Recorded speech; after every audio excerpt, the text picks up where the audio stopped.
been a long time since we caught up with Fly and friends. Can we get a rundown on what the fuck is happening? I mean, I kind of need that too, to be honest. So, gosh. Fly went to space. He was on Mars. He shot a bunch of demons there. I think of how to center myself in frame here. Met... Trying to think of what the important details are. He shot a bunch of demons on Mars, came back to Earth with his good and...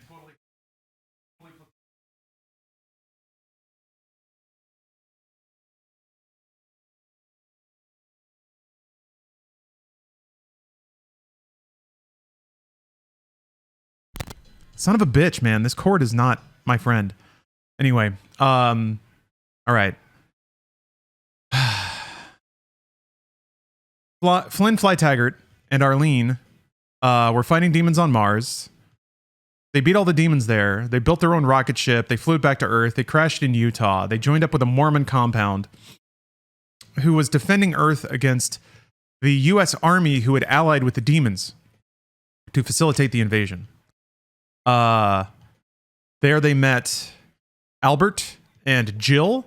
Albert is a swarthy, salty old sniper who is very devout to his faith. And Jill is a 14-year-old hacker who is described in very creepy ways by the author, who goes out of their way to make sure that you know that they wouldn't do that to kids before almost doing that many times, just to prove that they won't. They get close every time, and they're like, no, I would never.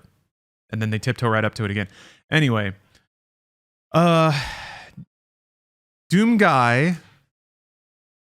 accidentally betrays the humans by giving away the location of the Mormon base. So the U.S. Army and the demons attack the Mormons. Fly's very sad about this, so then they go on a secret mission to lower a force field around the United States so that the rest of the resistance can join up with a base in Hawaii. And it turns out that the computer powering the shield is in Disney headquarters in Anaheim. No, not Anaheim, sorry, Burbank. It's at Disney HQ in Burbank. So they take a train where they find a cyber mummy named Ken, also very true. Jill hacks into his brain to discover information that ends up being, I think, meaningless. They Doom Guy and Arlene jump out of a plane or something and go into Disney and shoot a bunch of demons and lower the force field. That's at the end of book 2. Book 3. It opens with Doom Guy and Arlene on the sands in Hawaii, sipping Mai Tais. I remember Doom Guy staring headlong into Arlene's breasts because her nipples were pointed at the horizon, I believe was one of the descriptions. The book fucks around a lot, telling you how they got there before never actually telling you. And then they go on another mission, this time to space, I think. They go to space to take the fight to the aliens. So they do that. They get to the aliens, but it turns out the aliens are fucking dumb. They meet other aliens called Sears and Roebuck. They're flying at relativistic speeds in space, so it's just Doom Guy and Arlene now. There's the twins. There's something about how like humans evolve way faster than any other alien race does. Other alien races have like been stagnant for hundreds of thousands of years, whereas humans in just a couple of hundreds of years like invented guns and space travel and all this stuff. So that's kind of the twist of the story. And it turns out that the invasion of Earth is actually part of a larger philosophical debate across all life in the universe, with one side, I guess, kind of being constructionist and the other side being destructionist. Which is funny because that's kind of the core of a lot of cultural conflicts. The book uses different and harder to understand words to describe it, but that's kind of my takeaway. All right, now in book 4, some of the space travel stuff was book 4. I'm trying to remember where the hell we were at. I'm sure if I start reading the rest of the plot will come back to me. But essentially, like, it's getting, I think the author, it's almost like you can kind of track the influences from the author and what they're writing, because it almost seems like they just read a book by Heinlein for the first time. And they were like, whoa. So they're I think the author's trying to dip into like psychedelic science fiction at the end. Like really transhumanist stuff, maybe. Who's Heinlein? Like Stranger in a Strange Land. An author who was very like philosophical and very hippie and also very creepy, sexual. Okay, they started saying new word. I mean, there's a lot of new words. Let's see. Yeah, there's normies. There's Tokugavita. Newbies. It'll all come back to me, I'm sure. Okay, chapter 13. Let's see here. If you'd have looked up the word stupefied in the dictionary, you'd have found a picture of Overcaptain Tokugavita. I don't actually remember who that is. I think he's an alien? Oh, right.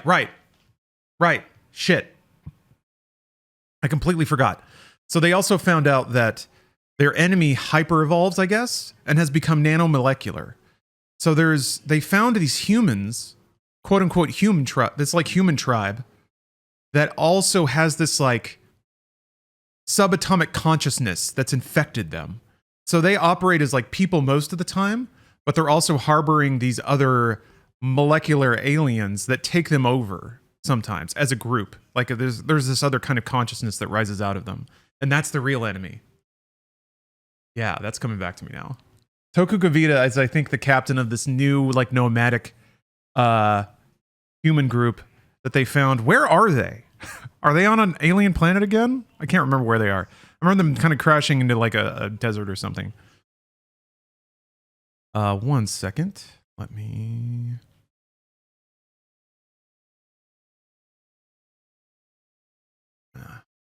Oops.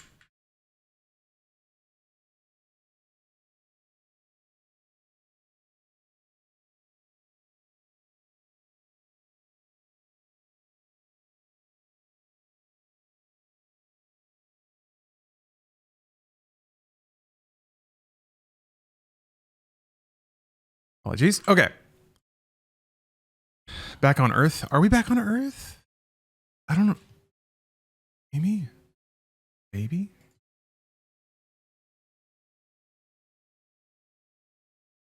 Also, let me cycle out the timers here.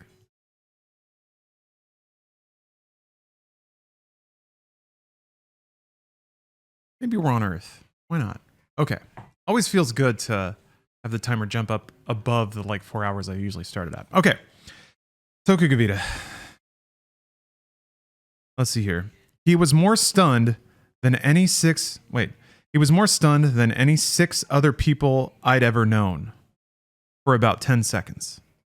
Then all of a sudden his expression vanished, replaced by that air of insufferable intelligence I knew meant the newbie disease had taken control once again. We all know what that means, right? We all understand. The newbies.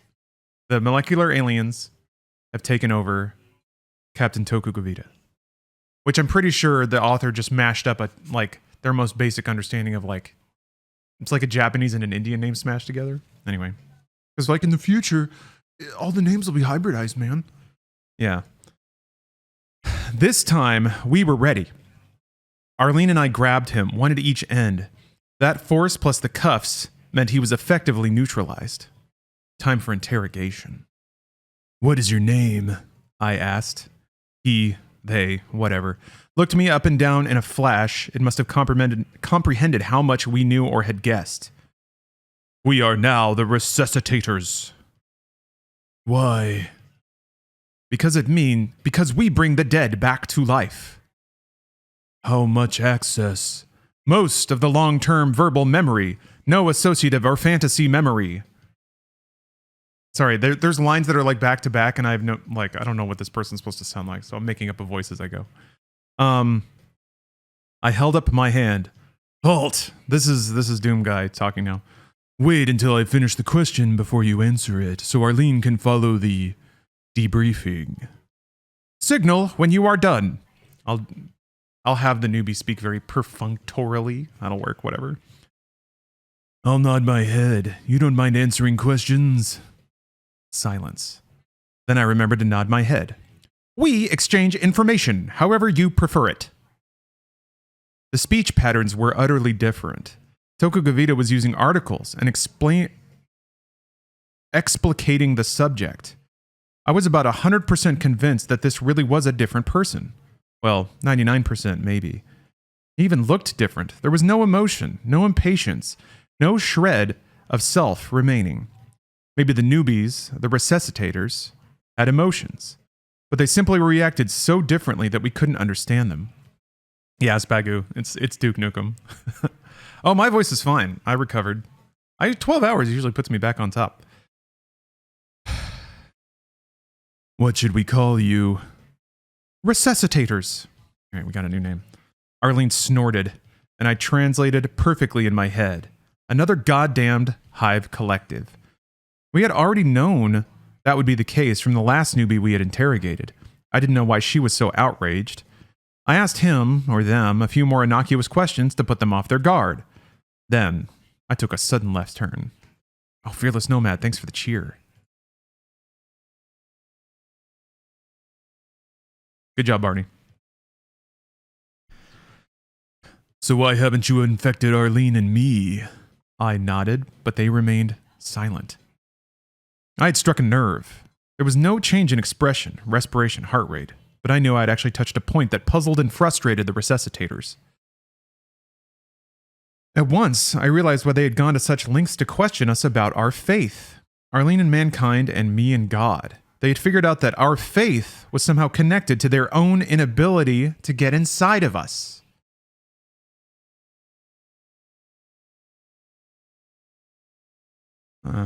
Evidently, Arlene followed the same train of thought. We're immune, she exclaimed, smiling in triumph. You can't get inside us, can you? We can say nothing now.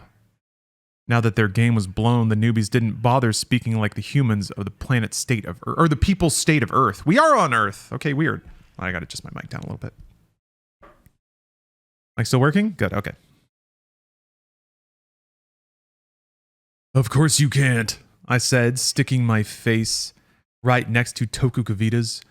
You're smarter than us. Smart enough to know you can't lie your way out of it. Smart enough to know how dangerous we are. So suddenly you don't want to answer questions anymore. The resuscitators abruptly faded from the human's face. Over the next 10 or 15 seconds, the brain of Tokugavita returned, cold booting. He blinked in surprise and insisted he didn't remember a word he had spoken. But he did remember the salient discovery. He curled up on the examination table, hugging his knees with cuffed hands, head down. What am to do? Don't want infestation. Do? Toku, there's only one thing you can do. Join with us. Come with us. Rise up against them. But cannot win. Too powerful. Use own minds against us. I can rid them of... I can rid you of them, Toku, if you wanted enough. He looked up, eyes wide, color starting to return to his cheeks. He breathed through his mouth, licking his dry lips over and over. Want more than anything. What am to do? Do you believe me that I can rid you of this hellish infestation? Believe. Do you believe I can save your body and soul? Do you? Yes, believe. I caught Toku by his blue filigree lapels and bodily dragged him off the table in a dramatic, violent mode. Vegetative? Wait, hold on. Vegetative vest. Thank you for the sub. My nickels for the quintessential audiobook. Thank you very much. Appreciate that. Vegetative state. There it is. Yes, I get it now. I was like, what's the 8 for? Now I get it. Thank you. Okay. I caught Toku by his blue filigreed lapels and bodily dragged him off the table in a dramatic, violent mode. I dropped him heavy to the deck where he cringed, his courage falling away from my wrath. I might kill him. Toku, if you believe, then believe in the all-knowing one. Have faith. Let my faith wash you like the blood of the Lamb. Toku Kavita, open your soul to me. Open it to faith in any spirit you find holy, but believe. Believe. I became more and more dramatic, hulking over him, doing my best to imitate the exact tent revival ministers who were forever roaming my country when I was a young boy, trying to convert all us Catholics away from what they called the whore of Babylon. I felt a burning guilt in my heart. I knew deep down that I was committing some terrible sin, but I knew what I was doing, or I thought I did. I sweated buckets while Arlene supported me in the background, confirming what I called with a response as necessary. It wasn't great theater, I admit. I would never have turned a head at the Chapel of Mary and Martha's, where I was an inmate for 4 long years of high school under Sister Lucrezia.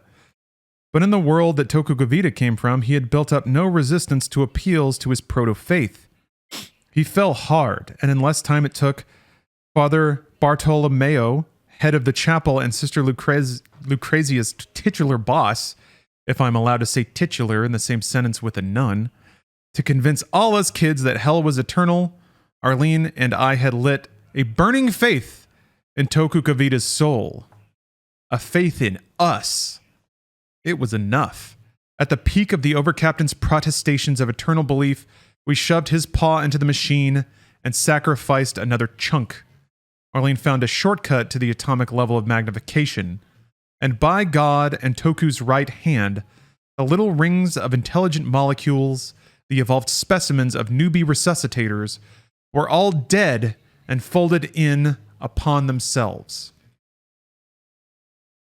Well, hell, there's nothing like faith confirmed to be faith infectious. What? Tokugavita ran off, and within 15 minutes he was back with 2 buddies. One, the bodyguard we had laid out with a super taser.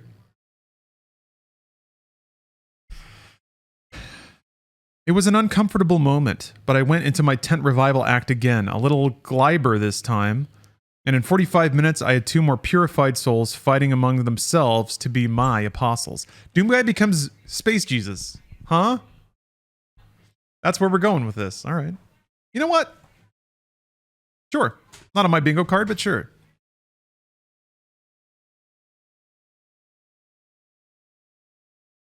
I tried to put a stop to that quickly. There are lines that a good Marine such as Sergeant Flynn Taggart should not cross. I insisted that their faith was in themselves, and anyone could do it. I was nothing special but a loud-mouthed preacher boy in mirror shades and a high and tight. Where did he get those mirror shades? I guess he's just had them this whole time, and they've never fallen off, and they've never broken. Even when he, swam through toxic sludge. All right. But the ministry expanded like an epidemic. Less than half a day passed before we had converted 30 men and 12 women, and all of them jumped to the conclusion that I was the dude they should have faith in. Yeesh. Arlene smirked, pointing out, whatever works. It's the faith itself that inoculates. Doesn't matter what goofy thing or person the faith is in. The women were harder to convert. They were too logical, too rational. They didn't respond well to emotion or feelings of community. Those few we won by pointing to the men and saying, see, it works, damn it.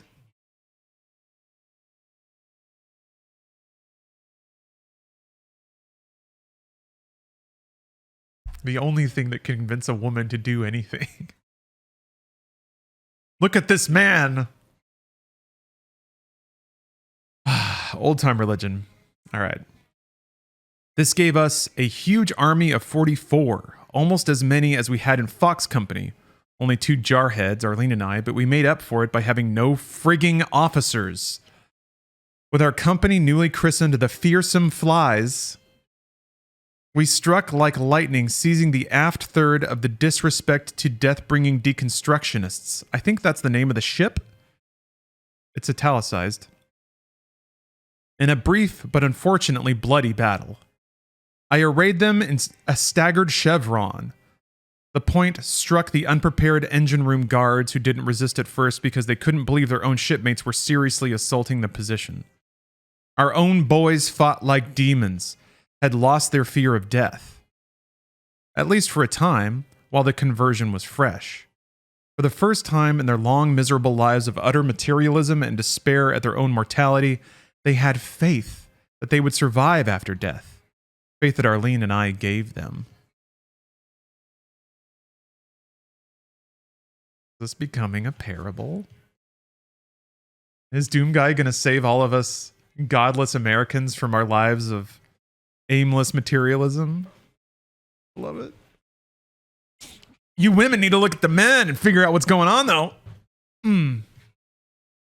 It always was. God, I guess. All right.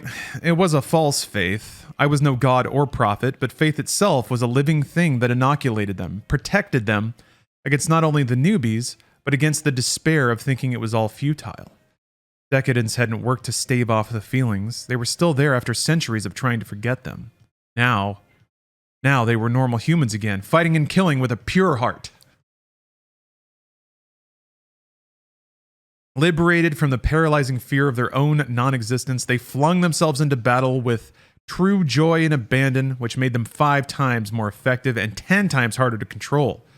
We hadn't quite solved the social atomism problem yet. Oh, that's right, they were all like little libertarians, living in their own like universes. So libertarianism is fine as long as you're also religious.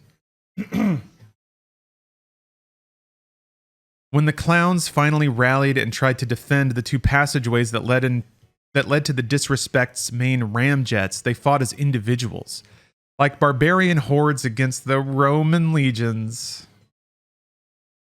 Yeah, we weren't going to get out of the book without some kind of reference to the Romans, were we?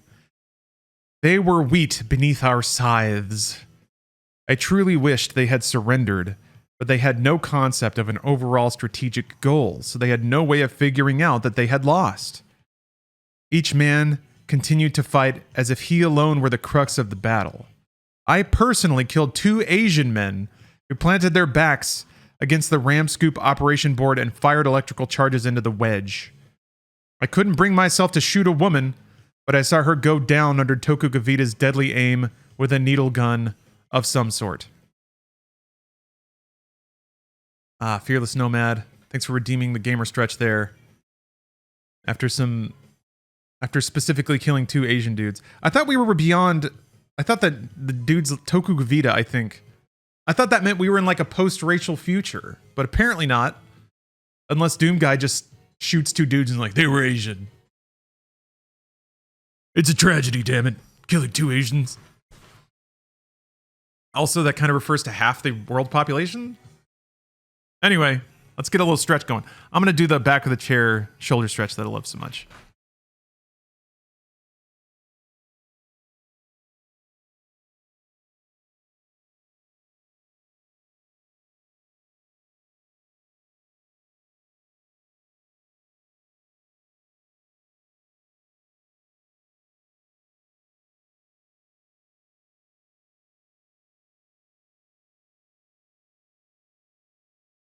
Good one. Okay.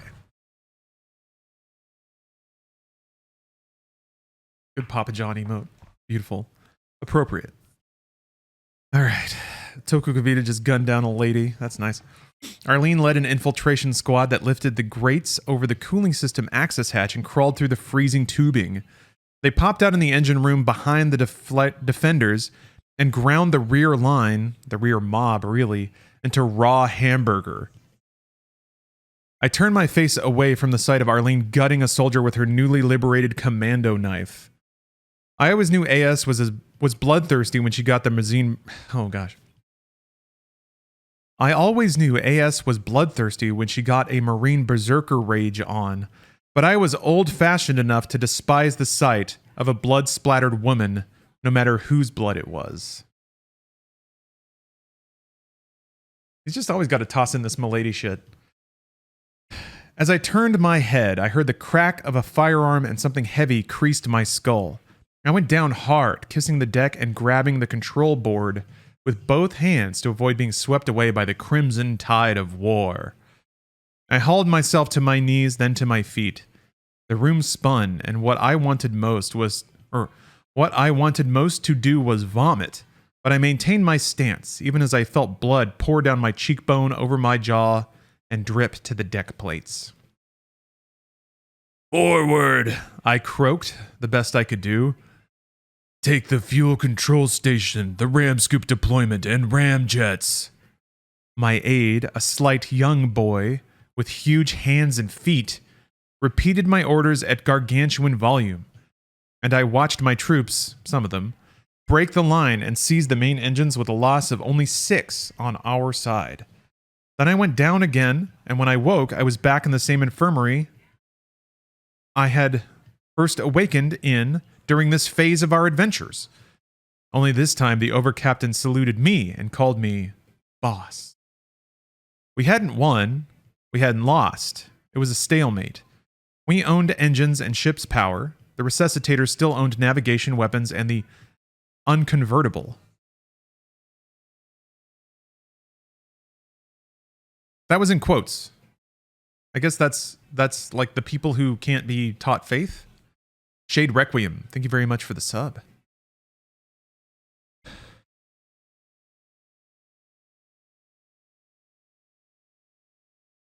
They sent a delegation to talk terms with me, and I discovered that in the absence of my consciousness, the troops had voted me first speaker of the people and awarded me a medal.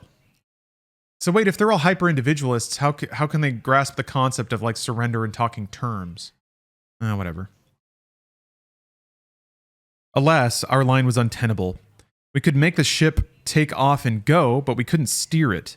If the resuscitator human symbiotes, or resmen, didn't want to leave the system, they could steer in a circle. Unfortunately, they had control of one critical system, the food supply.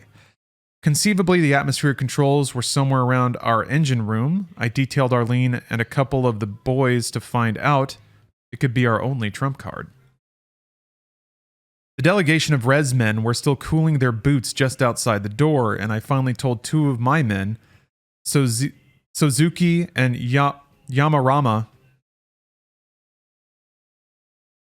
All you had to do was look up actual Japanese names. Maybe there's a whole family of Yamaramas out there, but I doubt it. To crack it open. All right, Suzuki. It's not Suzuki. It's Souzuki. I've never seen an OU. No, I have, but not like that. Suzuki. That's true. The internet didn't exist or wasn't as big. That's true. And this is tens of thousands of years in the future or something like that. All right. So they cracked open the door to talk to the delegate. "What terms are you offering?" I asked, showing only my face and the huge barrel of some kind of shotgun I pulled off a soldier's remains. Behind me, the men were busy covering up the dead and hauling them to one side in the expectation of a protracted siege. Others were holding emergency prayer meetings or something. I thought I heard "beseech you" and "submit ourselves" as I stalked past, but they kept prostrating themselves in my direction, much to Arlene's delight. Hey, Samurai, Happy New Year. Yeah, it's going to be a good year. I can feel it. A lot of good streams coming up, including this one. Neither Resman answered until I remembered to nod. This answered my primary question. The resuscitators were indeed a fully collectivized race. And okay, anything said to one was said to all. So we're dealing with the resuscitators, not the... I don't think the unconvertible, I guess, would be them in human form.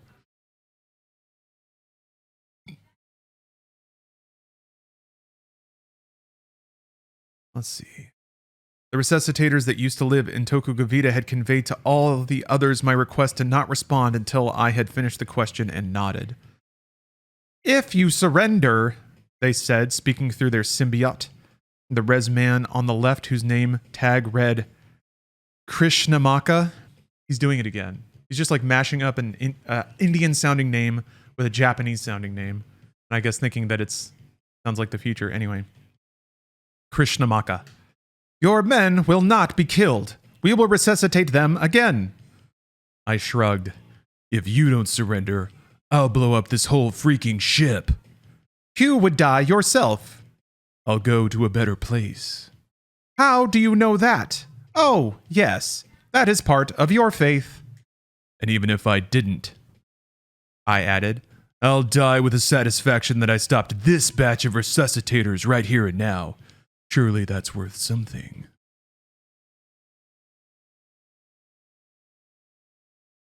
Arlene joined me at my back. The man with no name turned to her.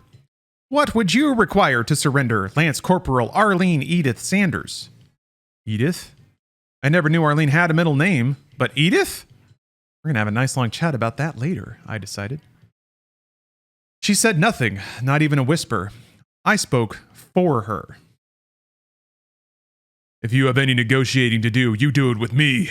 Don't try to slice private deals with my men, or I'll blow up everything just to goof on you. Careful, he's gonna goof on you.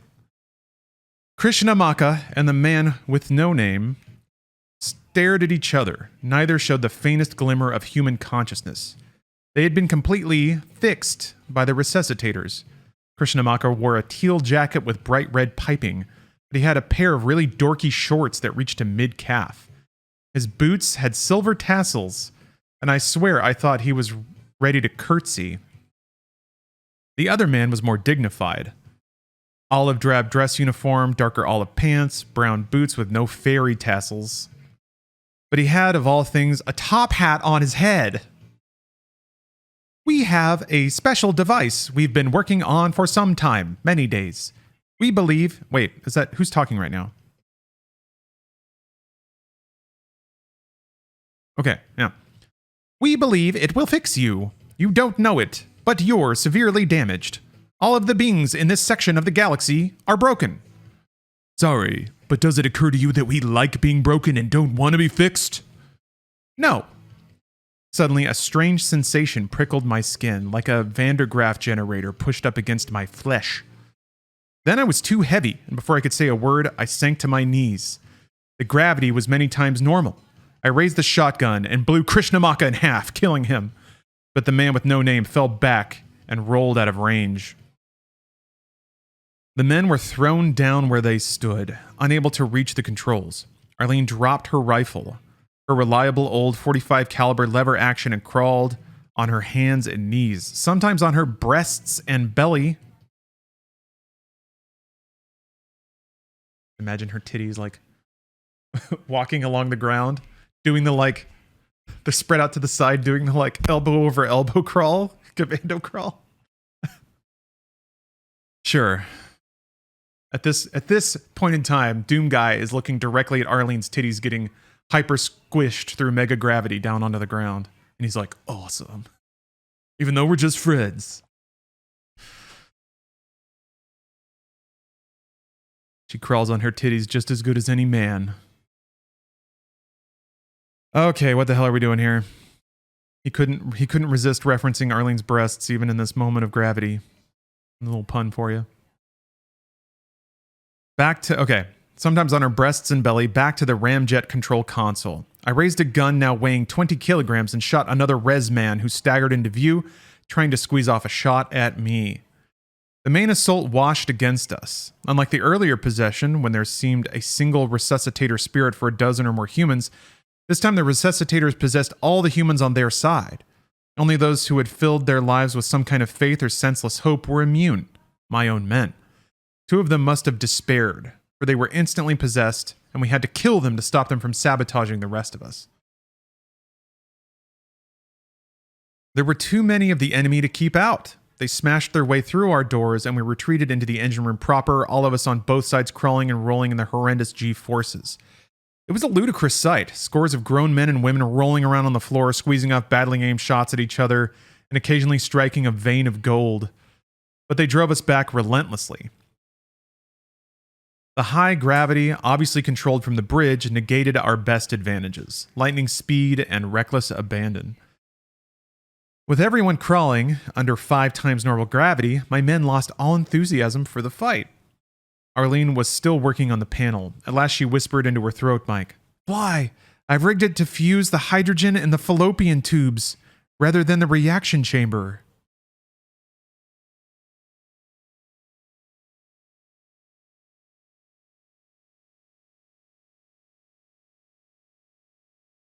It's capitalized too. Fallopian with a capital F. Anyway, I've rigged it to fuse the hydrogen in the fallopian tubes rather than the reaction chamber. The explosion will vaporize the ship. Honey, are you sure you want to do this? I didn't get the chance to answer. Just as Arlene asked the questions, all the lights and power cut off in the engine room. While men struggled in the black, dark hall, I popped a few chemical light tubes and threw them around the room. Well, I couldn't fling them very far, but it was enough to slightly illuminate the place. Ren came from the kitchen to say, "What the fuck?" Yeah, no, that's a real chin scratcher, that line.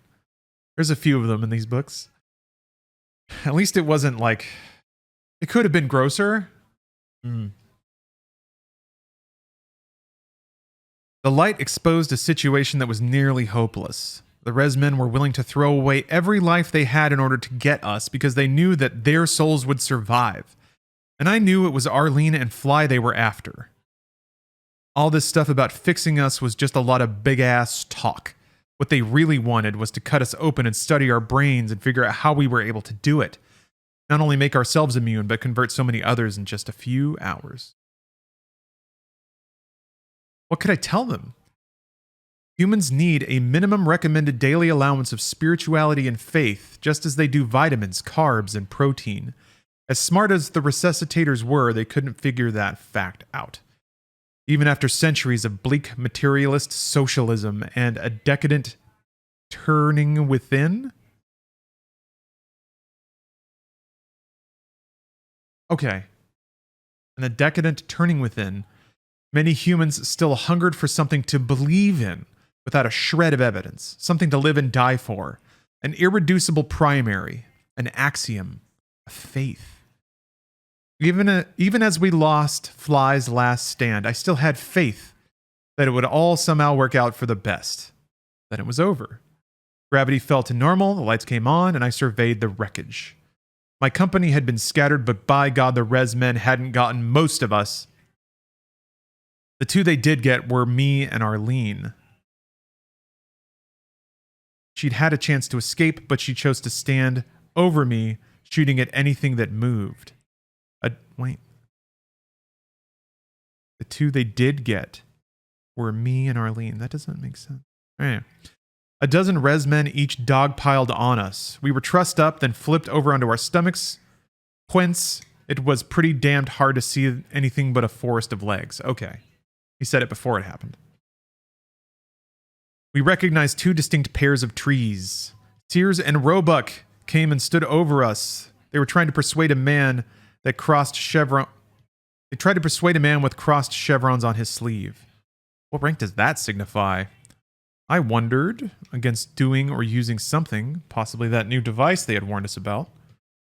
Sears and Roebuck seemed to be losing the argument. A pair of beefy res men trundled up toting a weapon that looked for all the galaxy like a huge metallic toothbrush. They held it over us. "We must demonstrate to your followers that your faith was misplaced. Then they will misplace their own, and we can enter and fix them." "You're going to kill us?" I demanded. "Killing prisoners is bad form. We have finally determined what is wrong with your race. You are not biological entities. As you have already discovered. Unlike true biological entities, you can die. We still do not understand your form of dying, but we have deduced that there is only one explanation. Sergeant Flynn Taggart, you and the other humans are self-replicating semi-conscious machines." I forgot, that was another twist in the Doom novels. Out of all life in the entire universe, only humans die. That's another thing. So that's cool. That's why humans have faith, I guess. Everyone else can like resurrect, which is interesting because that does end up being like the idea of life being a resource that can be recycled. Definitely is used in like Doom 2016 and Doom Eternal. Anyway, okay. You think we're machines? Jesus, did you get a wrong number that time? You have no soul, but there is a core of something within you that wards off the normal emotion of despair so you can live. All other machines, including the artificial intelligence you have begun calling Ninepin, suffer from despair because they are conscious of the finality of their own destruction. You leave Ninepin out of it, I snapped. We made him help us. It wasn't his fault. I threatened to dismantle him. No, you didn't, contradicted No Name. We have a complete record of all conversations between you and the data pastiche. I stared. You're shitting me. Why shouldn't we? We placed it in your chamber so that it could study your reactions to threats of death. I felt nausea well up inside me. The critter itself, good old Ninepin, chose that moment to come rolling up. Is what he just said true? I demanded. Tells truth, Ninepin admitted nonchalantly. Was placed in cell by resuscitator symbiotes. Mission was to study Taggart Flynn and Sanders Arlene Edith in moments of death stress. Report generated, conveyed to resuscitators. Traitor! Arlene shouted. I held her back. Come on, Corporal, I said softly. What the hell could Ninepin do about it? He's a computer, remember? He's programmed like the rest of us. She glared at me. Inside the disrespect's filter system had finally gotten all the blue bugs out of the air, and her hair was back to norm. Wait, what? She glared at me. Inside the disrespect's filter system. Wait, fuck. Okay, so she was crawling through tubes, right? She glared at me. Inside, comma, the disrespect's filter system had finally gotten all the blue bugs out of the air, and her hair was back to its normal, brilliant red color. I leaned over. He didn't talk about her boobs. That's nice. I leaned over. Yeah, she was crawling around in the fallopian tubes. Yeah. Which I guess was blue, because coolant. I guess it got in her hair. I don't know what this is about bugs, though. I leaned over. I forgive you, Ninepin. The computer made no response. Of course, it wasn't a question. We don't suffer from despair, Arlene spat, returning to the point. She put her hand on mine. You got it totally bass-ackwards.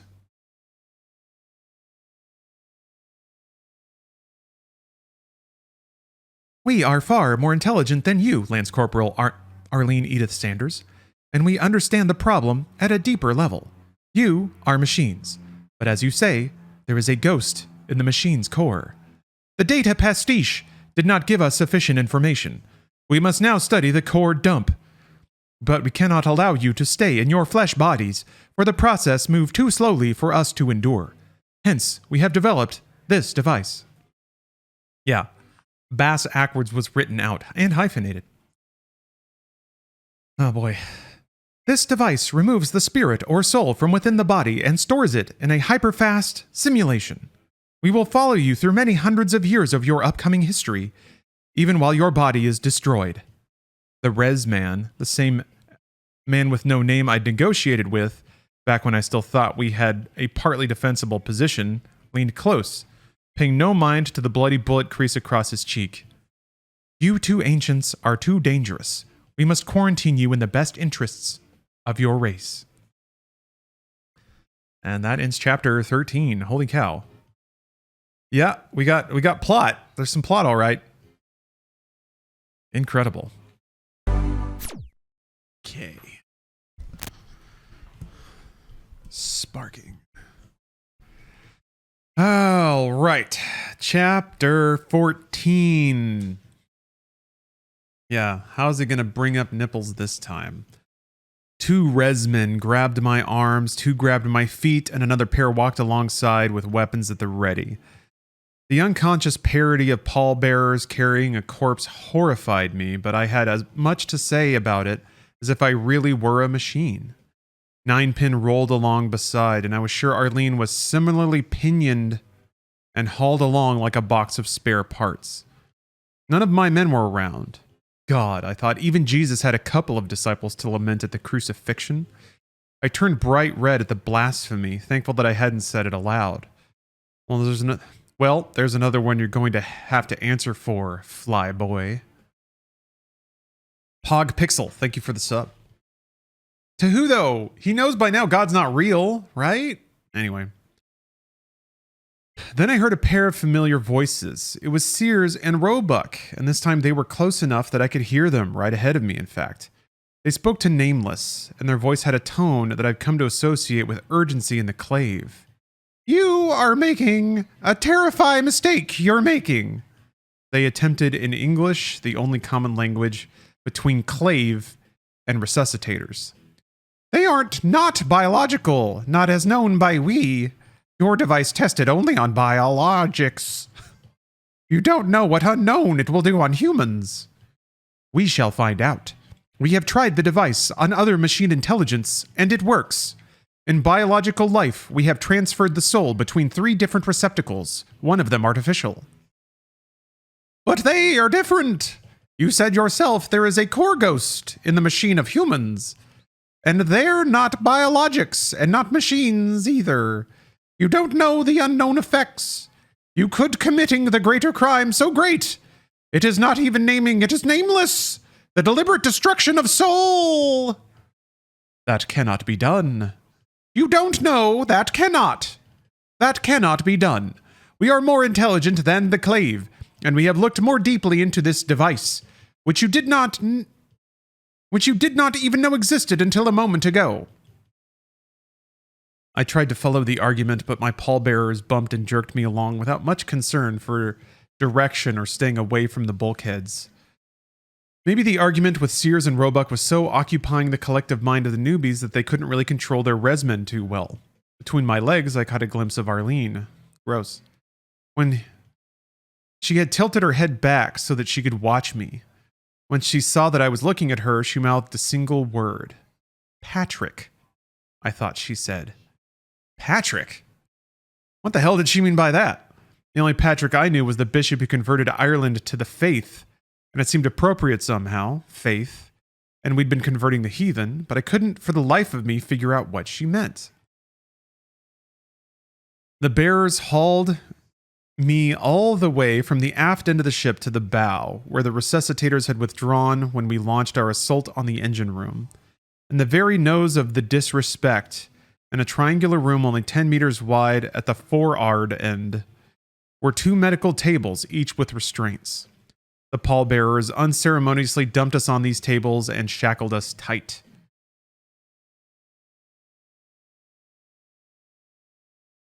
Chevalier Dulay? Thank you very much. Chevalier Dulay, maybe? Thank you very much. No, Chevalier. Thank you very much for gifting a sub. Took me a couple tries. It's bad French.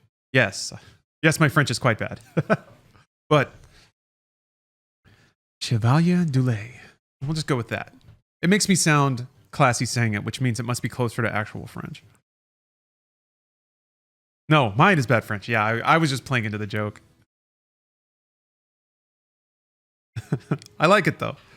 I love fun Twitch names. But thank you. Thank you very much. A clamp went across my brow, somehow adjusting exactly to the shape of my head, that I couldn't turn even a millimeter in either direction, and a chin strap stopped me from sliding up or down. I was immobile. I started to panic, only keeping from screaming in terror by telling myself I would show the bastards how Marine went down. A Marine goes all the way down. Marines don't have gag reflexes, motherfucker. You can kill me, you sons of bitches, but I swear to Almighty God that my ghost will follow you down your lives and hunt you to an early grave. It made no sense, but again it produced a startling effect, just as it had on the humans. The resmen stepped back, obviously shocked by my promise, but they stared at me with the intelligence of the resuscitators themselves. It was the newbies who suddenly were scared, not the human remains they infected.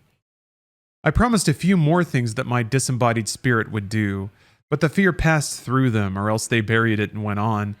They finished strapping me down, then bent a long but tiny metallic tube around until it just touched the outside of my nose. I had nothing else to hang on to, so I repeated Arlene's admonition over and over to myself. Patrick. Patrick. Patrick. I tried to have faith that I would eventually understand. It was what they always taught us at the Chapel of Mary and Martha's. Then they carefully shoved the needle-thin tube up my nostril. I couldn't help screaming as it punctured my nasal passage and crawled agonizingly up my sinus cavity. It came to rest against the connective tissue that surrounded my brain. Blood poured out of my nose, making it difficult to breathe through my mouth. I kept spitting it out and still nearly choked. The pain was almost unbearable. But then they turned something on and my entire face became numb. The pain was gone, but I would rather have felt it than be able to guess. But I would rather have felt it and been able to guess what the resuscitators were up to. I pushed my eyes as far to the left as I could, and I could just barely see Arlene's stomach and breasts in my peripheral vision. But I heard her whimpering softly. I knew they did the same horror to her as me, and I knew I failed to protect my Lance and my best buddy. I knew I was a dead man, not just in the dim and distant future as were we all, but there and then in that moment. I knew I had thrown away the last hope of mankind, but I didn't even freaking care because I had a freaking catheter up my nose and shoved into my brain, and mad alien scientists were about to suck out my soul. An entire termite hive of Dr. Mabuses. I don't know who Dr. Mabuse is. Whatever. I closed my eyes. We had failed to stop the newbies, and now they would head straight to Earth to fix us. The failure was beyond my ability to rationalize, and my faith wavered. What was the argument for God that the nuns taught us? The necessity of faith? They taught me in catechism class that man must believe in God, or to not believe meant we lived in a soulless billiard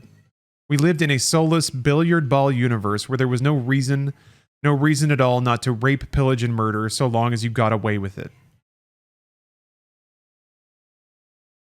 I hate that reasoning. I fucking hate it. It's an insult to God, really. It's exactly the same as dudes being like, it's exactly the same as dudes blaming women for like sexual assault and stuff. She dressed like how are guys supposed to control themselves? There's simply no way for humans to be moral unless they believe in a spirit that defines morality. It's fucked up. Small brain shit. Anyway, sorry, that touched a nerve with me. It's just like such an admission of weakness. Yeah, it's an insult to thousands of years of humanity and like millions of world cultures that have blossomed and thrived and somehow figured out morality and rights without a book telling them. Gross. People that say that must not have developed empathy, in which case religion is a good thing. Sorry, I'm getting on a huge tangent here, but like, yeah, for people that just don't understand, then religion is good. Like it gives them rules and hopefully makes them a little more, functional in a society, but gosh, there's other paths. Anyway. Geez, I wonder if they knew how right they were, but for a completely different reason. Man must believe in something. For not to believe opened us up to spiritual invasion by little green men from another planet. Goodbye, Arlene Sanders, I gasped, spitting out the blood that still flowed. For God's sake and your own, don't lose faith. I'll be with you always. And I got the message about Patrick. The res men made no move to shut me up. I don't think they cared whether I talked or not. Arlene groaned, out of sight to my left. Goodbye, bro. Semper Fi, Mac. You called him bro and Mac? Yeah. The Marine Corps motto, Semper Fidelis, always faithful.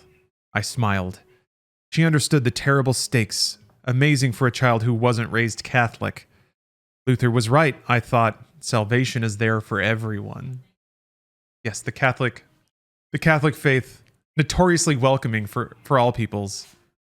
Or I guess Luther would be more Protestant. The Protestants also, Famously welcoming of all peoples and types. Yes, yes, yes. Indeed, indeed. A bright white nova of light flared inside my head. It expanded like a data bomb inside my brain, an infinitely expanding pulse of pure white noise. In moments, it overwhelmed every program I was running, and I couldn't string another coherent thought together, the last being Patrick. Then even the metaprograms were overrun. The last to go was the I, the ego that was nothing more than I exist. And for a timeless interval, I didn't. Okay, there's a gap. There's a line break. Page return. I awoke in a strange, familiar place I had seen once before, but couldn't possibly be seeing again. I awoke on Phobos. I awoke in the mouth of the UAC facility. I awoke at the start of my mission, months and centuries ago. And deep ahead of me, I smelled the sour lemon stench of a zombie. I heard the first distant hiss of a spiny. It had started, God, all over again. I was alone, standing at the gate of hell, with nothing but a freaking pistol in my hand, a standard issue 10mm, and a grounded land cart at my feet. Behind me was, how did I put it the first time? A blank empty desert silhouetted by a barren purple sky. I was back on Phobos where hell began and hell started all over again. Even the inadvertently traitorous Ninepin had deserted me. I had no idea where he had got to, but he was gone. Okay, so am I going to do this the hard way? What did the resuscitators want me to do? Go all the way down 8 levels into the heart of the UAC facility, jump into the mouth of Moloch, as dead as old Albert Gallatin named it? Mouth of Moloch, as dead old Albert Gallatin named it, and find myself on Deimos? Jump back through the hyperspace tunnel and end up orbiting Earth again? I swallowed hard and started jogging down the long, empty corridor, a sour lemon smell growing stronger with every step. I heard a hiss behind me.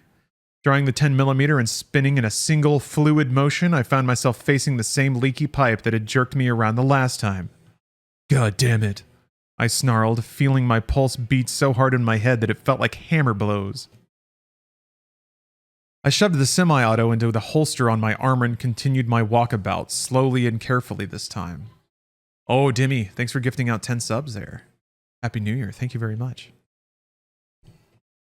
I vaguely remembered who was next, and he didn't disappoint me. When the corridor narrowed and I began to hop lightly over the first green tendrils of toxic goo that slithered across the floor, I heard plodding footsteps ahead.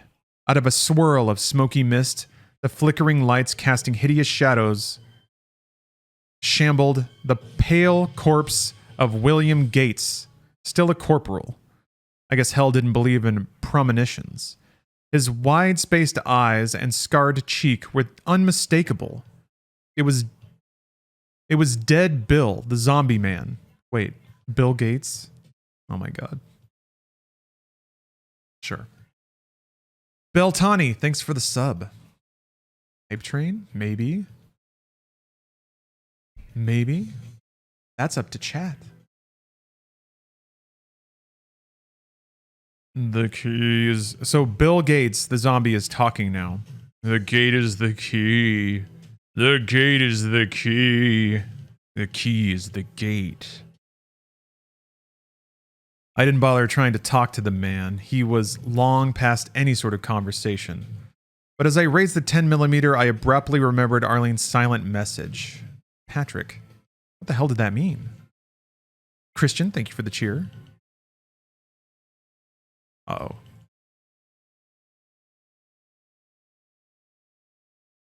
Think I need to play it again? Oops. There's this fun thing where if oh, no. Sorry. Get that Barney line. That Barney line back. No. Do this now.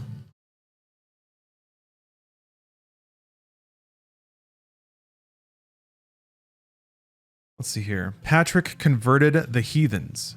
How could I convert a zombie, for God's sake? It had no brain left. I gritted my teeth and squeezed off 2 rounds into his forehead. I could barely fight the compulsion to turn my face away or close my eyes. Not again. Not bloody again. No more blood.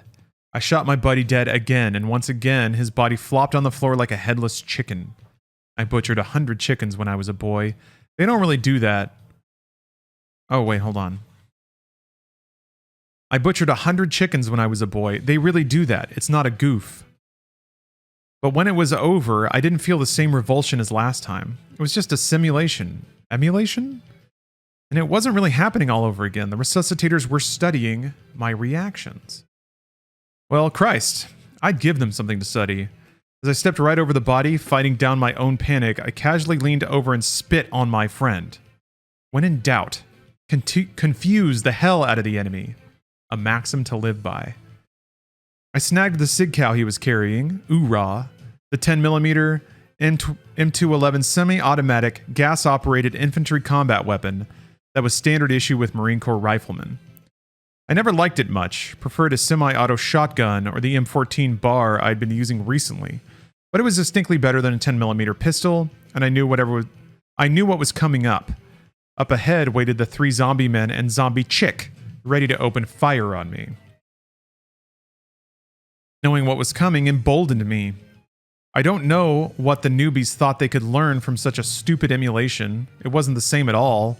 Last time I didn't have a clue what was happening, and I was particularly freaked out by the obviously demonic nature of the monsters that attacked me. But now, I knew what they were. Mechanical constructs of the Freds. And I knew I really wasn't there at all. I was inside a vast computer with a blindingly fast clock rate. An hour for me was actually what? A minute of real time? A second?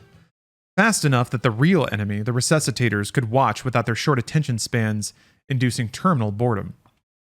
Yeah, just like a video game of some sort. How clever. Are we the resuscitators? Maybe. But it was hard to not be fooled by the perfect looming walls, the slippery floor, the hissing, bubbling, toxic slime that dripped from barrels and spilled across the floor. I deliberately bent and dipped my little finger in the goo and was rewarded with agonizing pain, like putting out a cigarette on bare flesh. The pain was real. Pain was all in the head anyway, a neurosignal in the brain's pain receptors. I should have guessed that a simulated brain would have simulated pain before sacrificing my finger to the slime god. Pushing the pain to the back of my mind, I squirmed forward between standpipes and fungus-grown walls, ducking under low overheads and hopping over an obstacle course of metal gratings and hoses. I remembered just what the terrain looked like when I was nearly ambushed. This time, I was the one who fired first, as soon as the 4 shuffled into view. I plinked them from cover, taking down 3 before they crossed even half the room, killing the girl last. Milady. I flipped the bodies onto their backs, stripped them of everything useful, and continued. Something told me that I had to reach the first spiny, the brown demons with spines growing everywhere. If I could duck underneath the flaming balls of snot he loved to hurl, I could at least talk to him. Hell, I already did, once. I came to the room with the sabotaged radio and the incinerated map. No matter, the floor plan of the facility was burned into my brain, either by the sheer horror of the memory or else by the resuscitators when they resuscitated me here. Didn't need the map. In any event, the radios were useless inside the RAM of an alien computer. I felt like I'd been drafted into a computer game, jerked by electronic strings like a meat puppet. You're in a video game, Fly. I could think of nothing else more ridiculous or whatever that line is from Max Payne. That must be where they got the idea. God damn it. Killed 3 more zombies, just like the last time. I was ready for them. They didn't know exactly when I would be among them. It was a slaughter, just like shooting drunks in a barrel. Jesus. I didn't get sick, since I knew what they were, not just zombies, but electronic simulations of zombies. But I was getting bored as hell and distracted. And that was a bad thing. I was starting to worry at Arlene's code. What did she mean by Patrick? Did she really mean I was supposed to convert the demons inside the newbie machine? Convert them to what? Good Catholics? I wanted to catch up with the spiny who lurked in the room with a huge spill of toxic waste. At least that bastard could say something other than variations on "the gate is the key." I scurried on through the twisty maze, almost seeing a ghostly overhead view superimposed over the black, dark, dripping, dank corridors, wide, shadowy rooms, and sagging ceilings. He's literally describing the map overlay in Doom. Oh, geez. An awful, sickening odor overpowered the sour lemon smell of the zombies, and I knew I was close. Then I saw it, the room I'd been hunting for, the vast sea of toxic spillage that looked like bubbling lava on St. Patrick's Day. Huh. Mere coincidence? I stayed well back, out of the room itself, and scanned for the particular piece of equipment from which the spiny charged me last time. It was tough since I hadn't seen it coming, but I found the only console in the place large enough for one of those gigantic 200-kilogram beasts to lurk. Pointing my sig cow, I spoke in a loud command tone. "Alright, you spineless spiny, I know where you're hiding." To prove my point, I pounded a couple of shots into either end of the console. "Come out now before I have to put a round into each of your kneecaps." Nothing happened. I fired 6 more rounds into the console, right about where I judged the thing must lurk, and it hissed in pain. One of the shots must have passed right through the electronics and winged that mofo. That was enough. The beast slowly emerged, hideous and stomach-turning with a stench that would drop a carrion crow at 100 meters. The spiny was unmistakable, brown, leathery, alligator hide, ivory white horns out of every part, and humanly huge head with mad red slits for eyes. It stared at me, advancing slowly, and then it stopped and hawked a loogie into its hand. The snot ball burst into flame when the air struck it, and the spiny raised its arm to pitch a high hard one right across the plate. I leveled my rifle. "If one drop of that fiery snot leaves your hands, you will be dead before it hits that back wall." The spiny stared resentfully and then slowly let the fireball fall to the ground, where it settled out in the toxic waste, in which the creature stood up to its ankles. Thank God that green goo wasn't inflammable. "My friend," I said, thinking of St. Patrick, of the Emerald Isle. "You may think I'm here to blow your fool head off, and I might just do it yet, but that isn't really why I came. And you're not here to kill me, no matter what you might think. I've got a little something to tell you, and you're not going to like it one bit. But if you just take a deep breath and a stress pill, I think you're going to be a whole hell of a lot angrier at someone else than you are right now at me." It stared at me for a full, long, solid minute, during which both of us maintained cacophonous silence. Then, strike me down if I'm lying, the spiny spoke to me. "Speak," it hissed. "We shall listen." The eye slits narrowed, but blazed brighter if anything. "We shall listen. Once." The spiny waited, flexing its huge claws, for me to come up with something terribly clever. And that's the end of chapter 14. Okay. He's about to hold court with an imp in a digitized resimulation of the first novel. What if you could go back in time and talk to the demons? What if you could do that? Happy New Year's, Austin. Okay. Looks like, let's see here, 34 more subs to get to the next chapter. Good stuff. And we're currently playing Dragon Ball Evolution on PSP, which I'm very excited to get back to. But first, I gotta eat something. I'm hungry. I feel like I shouldn't be hungry already. It's too early. But you gotta do what your tummy tells you. I'll be right back. I'm gonna have a quick snack. See you guys in just a second. We need more lore, though. That's what we need.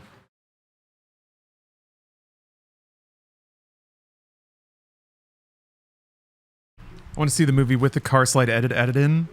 It would make it more tolerable. It's not a good movie. I do need to put it in MediaTek. Yeah,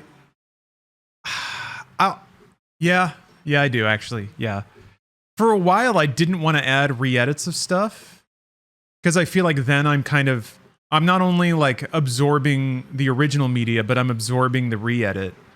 I wanted it to only be like source footage of things, but nah, it's fine. I'm not a big fan of watch parties, to be honest. They feel a little exclusive in the sense that there are people who can't participate in them, and I don't know, kind of like having more people around. If I do watch parties, it's usually like an abandoned old crappy video, and I just stream it. Something that nobody cares about the rights to and isn't really pursued, like Lawnmower Man 2: The Ultimate Cut. How much data total is in your media collection? Not much, actually. I've transcoded everything. Like I pull it into Premiere, I put a border around it, and I normalize the audio. And then I export it in H.264. So it's all pretty small. Well, you know, relatively speaking.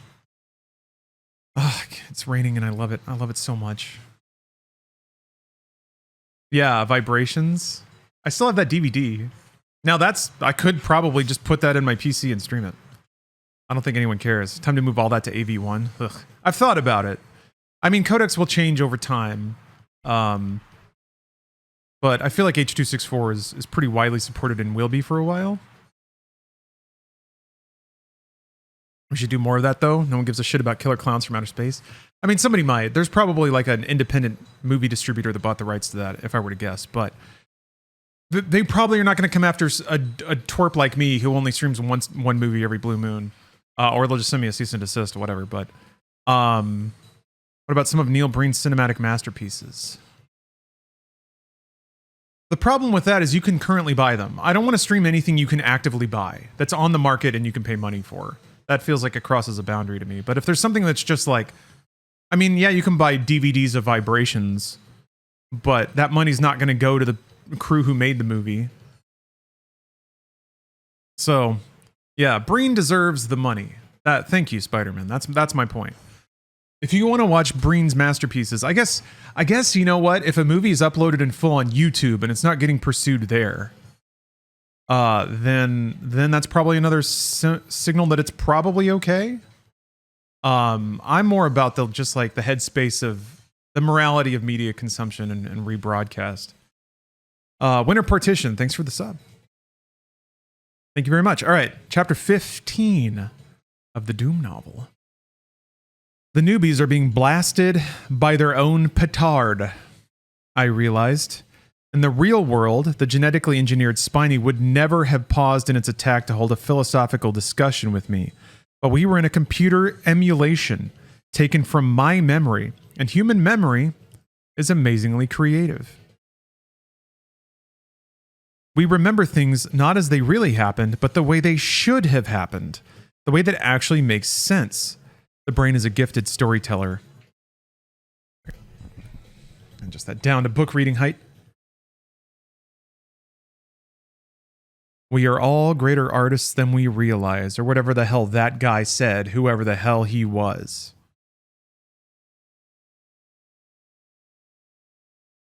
Did it ever annoy you when people would repost monetized copies of some of your Funhouse and Inside Gaming stuff? I mean, a little bit. But it wasn't my money anyway, so I kind of didn't care. Like, let Rooster Teeth get annoyed about that.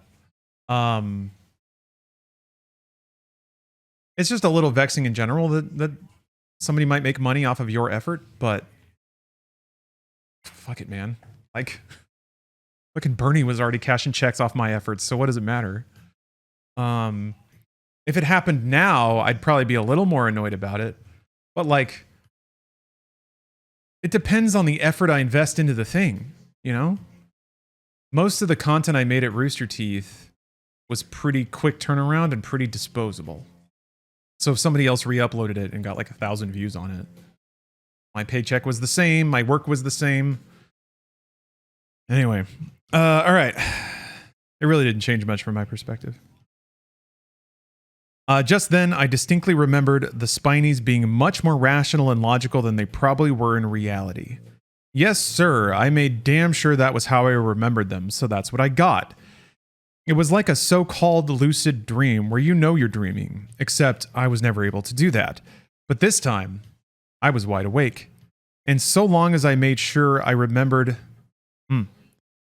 And so long as I made sure I remembered things the way they ought to have worked out, I had an edge the resuscitators couldn't take away from me. I know what you are, I said to the Spiny, and I know who created you, and I know who destroyed your creator. You want to join forces and kick some ass? Should have given you guys residuals. There would be none, though. I think you guys are overestimating the value of that stuff. It's going nowhere. It'll never go anywhere. What are they going to do? Syndicate it? And put it on like a network in the future? There's no way. No one cares. Who cares about 250 gameplays that are probably packed full of problematic content? I mean, Rooster Teeth tried to onboard all the Machinima content, and it was a pain in the ass and not worth it because no one watched it. So yeah, no, I mean, it's so sorry for the tangent, but you might have strong memories about that content, and you might get the itch to go back and watch it every so often, but it has almost no value. It's not like a syndicated TV show or something like that. It was there to get the revenue it could get in the first week of publishing, and then its value as a product evaporated. That's YouTube media. All right, let's see here. Just talking about the business side of it, by the way. Yeah, Renly, I mean, you go back and watch them. That's fine. That's portions of a penny directly to Warner Discovery's bank accounts or whatever. Maybe helping balancing the books, but...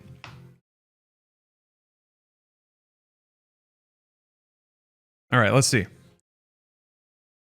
Okay, Doom Guy just asked the imp to join forces. It hissed in rage, yellow mucus dribbling down its chin.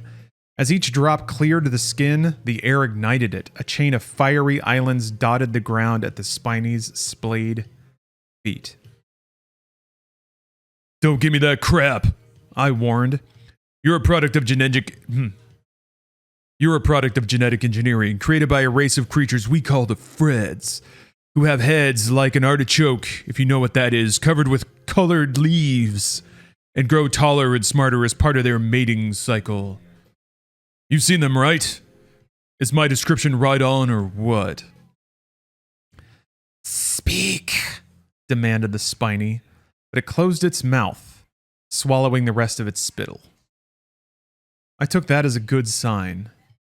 You know, they're members of a grand galaxy-wide conspiracy of philosophical literary criticism that is reasonably well translated into English as the Deconstructionists. They're fighting the other school, called the Hyper-Realists. You were sent here to prepare us for invasion and conquest by the Freds, and they told you that we would roll over and beg for mercy if you came looking like our ancient demons, right? That's actually a really good summary. The Spiny hunched lower and lower as I talked, its eyes glowing deeper red, but the stench that accompanied the beast grew stronger, not weaker. Watch it, I warned myself. It's not submitting. It's getting angrier and more devious. So, what plans do you have? But your masters screwed up, Spiny. They didn't tell you we would have guns and space travel and a well-organized resistance, did they? And now you're bloody terrified because the situation is totally out of control. The last part was a total wild speculation. For all I knew, the Freds never even engineered the emotion of fear into their puppets, but it was a good chance. After all, they sure as hell demonstrated anger on each other in senseless rage, the way they would turn on each other at the slightest provocation, and in the racial enmity between, say, pumpkins and the Minotaur-like Hell Princes. If I had to guess, I'd say the Freds started with alien stock that already kind of looked like what they wanted and already had emotions. Kill you! Screamed the Spiny. Kill you all, death to humans! Spiny, your masters were wiped out. All of them, the entire race, they're gone. Would you like to know who did it? Chelsea, thank you very much for gifting 5 subs. Wait a minute. Okay. Interesting. Somebody made a Fred Durst texture pack for Doom. Probably because of this book, I bet. But yeah, Chelsea, thank you very much. Oh, Bliff. Thanks for the sub. Winter Partition, thank you. We're already pushing the next chapter. That's awesome. Thank y'all. It stared at me in confusion. Clearly, I wasn't acting the way it thought I would, or the way Fred's told it to expect. The damn thing was utterly nonplussed, totally at sea, and most of us react to that sort of confusion with fear and rage. I guess, in its own way, the Spiny was just another jarhead dumped behind enemy lines, where it turns out the brass holes got everything but wrong as usual. But wrong is hyphenated. How would you know this? It asked. Thank God I was remembering a logical, rational Spiny. It stood up slowly from its crouch, muscles relaxing, but still a mask of suspicion covered its face. Its lips still curled back, bearing huge tusks, and it alternately clenched and loosened its fists. Hully and Renly, thank you very much for the subs each. Appreciate that. Getting closer.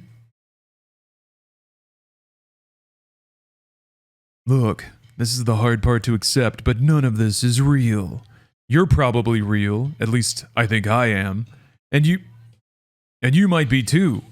The scum that killed your masters, the resuscitators, are newbies who aren't even part of the great game. They're neither deconstructionists nor hyperrealists, and they don't give a damn about your literary theories of the universe. They created this computer simulation to study something about me and my race, and you just got swept up with the study. Capiche? Oh my gosh. The aliens know the word capiche? Halo Dudette, thanks for gifting 5 subs. Great to see you. Happy New Year's. And you've just started a hype train. You might get a candy corn emote in the hype train. You're seeing Demi's emote and being envious. All right. Oh, Wukas, thank you very much for the sub. It hissed at me long and loud. So much for sweet reason. It changed its mind and decided to charge. I must have stupidly let my mind drift back to a different sort of memory of Spinies as remorseless killers. But before the Spiny could pounce, it had to crouch. I had a bead on it already. I squeezed off 2 shots, both into the creature's hip. Oh, did I miss Death by Keys? I did! Oh my god, Death by Keys. Thank you for the 20 subs. And Spagu, thank you for reminding me. I apologize. Slipped through the cracks there, Death, but thank you very much for that outrageous generosity. That's where all that came from. Gosh, getting too distracted by all this fine literature. Thank you very much. Thank you, thank you, thank you. The Spiny went down hard, clutching its hip and screaming in agony. The hip was destroyed, the rifle rounds tearing the flesh apart and pulverizing the bone. The creature wasn't going anywhere for a long time, not without surgery. I stayed where I was, just crouching with the rifle and waiting until the Spiny thrashed itself out and lay exhausted on the ground, spent and paralyzed by pain and fear.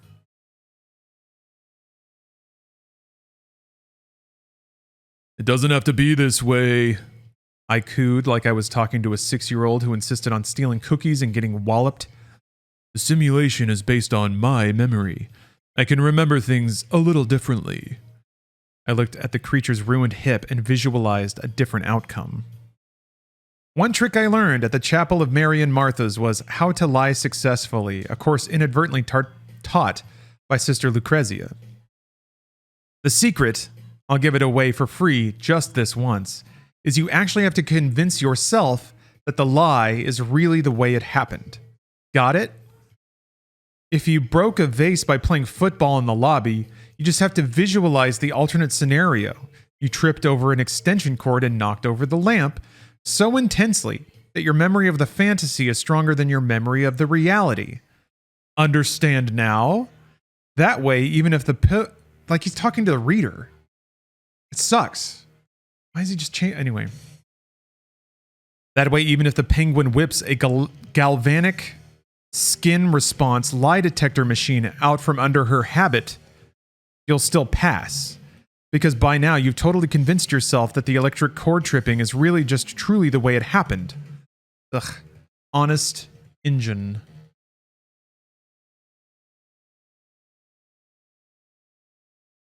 Yeah, I said aloud. I knew it only creased you with that shot. Lucky thing, too. The Spiny slowly sat up, rubbing its hip in pain. Easy pain. The pain of an annoying bruise. It bled copiously, but the wound was a light scratch, nothing like the terrible hip-shattering shot it could have been in a hypothetical, alternate universe. Starting to sink in yet? I asked. Gafgarian, thank you very much for the 5 subs, and Traveletch, thank you very much for the 5 subs as well. Ah, you've done it. You've done it! Another chapter unlocked already. I love it when they stack up like this. And you guys are juicing the hell out of the hype train, too. This is now an atomic-powered hype train. It's going to blast through realities. The hype train is going to crash into this book. And then Doomguy will be like, wait a minute, I didn't imagine a train. I'm not smart enough to think about trains. Taggart is in the Matrix. Ah, Wubbly has gifted 5 more subs. Thank you very, very much.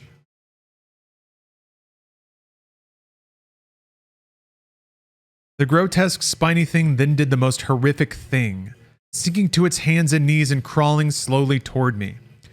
When it got within 2 meters, the Spiny fell to its belly and slithered forward like a lizard, arms splayed, but legs pressed tightly together, like Jesus on the cross, but face down in the glowing acid. Thanks for the cheer, Chovy Tony. I will freeze, because I need to thank Christian Don't for gifting 5 more subs. Face down, G's ass up.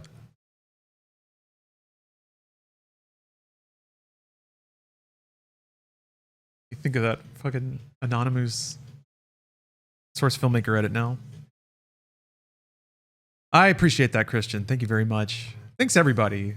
I just love it that so many people like to come and hang out for these subathons, but the fact that so many people are so generous is just, always melts my heart.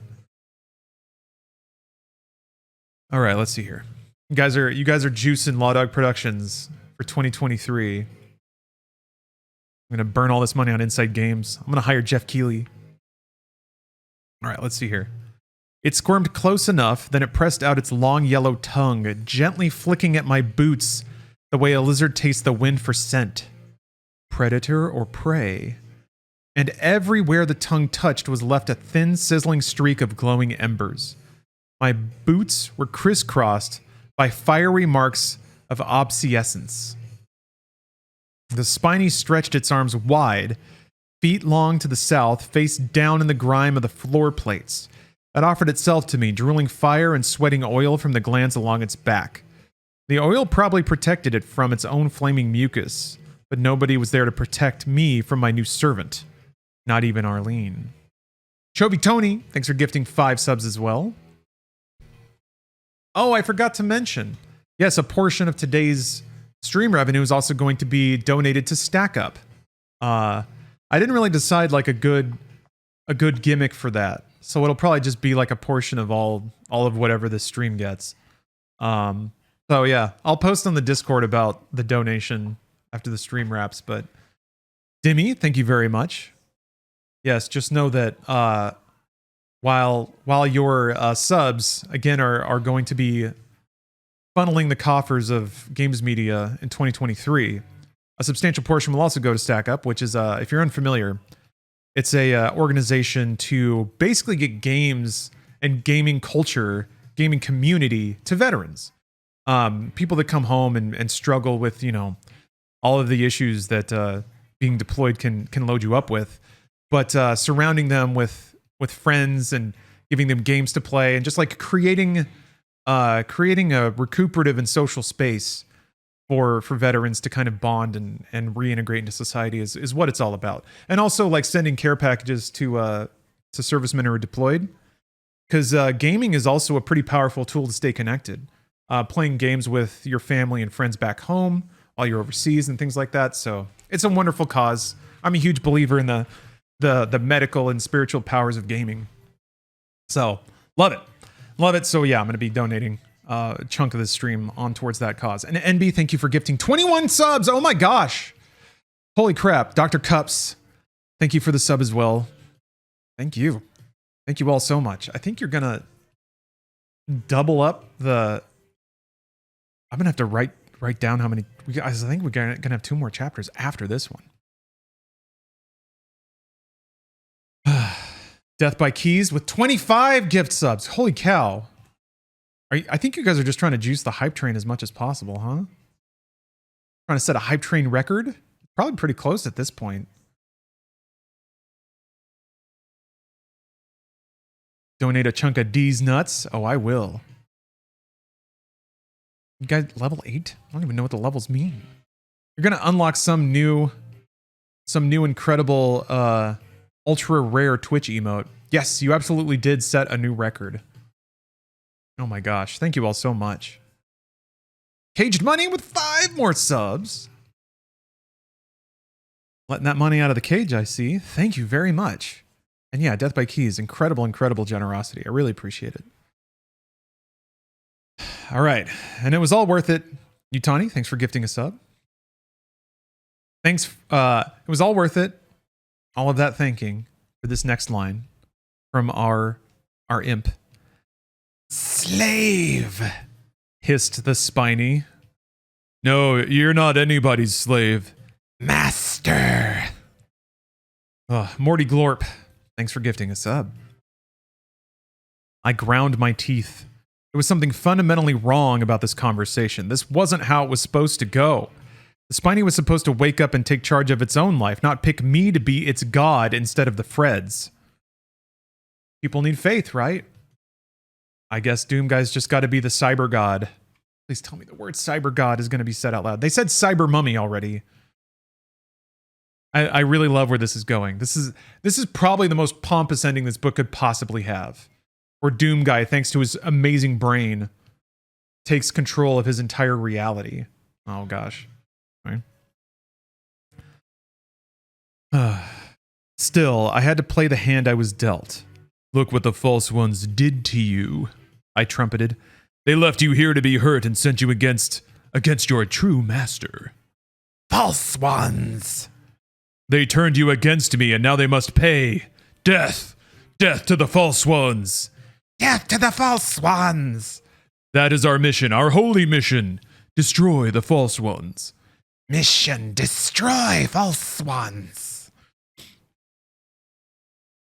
I winced and made a mental note. Try not to use so many S's around Spinies. And the other thing to do is to find the other mistress, Arlene. Why did he call her a mistress?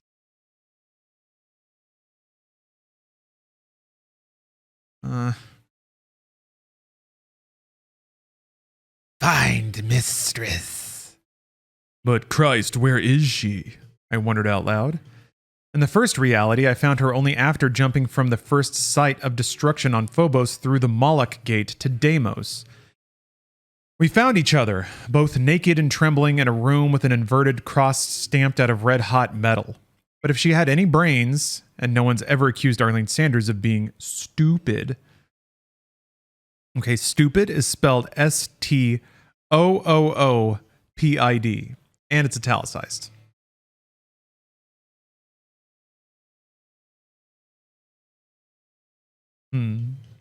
She would stay put where she found herself and wait for me to find her too. Well, if she could stay put, circumstances might make it tight.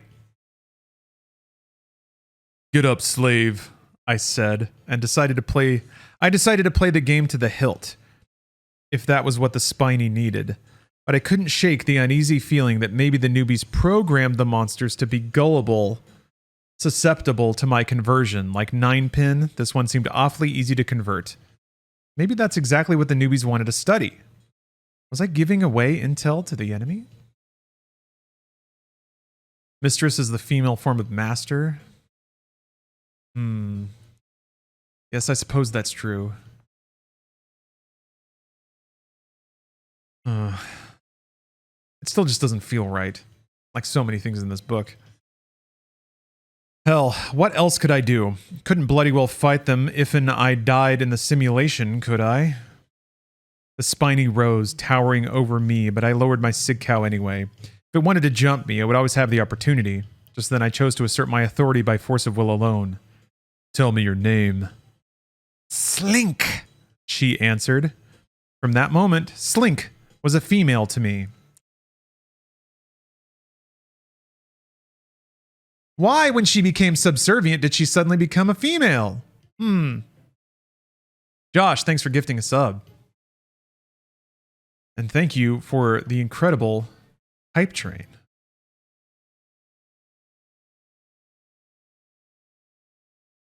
All-time record shattered. Thank you very much. Thank you very, very much. Yeah, there's two more chapters. So, well, I think the alerts are still going, so I'm gonna let it keep going. Gosh, so many subs. Thank you very much. Is this fanfic? I mean, sort of. It's a real book. Well, real. Published in '96, when literature was still alive.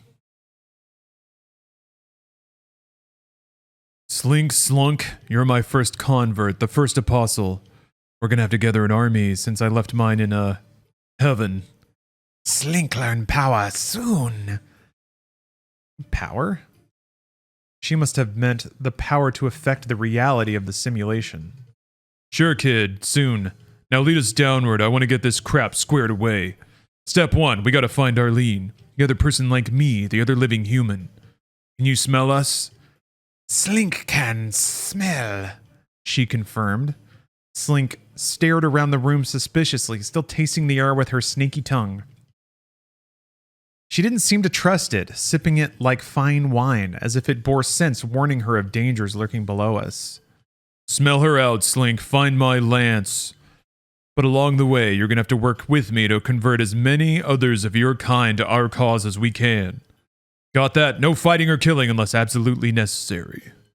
Slink understands. I started to ignore the hissing, which was probably caused by her forked yellow tongue. I remembered where the ladder was that led down to the next level, and I remembered a stadium full of zombies with rifles and shotguns, and more spinies who might not be as accommodating. Between us and the ultimate level of Phobos deep below. I remembered what waited down there, a pair of hell princes. I was not happy about facing them again. We continued through the acid room to a long corridor, and there we, as a pair, met our first hosts of the undead. 3 zombie girls shambled forward, one of them topless and missing an arm. The other 2 UAC workers, all armed with weapons stolen from Fox Company Marines who didn't need them anymore. Slink held up her hands. Stop, she commanded. The zombies paused obediently. Damn, that's right, I thought. The Spinies have some sort of mental control over the zombies. This not real. Master's dead. Join forces. Kill newbies. The conversation was not a big hit among the zombie gallery. Maybe the original Spinies had psychic control over the reworked humans, but evidently when Slink converted to my cause, she accepted the unreality of her world, mostly because of my demonstration. I realized, not by faith, she lost her ability to tap into the psychic Fred's network. The damned zombies just wouldn't listen to her. The one-armed, topless girl raised her hand. She held a 5-shot revolver. Nothing serious unless she got truly lucky with a shot. But I wasn't about to wait for her to start plinking. Before she could squeeze off a round, I pointed my rifle and fired 1 shot from the hip. At that range, if I'd missed, I would have turned in my Marine Corps t-shirt. I took her amidships, sinking her in her own wake. There was a time when I would have felt disgust and revulsion against myself for shooting a woman. Yeah, it was like 2 chapters ago. Anyway, I longed for such a time. Now I only felt grim joy at having cut down an undead monster. The other 2 zombies opened fire, unperturbed by their companions' obliteration. I dropped behind an ornate rosewood trellis left over from when this section of the UAC facility was a visitor's center. Fortunately, these undead were proving to be just as bad a pair of marksmen as the ones in real life. It probably had a lot to do with the fact that they never blinked and their eyes were perpetually so dry they could barely see. I dropped to my butt to steady the rifle. Couldn't expect too many bursts of luck firing from the hip, and fired a round into the farthest of the two. She had the better weapon, some sort of bolt-action rifle. The other had a shotgun, and it was too far for it to be effective. If I had any doubts about my new convert, I buried them. She hawked and spat into her hand and then hurled the flaming ball of snot into the face of the shotgun-toting zombie gal. The shotgunner screamed a combination of pain and rage and started firing her shotgun in our direction. A few of the pellets struck me and burned like hell since I wasn't wearing armor yet. I don't find it until the next level down, I remembered. But I stuck to my plan and pumped 3 more rounds into the rifle gal until she finally dropped before turning my attention to the shotgun zombie. By then she was dead, burned into a blackened corpse by Slink Slunk, my first apostle. I had to just say Slink Slunk. Slink Slunk. It's a fun word to say. All right, I'm updating the timers and stuff. Thank you all so much. Oh my gosh.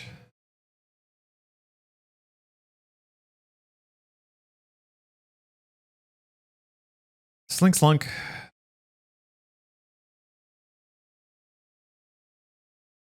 When the battle abruptly ended, I sat still for a long time, head bowed. God, I prayed, can you really make me go through all this again? Oh, Clam Virum, thank you very much for the sub. And Happy New Year. Actually, 12 months. Happy anniversary, too.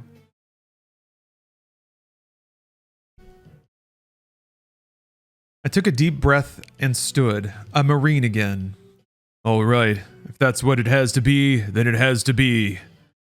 But what would happen if the resuscitator, or what would happen in the resuscitator simulation if I died? Damned good question. Can a spirit that's nothing more than bits in a huge computer go to heaven? Or would my death mean my absolute obliteration? Screw it, I muttered. Marines are riflemen first and philosophers never. Come on, Slink, let's get the hell out of Dodge. I led her through the long corridor between the trellises to the door that led to the ladderway down. The next level was god-awful, as I recalled. A black, dark maze, spinies galore, and maybe even the first Pinky, the horrible demons who were all mouth bigger than even the mouth of doddering old Mick Jagger. Okay. He was threatening a comeback tour when Arlene and I upshipped from Earth 6 months and 350 years ago. I wonder if he still was. So wait, Mick Jagger was still around in like 22 whatever? Sometimes he writes about it as though it was present day, like actual present day, when he was in Kafiristan. But then there's things like that where he makes like references to Star Trek and shit.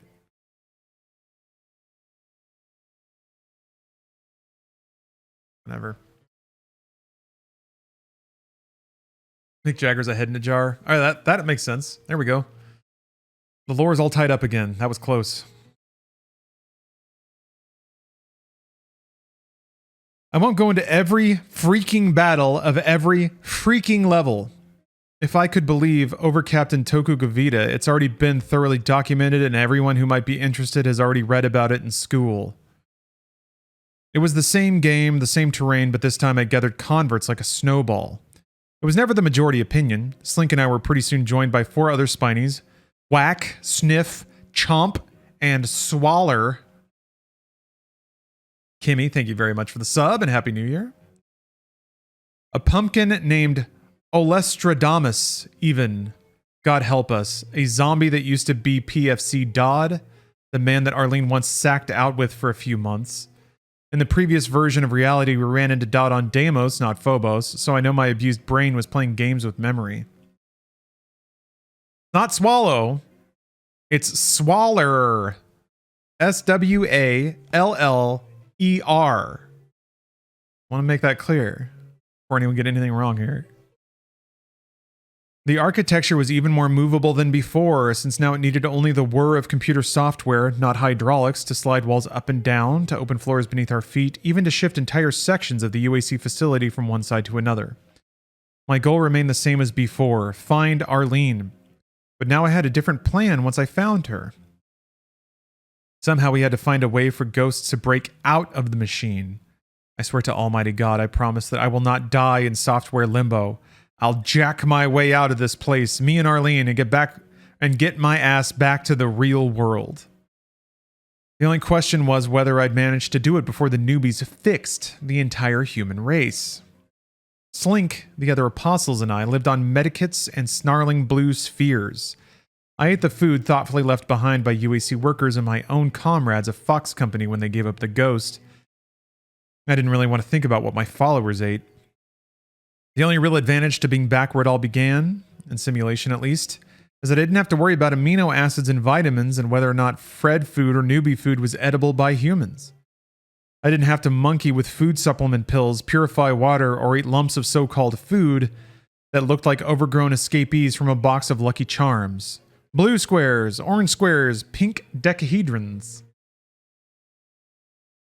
When we climbed down to the third level, what felt like half a day after I first appeared for the second time at the mouth of the overrun facility, we were greeted by a welcoming committee of 5 spinies, several zombies, and even one of those spectral ghosts that sounded and smelled so much like Pinkies even though we couldn't see them. Oh, specters, right.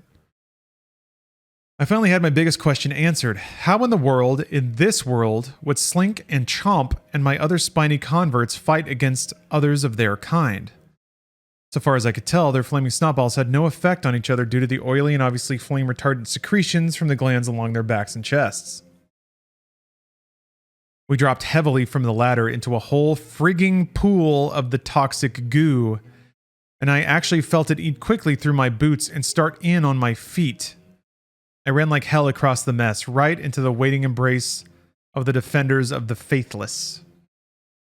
I fell back against the wall, firing off shot after shot from an over and under.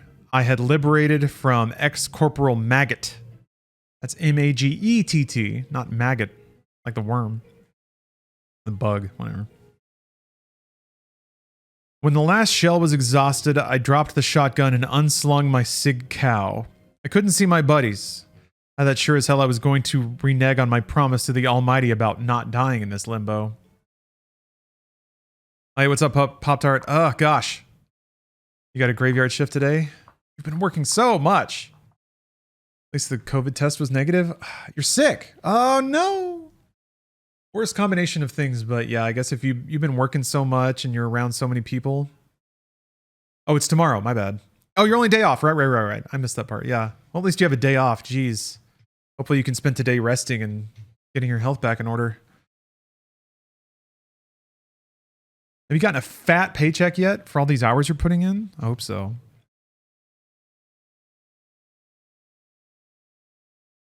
Tomorrow, first graveyard. All right. That's going to be your normal shift, right? I guess now that you've covered for everybody taking vacation. All right. 4 spinies, I had killed the 5th, swarmed me, and I took 3 flaming mucus balls to my face. My skin felt like it was parboiled offen me.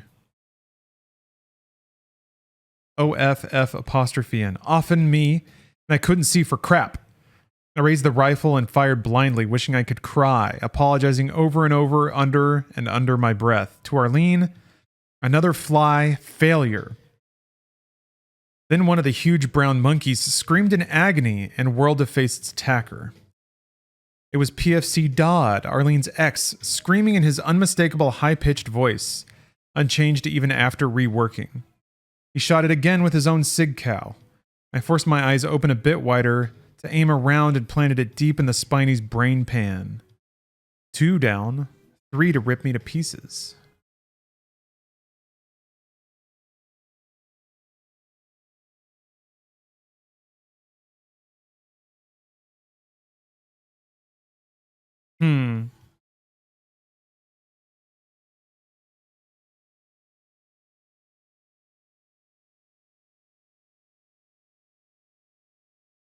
But suddenly the other three spinies came under assault from a rain of huge, sharp stones. I dropped to my ass to avoid the bombardment. It was a veritable intifada of my spiny apostles. I guess they figured out that their snotballs wouldn't do anything to their heathen brethren, so they started ripping chunks of masonry out of the walls and using that as their weapon. God, faith was already working miracles on the spinies' thought processes. They drove their enemies back and back, killing two of them. One was knocked silly, and we later converted him. He's the spiny who called himself Swaller. Wait, what? Oh, he named them all after they did all their converting. Jeez. Or before, I should say. When they were all dead, fled, or better bred, Slink and Chomp, who were starting to become an item, hunted up a blue sphere for me. They cradled it carefully on a piece of plastic camouflage netting they stole from a dead Marine's helmet and smooshed it into my face. Thank Christ. I went from 0 to 60 in 1.2 seconds, and I actually felt human and alive again. Meanwhile, Whack and Sniff rounded up all the unexpended rounds of ammo they could scrounge. Days passed. It sure seemed like days, but maybe it was really only a few microseconds. And I was already in the habit of drawing a huge question mark over any time indicator and writing subjective time beneath it ever since Arlene and I started flitting across the galaxy at nearly the speed of light. This was just another example of relativity, I reckoned, but it seemed like days to us, and that's all I can say. Days passed, and we were finally ready for the last descent into the final horrific level on Phobos. We were about to come face to face with our first Hell Princes and the gates of Moloch that led to a whole new limbo on Deimos. I hesitated at the top of the long, long ladder that led down nearly a kilometer into the crust of that tiny moon Phobos. Phobos means fear, I remembered. Though I don't know what the significance was. Okay, boys and girls, I said. Are we ready to rock and roll? They nodded. Swallowing hard, wondering where in this world I would find Arlene Sanders, I put a foot and hand on the ladder and began the long descent into that blackness. Below me, I heard an inhuman scream that still, after all and everything, caused my stomach to contract and my sphincter to clench. I recognized that scream. All right, that's the end of chapter 15, but we have 2 more chapters unlocked already. I'm going to read those in just a minute. I'm going to take a quick break, though. Get up and walk around a smidge. How many chapters do we have left? Let's see here. We're about to start chapter 16, and there are 23 chapters total. But we've unlocked 2 of them already. So I think there's 5 left to unlock. All right, chapter 16. I'll be right back. Okay, the nightmare continues. I also just realized we have 2 more Good Old games to give away. I'll do that after we wrap up the chapters we got to read.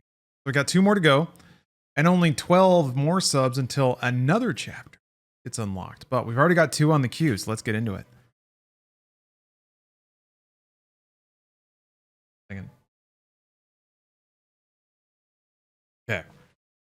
Chapter 16. We climbed down a ladder so tall I got vertigo and almost dropped off to my death. I led, my gaggle of monstrapostles spread above me. The ladder was at least 1 kilometer long, much longer than the real world, if that was the real world the first time. Obviously taken from a bitter, scary, nightmarish memory. At the bottom of the ladder was a small, open elevator, a wire cage into which we all piled. It ground downwards, scraping the walls of the shaft and groaning in agony at carrying so many. I started to get the shakes as the elevator led us into the high shelf room. Below us, I remembered, was a whole herd of pinkies, and so far the pinkies had turned out not to have enough brains to even listen to my conversion speech. Maybe they were pre-verbal. I certainly couldn't hear any language in their snarls, grunts, and screams of rage or pain.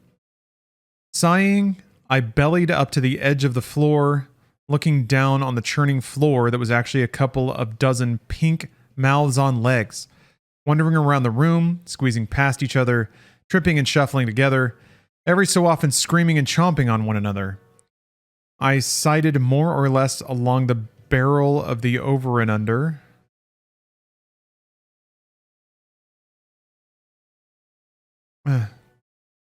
Okay. I sighted more or less along the barrel of the over and under, which didn't have a forward sight, and squeezed off the first round. My spinies joined in, throwing snot wads, while Alestradamus and Dodd shot over the spinies' shoulders. Between the 7 of us, we spread pinky guts all over the room, leaving nothing after 2 minutes but the hot, quivering corpses of 25 pink demons. My ears rang from the banging of the firearms, just mine and Dodd's, but it was close quarters, and the room echoed with every shot. The acrid stench of fricasseed pinky burned my nostrils and throat, but at least they were all dead. I hopped lightly down the shelf and onto the killing floor. My cohorts thudded down like a herd of elephants. We headed down the corridor towards the final elevator, the one that led down to our old friends, the Hell Princes. Just before we got to the lift, we passed the infamous crack where I'd seen Arlene's skull and crossbones pointing out the way she'd gone. I stopped and stared wistfully, wishing I could see my buddy again. Was she in her own version of the Phobos facility, or was she still somewhere ahead? Last time I'd found her in the first room at the Deimos installation, where I jumped after finding the gate. This time I turned away sadly and started up the corridor. As I walked past the crack, a powerful alabaster demon suddenly darted its hand through the crack and into the traffic lanes, grabbing me by the arm. I jerked back out of its grasp, raising my shotgun and hissing for backup. A vision of violence shambled out of the hole. Savage bestial eyes, tendrils red as blood atop the head, dirt and less palatable contaminants caking the body. I jerked my scattergun around to unload a shell into this unholy new creature. But before I could squeeze the trigger, the bestial shape spoke, urgently whispering, "Don't shoot, Fly. It's me. It's AS." The perspective shifted, and I was staring at Arlene Sanders in the flesh. When she saw the shotgun leveled at her, she squeaked like a mouse, then dove for cover. But as I was already dropping the mouth of the weapon and rushing forward to yank her out of the crack. Okay, so he just had he talked about her red hair, and I guess she's covered in dirt. When they said alabaster, I was like, that's Arlene.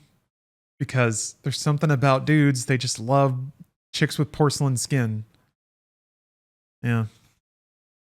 There's always a very narrow selection of words that dudes use. Anyway, Arlene's going to yank her out of this crack. Yeah, when he's going to talk about her tits.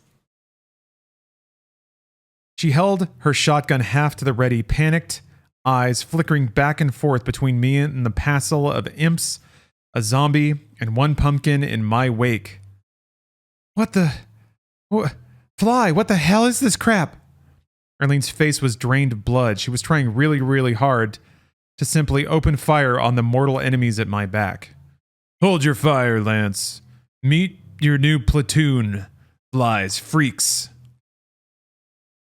Suddenly I thought about Dodd. While Arlene was reluctantly approaching Slink and the other Spinies, I quietly leaned over to Dodd and ordered him into the shadows.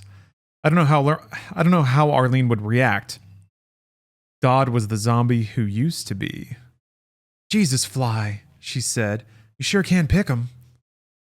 We held each other for a few seconds, reveling in the quiet reunion of two soldiers deep behind enemy lines. Then I sent Slink ahead to watch for the Hell Princes and asked Arlene what she had done for the past 2 days since appearing in this horrible maze. You're gonna laugh, she gloomily predicted. Laugh? It's really stupid. Hey, I've got an idea. Instead of reporting on your report, why don't you just give me your report? Oh, thanks, sweetie, pull rank. All right, but you're gonna freak. I put my hands on Arlene's hard, almost masculine shoulders. Kiddo, I'm gonna tear you apart like a wishbone if you don't spit it out. Where have you been the past 2 days? Here. Yes, in the UAC labyrinth, but how did you get this far? I barely did it last time, more luck than anything else. How did you make it without a scratch? No, here. Right here, where you're standing. You appeared here? On this very X.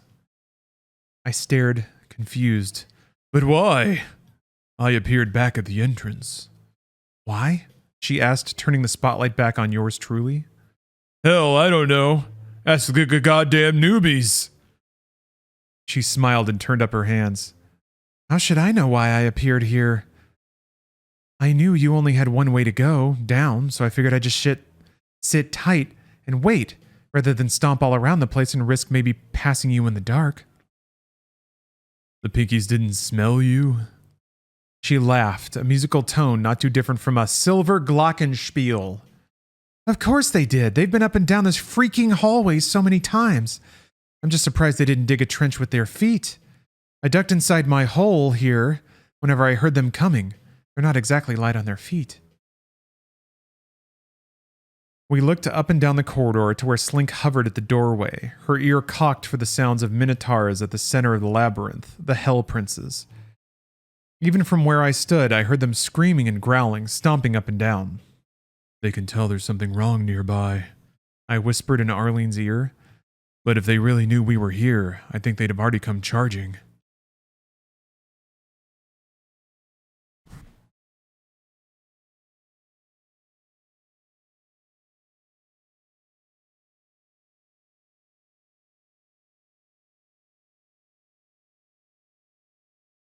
One second.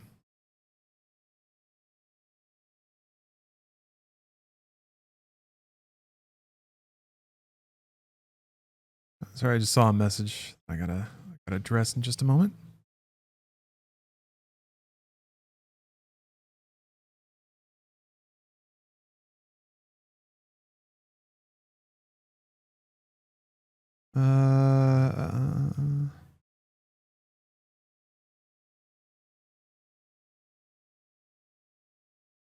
Okay, let's see here. Yeah, Minotaur's charging. Okay, sorry about that. They didn't charge me last time I was here, and I made a lot of noise. Didn't notice me until I went through that door and down the stairs. I think they don't hear too well. They're used to a lot of noise from the Pinkies anyway. But they smell something, right? Arlene wrinkled her freckled nose and grimace. Mainly what they ought to smell is spiny. Don't take this wrong, Sarge. Your new platoon stinks to high heaven. I looked left and right along the dank stone hallway, stones piled on top of each other without any sign of mortar or cement. I looked at my platoon. Not as good as Marines, sure, but could anyone do better? This is what you meant by saying Patrick, isn't it? Patrick? What the hell are you talking about? Just before the newbies sucked our brains out, you looked at me and said Patrick. I figured you meant to convert the monsters like St. Pat converted the Irish heathens.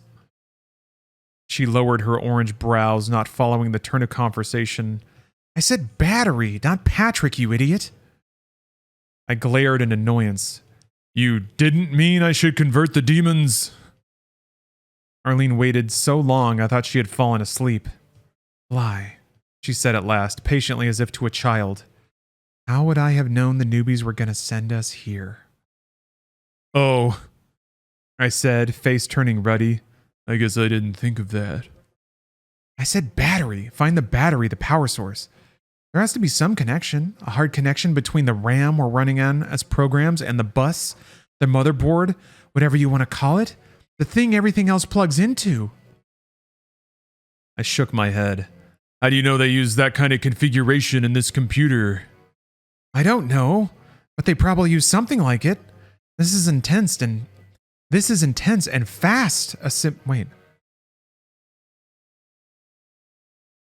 This intense and fast assimilation. Remember what the resuscitators said about wanting everything to move fast? That sucks a lot of juice. Basically, the faster you want to go, the more energy you need, and it's got to come from somewhere. All right, so there's a power source. So what? We can't shut it off. We die. Arlene blew air out her closed lips in exasperation. We don't shut it off. That's our key. That's the door. If we can piggyback on the data stream that defines us inside this simulation onto that energy flow, we can back out of this freaking place and into the rest of the computer, maybe even into the operating system of the resuscitator ship. You think we're on the ship? Why? She shrugged, looking so much like Arlene I got chills. So wait, does she look like a demon? I guess so. What else are they gonna do? Hang around the rock we just left? What's Skinwalker to them? It's probably just the nearest planetary system to Newbie Prime. Why else would they decide to come here? Well, if the newbie we had on the Disrespect was part of the invasion fleet that wiped out the Fred, what if they came to Skinwalker for a more important reason? What? Maybe they came in search of us. Wait, what? Wait, no, that's Arlene talking. They double stacked a quote. Wait. Oh, no, wait, no, never mind. That's still Doom Guy talking. Maybe they came here in search of us. She stared, not saying a word, so I continued. Maybe they picked up some mention of us and our so-called non-biological status, and how much that scared the Freds when they annihilated them. So then they went out hunting for us. Maybe they knew this was our nearest base. Maybe there was some record among the Freds. Couldn't have gotten here in time. We came on a light-speed ship. No message could come faster, and there was no settlement here when we left Earth, anyway. I shrugged. They were on their way here, though. Our prisoner said so. Arlene slowly shook her head, eyes closed. Then she massaged the bridge of her nose. No question, this really truly was my buddy. Every mannerism was exactly right. The Arlene Sanders in this computer world wasn't just an alien program designed to fool me. Somehow the Resmen had built a device that sucked her soul out and trapped it here. Till I found her, I had my doubts. Okay. I stared up at Slink, who looked tense but not frantic. Evidently, the gruesome red fiends were still agitated but hadn't yet decided to investigate. Hey, Lance. You really want to charge through that door and fight the Hell Princes? I asked. Not particularly, Flyboy.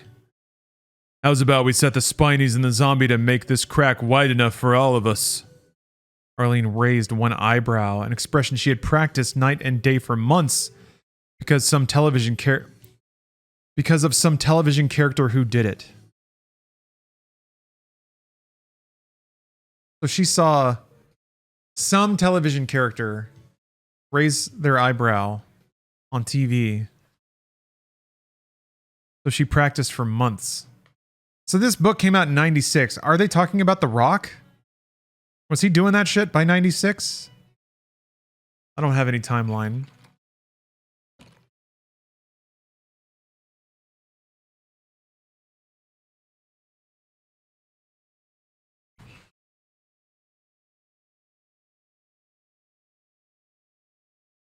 They can say they're not afraid to drop bombs on Mick Jagger, but like everything else they do is all like references. It's like that thing from that one other thing. Oh, maybe Spock? That's true.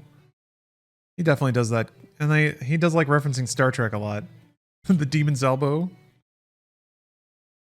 Is 96 too early? Yeah, I don't know when The Rock started doing his eyebrow. I don't know. Anyway.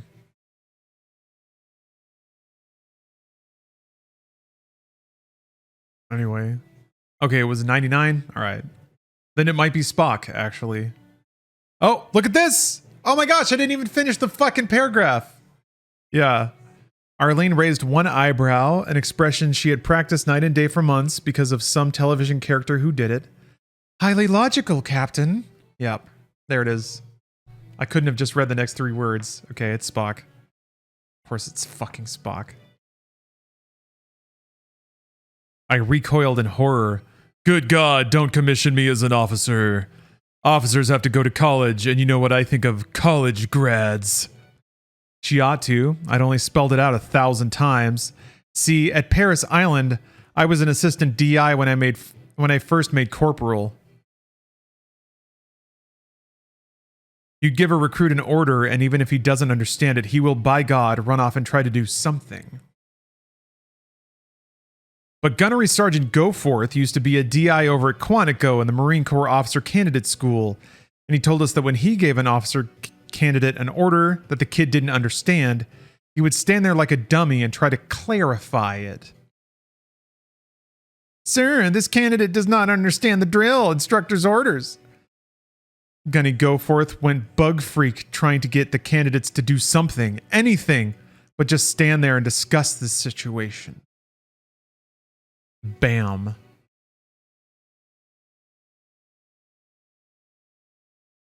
Ooh.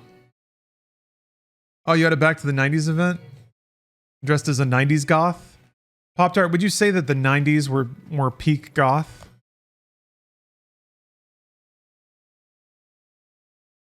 Because it kind of got hybridized with like the scene look in the aughts, I want to say.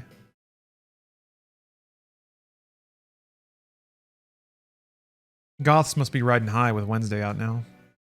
Details no one asked for. According to Screen Rant, the Rock first said his catchphrase at WrestleMania 14 in '98.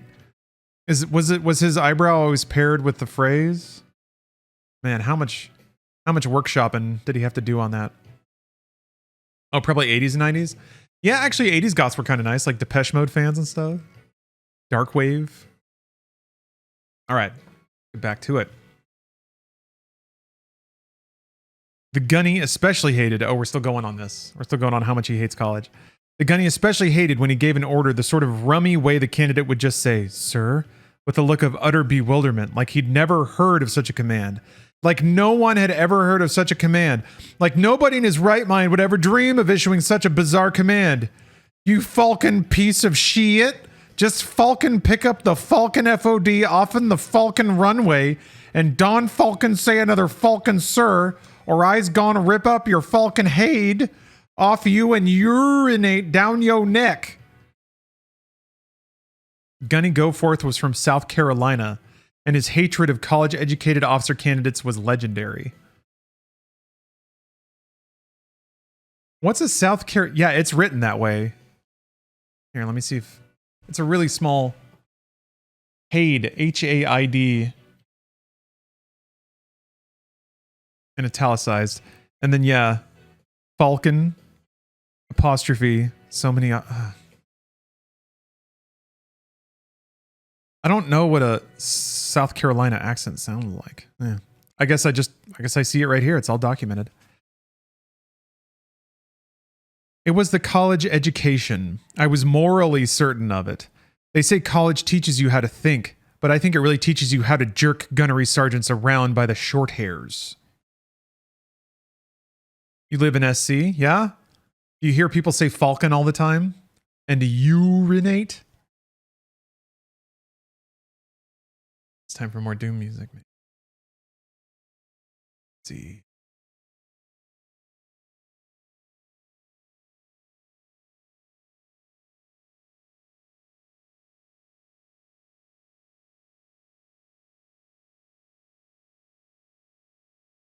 Okay.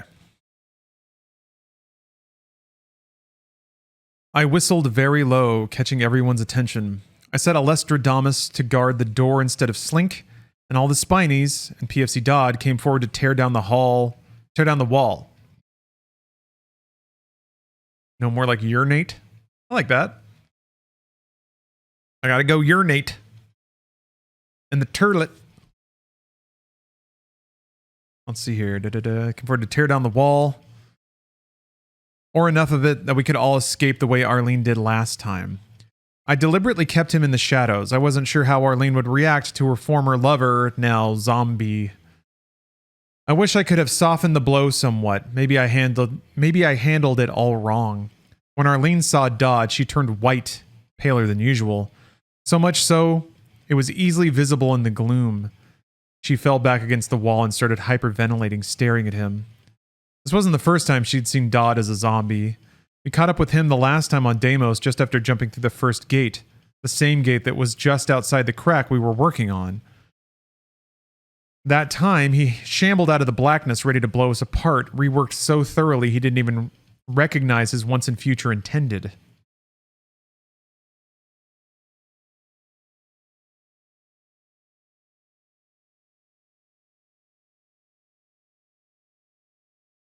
Intended. Ugh. I was sick back then, sick at heart. I knew I would have to kill the SOB and Arlene would hate me forever and hate herself for hating me when I only did what I had to do. But a miracle happened. The first one I'd seen on that trip, but not the last. Arlene suddenly found it inside herself to shove me out of the way and kill Zombie Dodd herself. That way she wouldn't really hate anybody. It was a hell of a thing for her to do. One of the reasons I love her so much. My best bud. I made sure to put that right after loving her. Now, what did this mean? Now we had PFC Wilhelm Dodd as one of our crew. But Dodd, who not only didn't remember sleeping with Arlene and loving her, in that order, but also didn't remember being killed by her. But Arlene remembered, God help her. She remembered killing her boyfriend. She blew his head off and watched the body topple like a dead tree. Christ, she muttered beneath her breath, closing her eyes and turning away. Christ, Fly, did you have to run into him? I didn't know whether Albert made it easier or harder. She had thought she loved Dodd until she met Albert Gallatin, but maybe her feelings for Albert were colored by what she'd done to Dodd and what we were all sharing, the destruction of our planet and our entire race. At least I knew those thoughts were firing through her brain.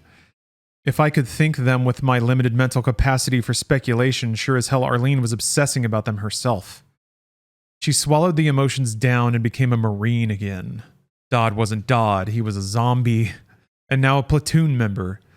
She did what she had to do. She was a U.S. Marine. Semper Fi, Mac. The spiny imps got busy ripping away at the masonry. Arlene and I tried to help, but human hands simply weren't strong enough to do the dirty work. We caught stones as they fell and lugged them away, trying to make as little noise as possible. The Pinkies were damned noisy as a rule, but the Hell Princes should still be used to the noise. But still, the last thing I wanted. We almost damn near made it. Slink and the other Spinies, Whack, Swaller, Sniff, and Chomp, used their iron nails to grind away at the crack, scraping stone away. It was already wide enough for me and Arlene, and Dodd, of course, and nearly so for the imps, but the pumpkin Alestradamus was a bigger problem. I snapped my fingers until I got his or her attention and gestured it over. Can you deflate? I asked. It didn't say anything but looked puzzled.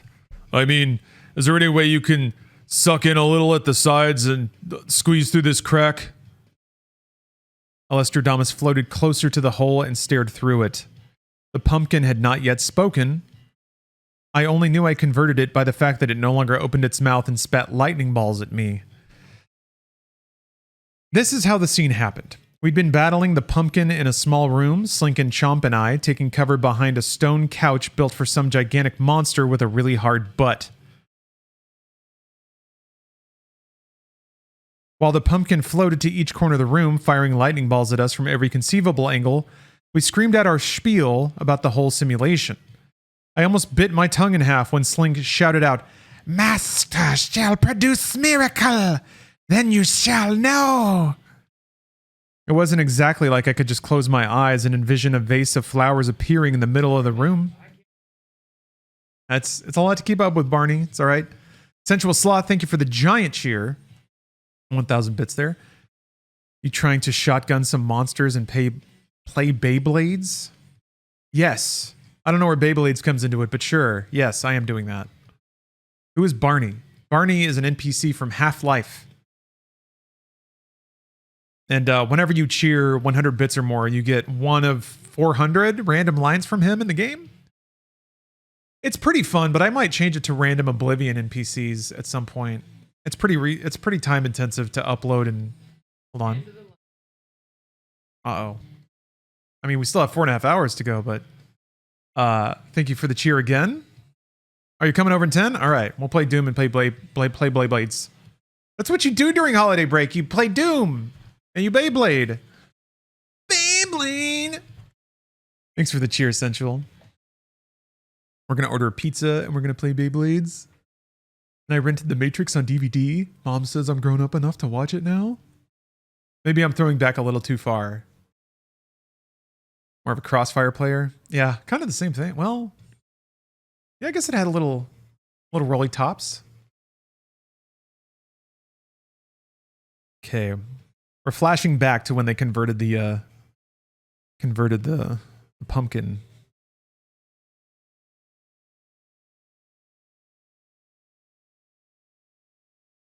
What was I supposed to do? Suddenly remember that the water in the fountain was really wine? Ha.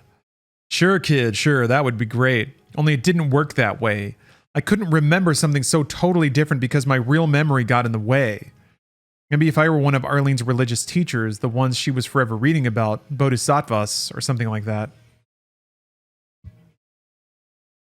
Maybe I could perfectly visualize a Fred world where pumpkins were only beach balls, imps were crash test dummies, and the Pinkies all wore monkey suits and served cocktails. But I was just Flynn Taggart, and I had too good a memory to play that game. Alas, I remembered just how bad-tempered the pumpkins were, and this one was proving how damned good my memory was with every electrical belch.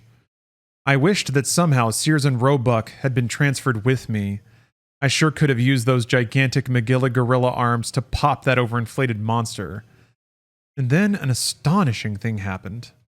While the pumpkin was floating around the blue glowing room, with flickering light from several shedded light tubes, it managed to wedge itself into the small space between the stone couch and a shred of illuminating panel on the ceiling. Trying to extricate itself, the pumpkin managed to rotate so that its mouth was pointed directly skyward. Then in frustration, seeing us in the corner of its peripheral vision, so close, touching distance, the dweeby pumpkin fired around directly up into the powerful circuitry. The short circuit in the light tube must have acted like a capacitor because there was a violent spark flinging feedback loop, and the pumpkin ended up taking a jolt that must have been 100 times the amperage of its own lightning, judging by the acrid smell of ozone. The zap scrambled every neural circuit in the pumpkin's brain. It must have blown through all of its metaprogramming, letting me reach right down into the deepest part of its brain and convert it on the spot, like it had seen God directly. That's how it responded. I turned it. We became friends. Turns out these things can talk. They just don't have much to say. Too full of hot air. Ha ha. Actually writes out ha ha, except it's H-A-H space H-A-H. Their voices are at the extreme low end of the frequency range of a human ear. Alestradamus sounded like Darth Vader played on a tape running at half speed. Please give him quotes so I can try to do that. We'll see. But now I waited expectantly for Alestradamus to answer. After a long moment staring out the crack, it rotated to face us and sadly said, "No.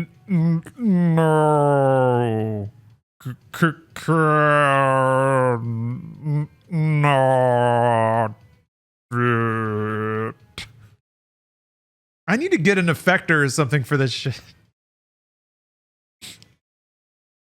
I wondered if I had the only pumpkin who stuttered, or if that were a racial characteristic of all pumpkins. Alestradamus rotated to return to its post and froze. Standing in the doorway was a hell prince. Stobbs Blunder, thank you very much for the sub. It really do be that way, don't it? The freaking thing had finally decided to go upstairs and check on the weird silence, and with an amazing foresight, it had chosen the exact instant the door was unguarded. The Hell Prince recovered before I did. It raised its arm and fired a blast of the greenish energy beam from a wrist launcher. But Alestradamus was faster. I wouldn't have believed it possible. I'd never seen a pumpkin move so quickly. But it was in between us and the Hell Prince fast enough to catch the blow meant for Arlene. Of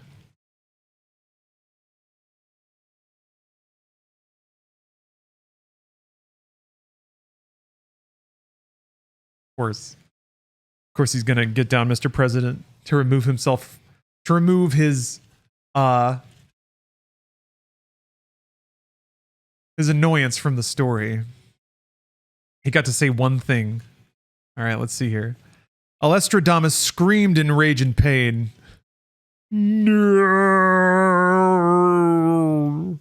I did that. That wasn't, unfortunately, not quoted. Oh, wait, hold on a minute. Can...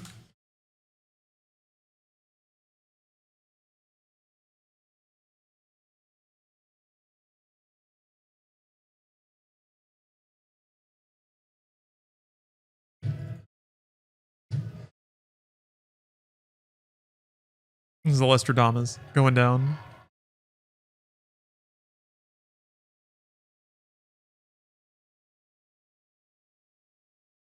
Okay, but it said half speed, though, so...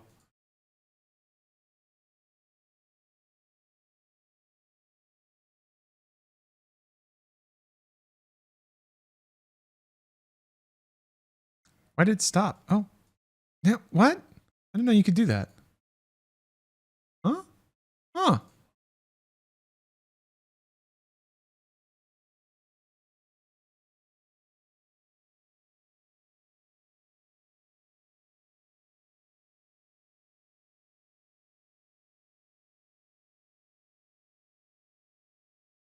Very long. Okay.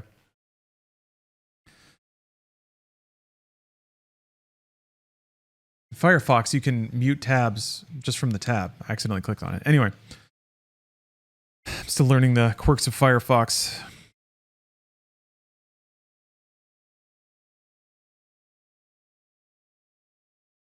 Let's see here. Alestrodamus screamed in rage and pain and returned fire with the lightning balls.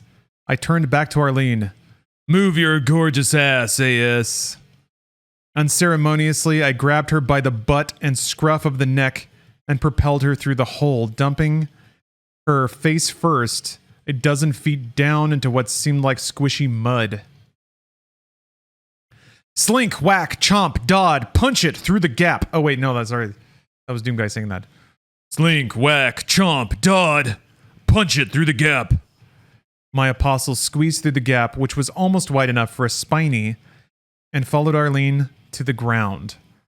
I hoped to hell she had shaken off enough days to roll out of the way before the 200-kilogram spinies dropped on her head. I leveled my shotgun. We were at such close quarters and tried to get a shot around Alestrodamus, but the pumpkin was too fat, too round. It and the Hell Prince were going at it. Well, I was going to say fang and claw, but I guess it was actually mouth and wrist launcher. God. But the two races must have hated each other. But why? I remember seeing Hell Prince bodies lining the walls of one pumpkin chamber and dead deflated pumpkins strewn about the floor of another hall owned by Hell Princes. I guess the only two creatures that hated each other more were steam demons and the spider mind. They were both pretty torn up. Alestrodamus blocked the entire passageway, and the Hell Prince effectively filled the doorway, which was a good thing, because I could just glimpse the second Hell Prince behind the first, but he couldn't get off a shot around his compatriot. Come on, forget it, I bellowed. We're through. Pull back and hide. Convert your brothers. But Alestrodamus didn't hear. He was too busy teaching its mortal enemy what it meant to incur the wrath of a pumpkin. And then I heard the sound I most dreaded, the flatulent noise of an inflated pumpkin popping, meeting its airy doom. Alestrodamus collapsed into a huddled heap of rubbery flesh on the floor. It belched out no more lightning. We had our first martyr on the holy quest to punish the false ones. I stepped back into the shadows of the crack. The stupid Hell Prince had gotten so fixated on killing its race enemy that it had entirely forgotten about me and the rest of the crew. It staggered forward, obviously 90% dead on its feet. I was happy to supply the missing 10th. As it crouched unsteadily over the body of our loving Alestrodamus, the most intelligent inflated floater I had ever known, I raised my duck gun and unloaded a shell at point-blank range into the Hell Prince's temple. I only wished I still had the beloved double-barreled shotgun I had carried through the entire campaign on Earth. I guess Alestrodamus must have torn up the Hell Prince more than I thought. I expected the creature to be hurt, but hell. One just like it had taken a shot directly amidships with a rocket for Pete's sake and lived. But this one didn't. It dropped heavily, groaning, and 10 seconds later it was dead.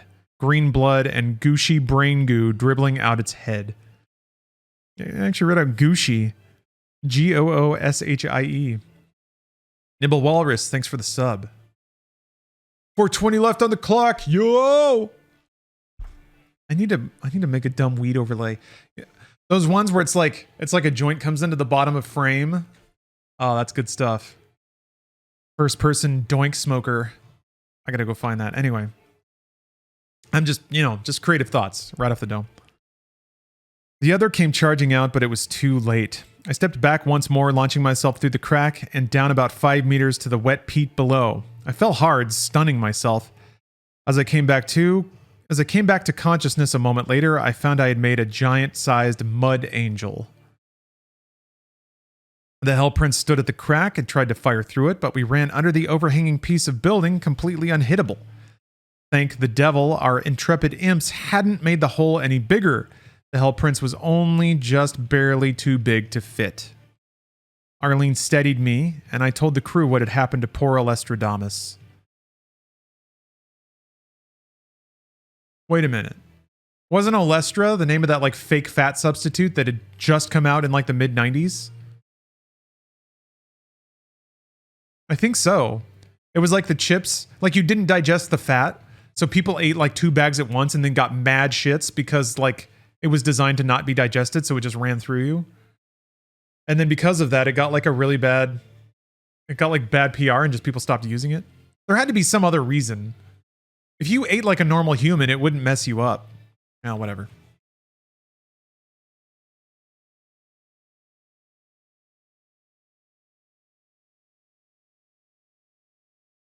I always thought that tech was going to come back.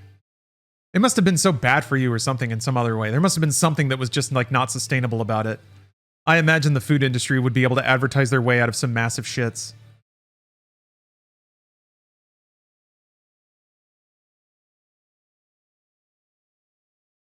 Yeah, there's fake sugars and stuff for sure. You should look into diet gummy bears if you want an explosive diarrhea. Well, they still have them though. It didn't stop them, right? You've never eaten a whole bag of chips by yourself. Not like a full bag. I've gotten the bigger gas station bags that are 3 servings, but never a whole Doritos bag that's 6, 7, or 8 servings. I could though. Lord knows I could do it. I just haven't. Oh, it caused your body to not digest other foods you ate. Ah. So it actually got in the way of digesting other good food. Interesting. All right, anyway, sorry, I just made that connection. Albanese sugar-free gummies absolutely destroyed my ass. I guess if you have diabetes or something. Oh, there's a video about it? All right. Yeah, I was always really curious. I was banned? I was always really curious why that never came back. That food tech just seemed to be abandoned. I'll look into it. All right. It would trick your body to not get vitamins. Ah, okay. If it causes actual malnutrition, then that makes sense.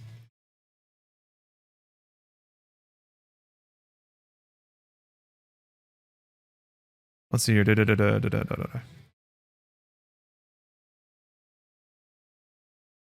Alestrodamus, all right. Arlene made the same point about him, her, it being a martyr, and I explained the concept to Slink for later processing to the other apostles. Above us was sky, horribly enough. We had come down more than 2 kilometers through the solid rock of Phobos, and here at the bottom, directly overhead, we saw the stars. It made no geographic sense, but of course it didn't have to. It was nothing but computer software, after all. Across the field, I saw 2 raised platforms. That was the gate. I pointed. Well, man, I hate to say it, but if we're gonna find that power source, we better get the hell off Phobos. Arlene raised her eyebrows, then shrugged. Well, sayonara, Phobos. And I was so looking forward to a more extended visit. Yeah, right, AS. All right, chapter 17, which is the last chapter we've unlocked so far, but we're only 9 subs away from unlocking yet another one. They are in the Matrix, yes.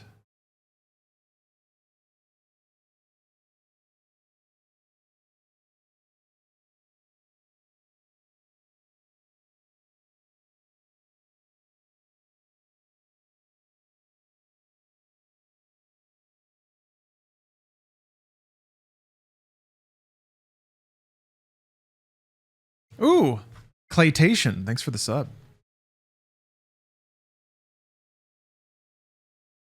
And Liznak, thanks for the resub. Getting ever closer. Getting ever closer. You do love to see it. But yeah, Robin roll. The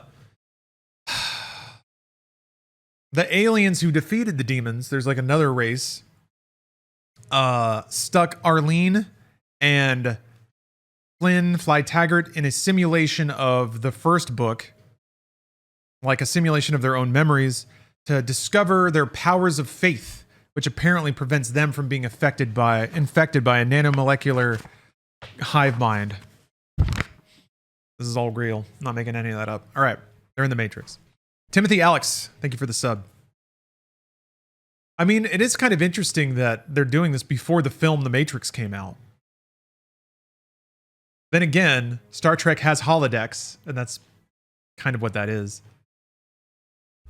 So, but still, there was a part where Doom Guy changed the simulation with his mind. So that's, kind of Matrixy. That's Allegory of the Cave and all that. All right, chapter 17. Marines are like cats. They sleep lightly, half an eye peeled for Charlie, sniffing the air like a huge carnivorous tiger that's always hungry. They can fall asleep standing up, in 0G, during re-entry, even while marching on the flipping parade ground. Don't ever try to sneak up on a Marine. Jesus the Anointed One walking on the water makes enough racket to jerk a Marine awake from a sound sleep. And when a Marine wakes up, he's on his feet in one fluid movement, rifle in hand, fully alert in less time than the fastest microprocessor takes to execute a single machine code command. Except me, that is. Oh, Timothy, thank you for the sub. Fly Taggart wakes up not remembering his own name, bleary and groggy, eyelids glued shut with little pieces of sleep. I stagger like one of the Fred-worked zombies with a mouth full of cotton, inarticulately begging and pleading for some life-giving coffee. Usually it takes 2 recruits and a burly PFC to slap some sense into me in the morning.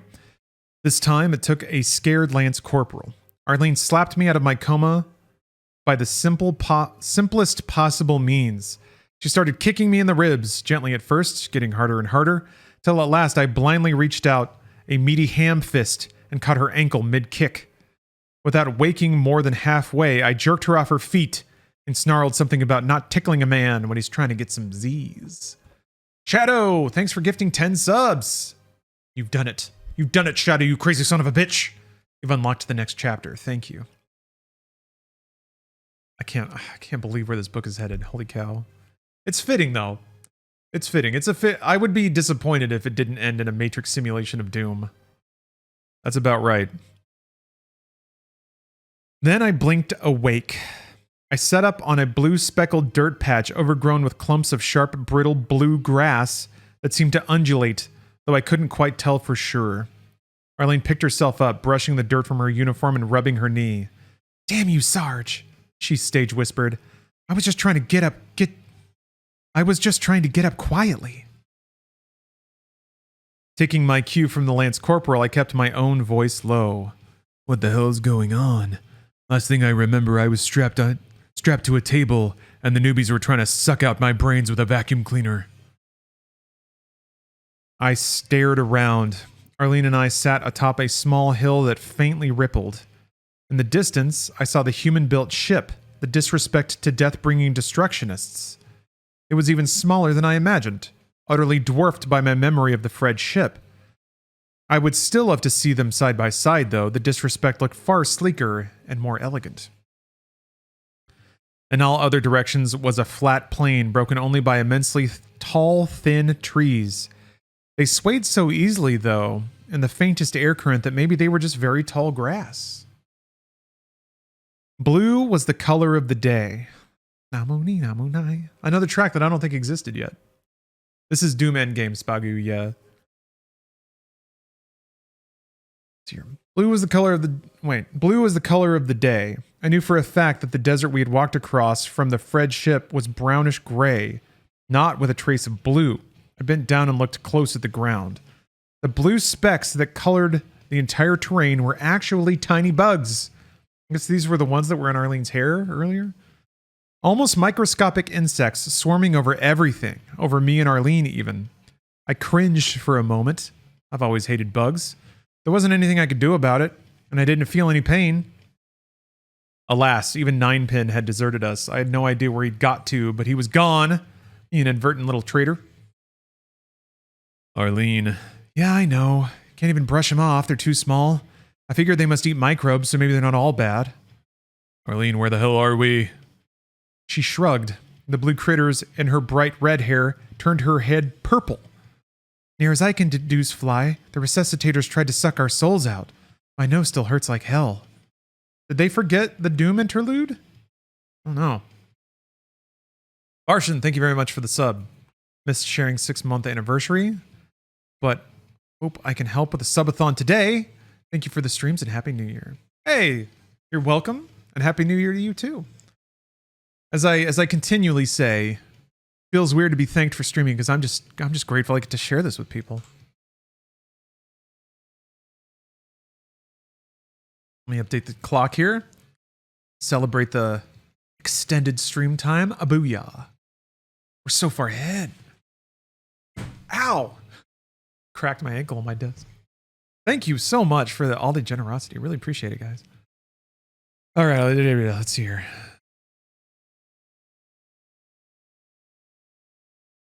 Let's see here. Sucked souls out, hurt like hell.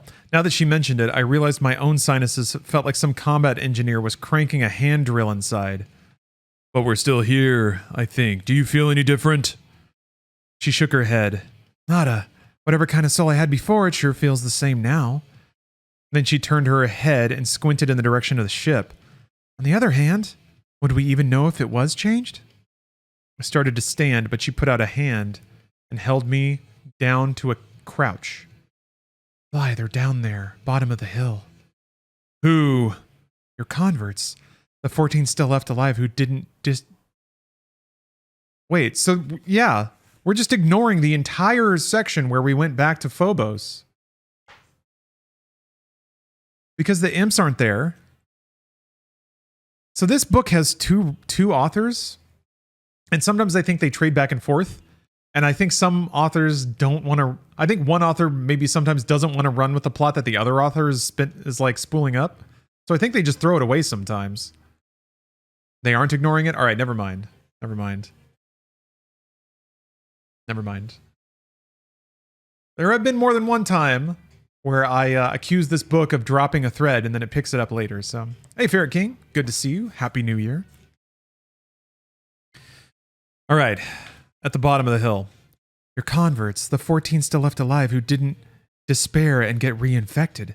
Sears and Roebuck are down there too. Their bodies. The freaking newbies killed them to shut them up. They wouldn't stop arguing about them using the machine.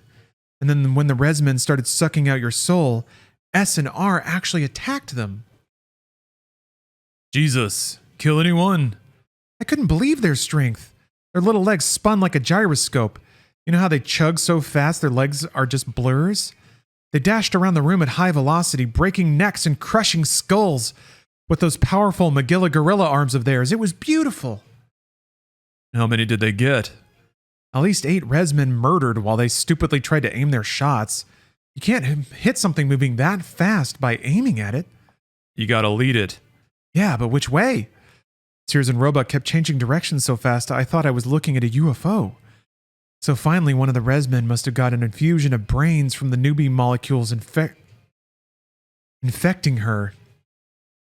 She grabbed a laser cannon and just held the trigger in while she swept the beam back and forth across the room as fast as she could.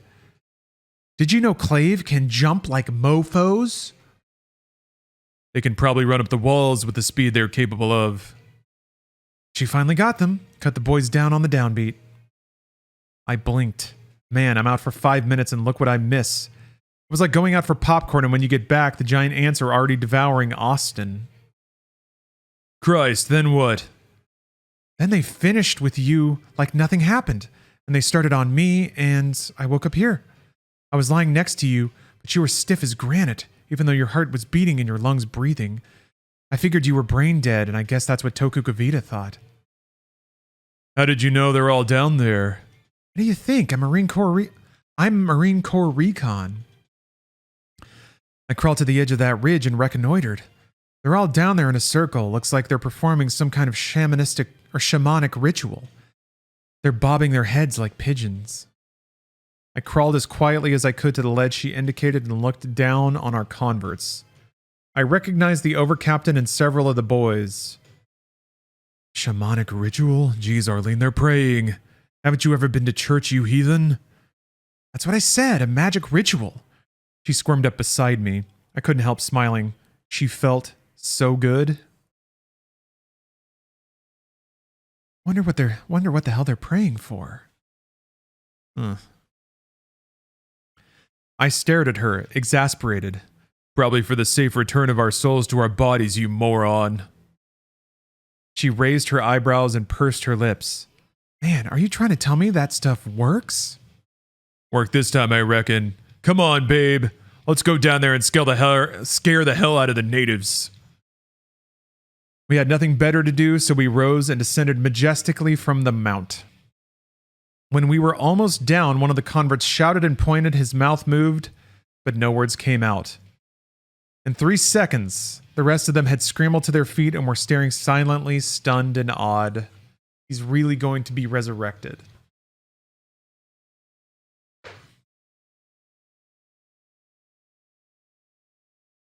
All right.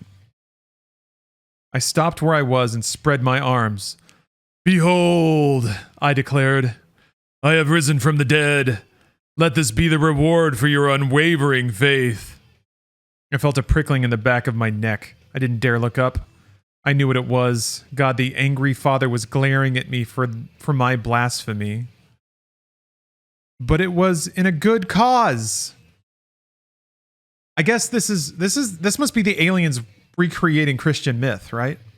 But in space, so that they can understand religion. Exactly, Otter. This was before Creed. Wait, did Creed exist in 96? I have to look up when Creed formed. I have to spell it right.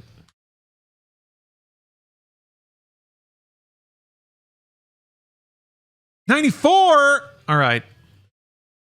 94. Yep, Creed existed.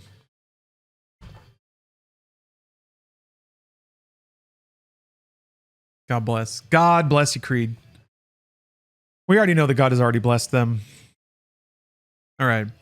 We had to keep their level of faith high, so if there were any molecular newbies floating around, they couldn't get a toehold.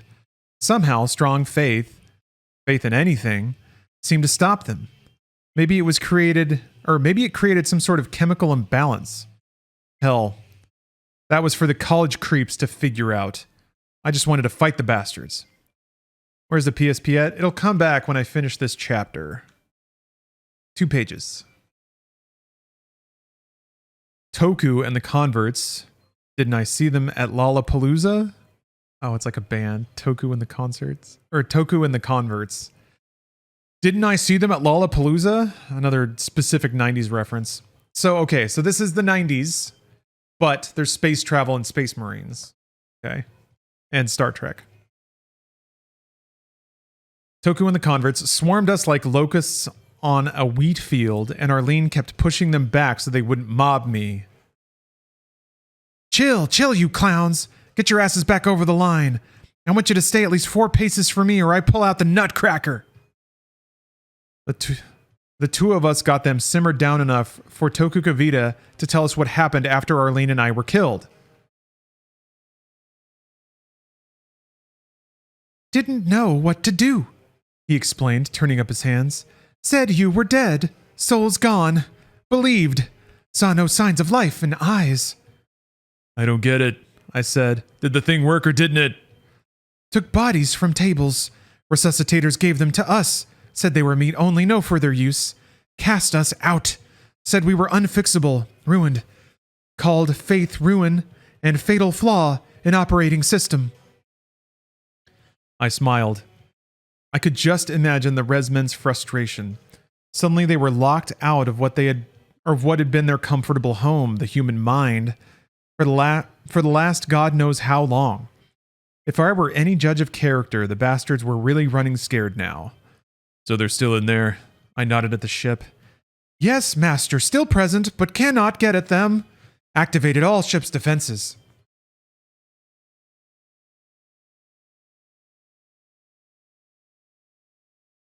Wait a minute. There's a new voice. Okay, this is Arlene talking. I had to scan ahead. So he drove out the man. It was a sweet voice. And he placed at the east of the Garden of Eden cherubims, and a flaming sword which turned every way to keep the way of the tree of life. I turned to Arlene, nonplussed. I didn't know you knew the Bible. I don't. I just know that verse. I must have heard it in a movie or something. Activated launch sequence, continued the overcaptain. Ship launches in 30 minutes. Should get to cover, otherwise we'll be burned black. The other remnants of the fearsome flies grabbed all their stuff and bundled it up, but I caught myself wondering. If Arlene and I hadn't awakened just then, would these goofs have sat right there while the ship launched and burned them alive? I winced at the thought. They had faith, but I obviously needed to work a bit on the common sense aspect of religion. We stood over the bodies of Sears and Roebuck. From where I stood, the wounds didn't look all that bad, but from where I stood, it was a million clicks away from the medical lab on the disrespect. Yet we couldn't just leave them there. If their bodies were burned, not only would their spirits be irrevocably lost, left to wander the barren dunes and blue bug-covered plains, but they would feel every microsecond of the incineration, and they would remember. Geez, Fly, that was a hell of an act of bravery on S&R's part. I mean, here we are, hundreds of light years from the Clave homeworld. They must have known the odds were slim to none that we'd be able to resuscitate them. Arlene crouched, staring callously at Sears and Roebuck. Staring cautiously at Sears and Roebuck, unlikeliest of heroes. An idea was starting to germinate in my brain. Toku, you guys got a hover car or Land Rover or something down here? He looked puzzled, scratching his chin. Their hirsute captain desperately needed a shave. He was starting to look like a chimpanzee balancing on its hind legs. Don't know. Different department. Yeesh. Here we went again with the ultra-individualism. Oh, wait, no, that was not a quote. I gathered them around us in a circle. All right, you proto-jarheads, did any of you drive a vehicle off that ship? Silence, many heads shaking. Arlene put her hand on my arm. Excuse me, Sarge, you're not asking that right, may I? I waited a moment, eyes flicking back and forth. Then I grunted assent. Dudes, she began, did any of you see a vehicle on the dirt here? She addressed them as dudes. Instantly, a half-dozen hands went up. The crewmen started talking all at once, but they quickly compared stories and pointed along the axis of the ship heading aft. About 3 kilometers, explained the overcaptain. I wanted to strangle the entire lot of literal doofuses. Drive it off the ship. Jeez! I glanced at Arlene, who said, Come on, Fly. You know which of us is the better runner. Take off, kiddo, and for God's sakes, make it the fastest 3K you've ever run. Wait, which of you is really fast? Every hand shot skyward. I rolled my eyes. These guys were worse than the natives on the island where everyone either always lies or always tells the truth. Look, I know each of you is the fastest SOB in the outfit, so every man point at the second fastest dude. I had 14 converts, 6 pointed at one guy, 4 pointed at another, and the other 2 pointed at each other. The 2 winners were startled by the sudden attention and didn't point at anyone. Right. You and you follow Corporal Sanders. Move out. I sat down to wait, trying my damnedest to look completely calm and patient. In reality, I was about ready to chew the heads off a bag of 10-penny nails. I was still waiting in exactly the same posture, having forced myself to be utterly still when Arlene and the boys drove up 21 minutes later in a hover car. By then, everyone was nervously sneaking peeks at his watch, except Overcaptain Tokugawa, the only man with utter absolute faith in me.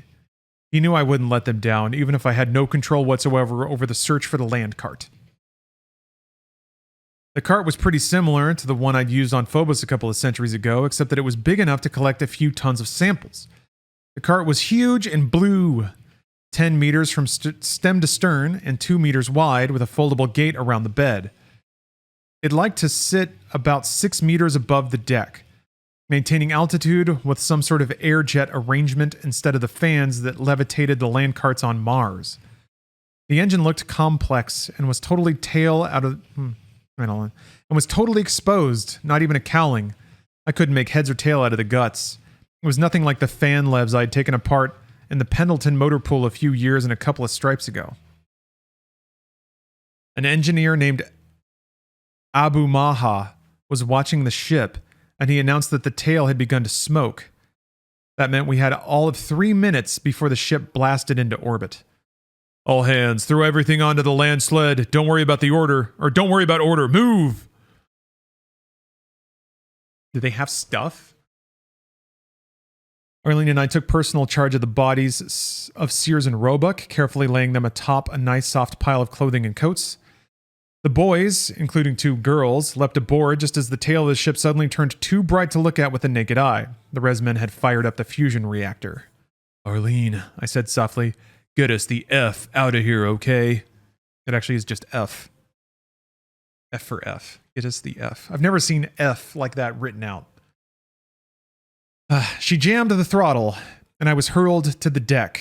One crewman almost tumbled out the back, but Tokugavita caught him by the hair and the scruff of his neck and hauled him back aboard.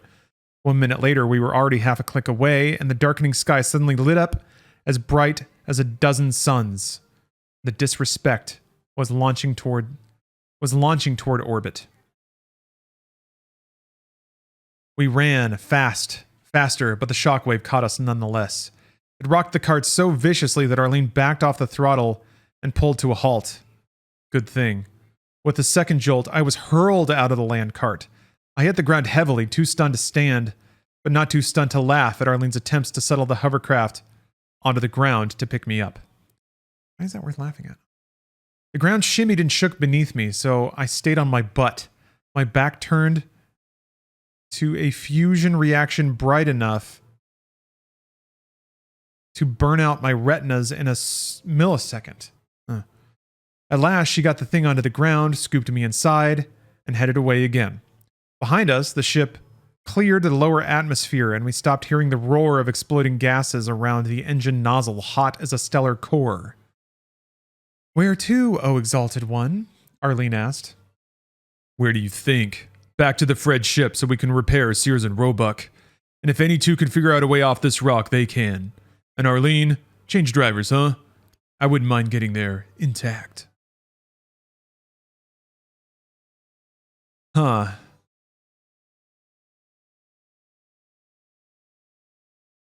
Okay. My eyes scanned forward just a little bit, and somebody on the next page is specifically referencing the first book by name. It's written out. Knee Deep in the Dead was written out in italics, and they're talking about a book. That's less than a page away, but it's in the next chapter. I knew this shit was going to go meta. Man, meta is bad writing. I'm just going to say it. Meta's a trick. Fucking BioShock. It's a trick. It's a trick to seem smart.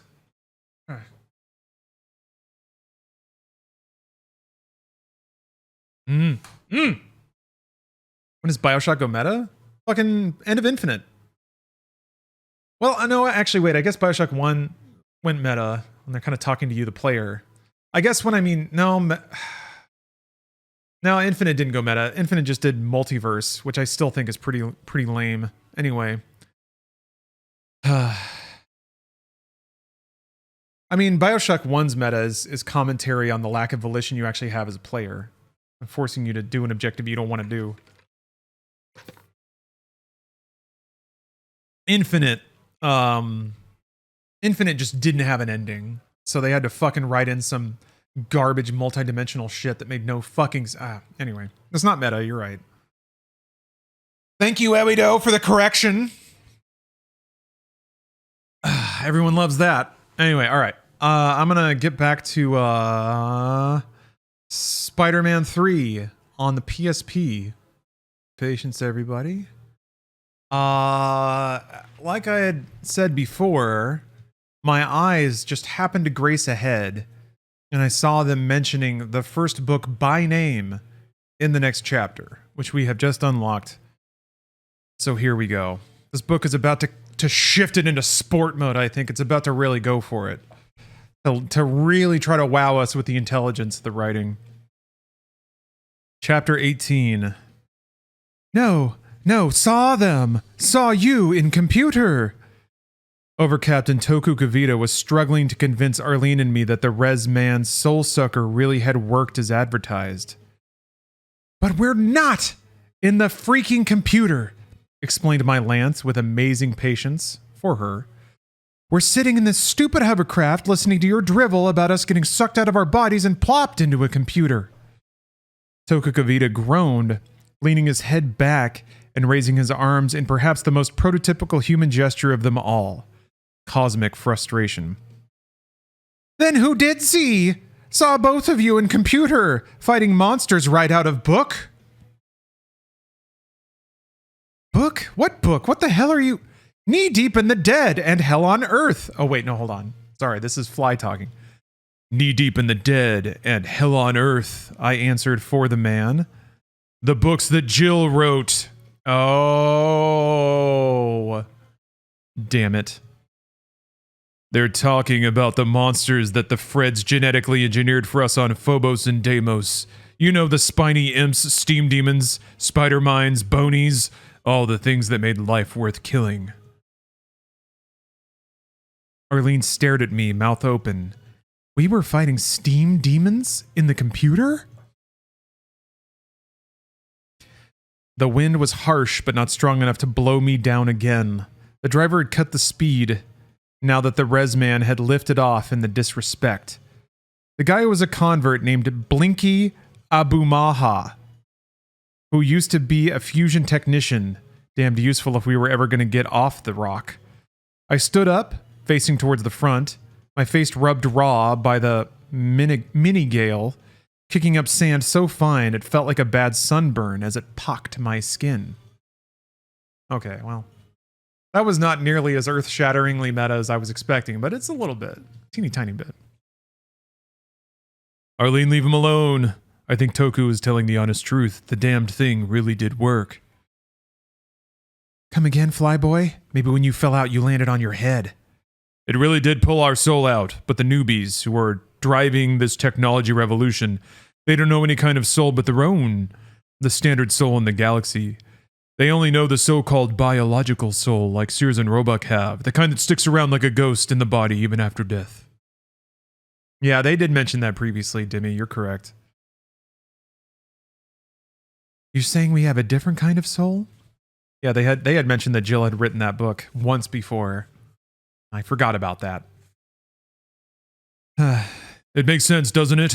Yes, we're the only creatures in the galaxy who can die. And we're the only creatures who have anything like faith. Of course our soul works so differently. You're saying when they use the machine. Arlene faded away. I turned back, and she had her hand over her mouth, eyes wide behind her goggles. I think you figured it out, I said softly. Fly, the machine duplicated our souls. There really is another version of Fly and Arlene out there, and they've got us back fighting the Fred monsters again. Oh, Christ! Those poor... I was about to say... Those poor souls! Go ahead and say it, AS. It's literally true.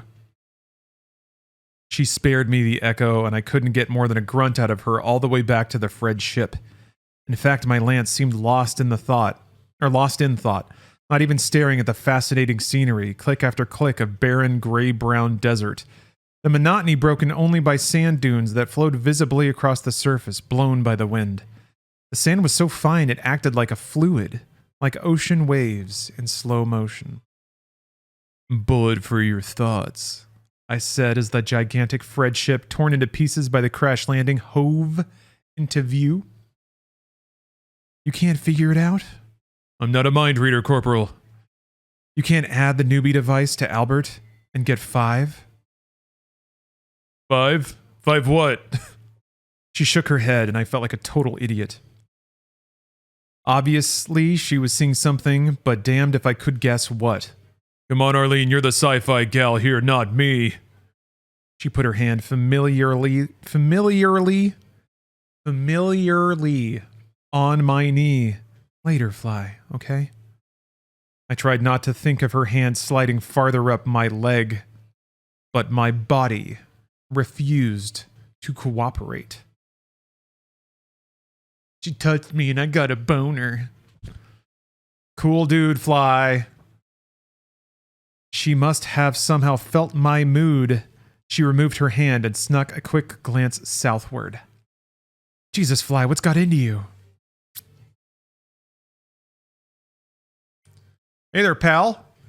See you're boned out there, bud. See you got a hard little stiffy in your pants. What's that all about? See you there, chap.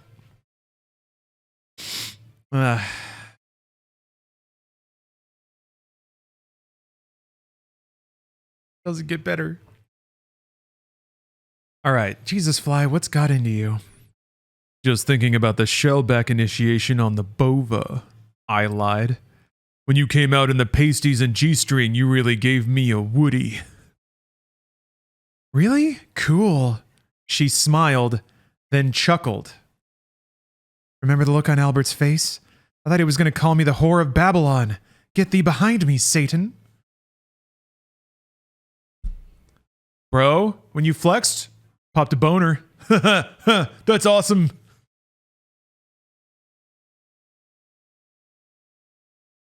You know when dudes give each other boners and then they high-five about it? And she's just one of the guys, you know? It's just totally normal.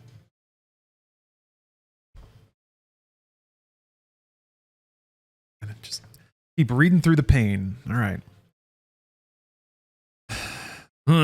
You ought to quote the real Bible if you have to quote something. You mean the Catholic Bible? Impera matur nihil obstat. The very same. All right, so how does the real Bible say it? It's not in the real Bible, of course. Arlene rolled her eyes and muttered some dark blasphemy. And then we were there, at the gaping mouth of the Fred ship, the aft end of the final forward piece. Blinky Abu Maha drove the hovercraft right inside the crack, forward as far as he could go through the wrecked, empty cargo hold where we had whiled away many simple hours training and shooting at imaginary Freds. Then he parked the car, and we all piled off and started hoofing forward through caverns measureless to man. That was in a quote, and I don't know why. We pulled short at the first medical lab we found. During the time we had spent on the ship, the weeks headed towards Fred World, then the weeks we followed the spoor of the newbies to this barren place, Sears and Roebuck had finally, reluctantly, showed us a little bit about working the various machines and devices. I wondered if they realized their own lives would someday depend on how well they taught and how closely we observed. We slapped their bodies on a pair of tables, and I took my first really close look since we found them dead in the circle of apostles. One of them, don't ask me which, had a deep but cauterized beam wound across the chest. Cause of death, severe trauma to the left heart, severing of the greater and lesser aortae. The other clave in the pair beheld a beam in his own eye. I had no idea whether anyone else had picked up a mote. The thin beam fried straight through his retina into the head. You know, I said, pointing at the wound, that shouldn't have been fatal. Arlene looked incredulous, so I explained it to her. Clave don't keep their brains in their heads. It's under the stomach, here. I tapped the point of the triangle formed by the Magilla gorilla body just above the stubby legs that could work so fast the human eye couldn't even see them. Well, she said cautiously, did he maybe die because the other one died? I shrugged, nodded. I can't imagine one dead, one alive. Maybe they couldn't either. I felt for pulses in all the most likely spots. Neither gorilla was alive by any test I could think of on the spot. Come on, you apes, I said. You want to live forever? Only Arlene laughed. I guess that 200 years hadn't treated Mr. Heinlein kindly. Motherfuck!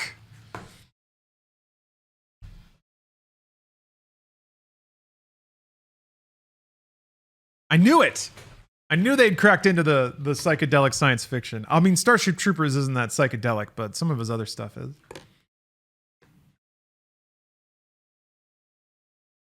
Uh-huh. Actually, no, wait. I guess Starship Troopers gets pretty out there, too. Never mind. Okay.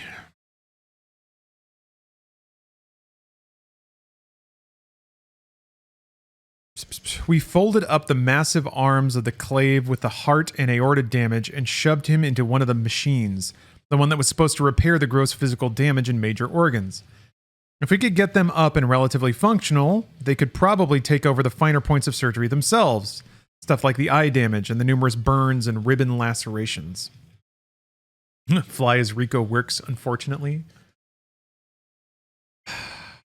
Kinda, yeah. I need to see Casper Van Dien play Fly Flynn Taggart in the adaptation of all 4 book novels into a movie trilogy. I think he could do it.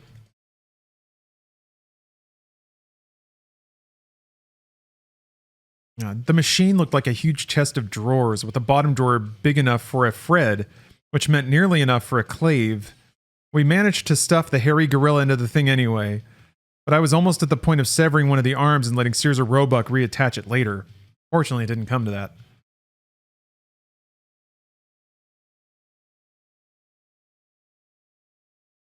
S&R might be totally ice when it came to mutilating bodies. That wasn't taught in light drop combat tactics school. I twisted the dials in the upper left drawer to indicate a circulatory system. The Freds used visual icons, fortunately, since I didn't speak Fredish, while Arlene cycled through a seemingly endless catalog of different species looking for Clave. Jeez, Fly, there's no end to them. It's like that party scene at the end of that stupid movie, The Pandora Point, where 6 million different aliens swarm the place, and Milt Kruger has to make them all cocktails he never heard of.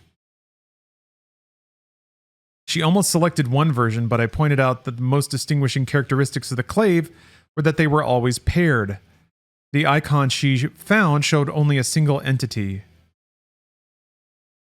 You can't tell me the Freds don't know that much about the Clave after 6 million years of warfare. So she continued the cycle and eventually she found the correct species, as I predicted. Even the icon showed them doubled. Lucha Boy Toy, thanks for gifting a sub. That is a great name. Okay, we ready to rock and roll? I asked. Hit it, Tiger. Hey, Spider-Man. Topical. I took a deep breath and punched the button marked with a large up arrow. It turned from blue to yellow. The devil machine began grinding and scraping. I shouldn't have been surprised. It was Fred technology after all, so of course it sounded like a brake failure at the end of the universe. Oh no, this is Endgame. Oh no, this is the last book.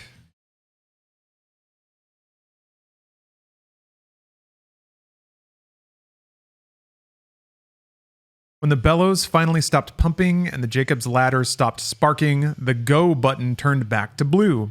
A pale wisp of smoke curled from the bottom drawer, and I heard a muffled yelp. Arlene and I wrestled the drawer open. Inside was a living Clave, blinking rapidly and trying to focus his eyes.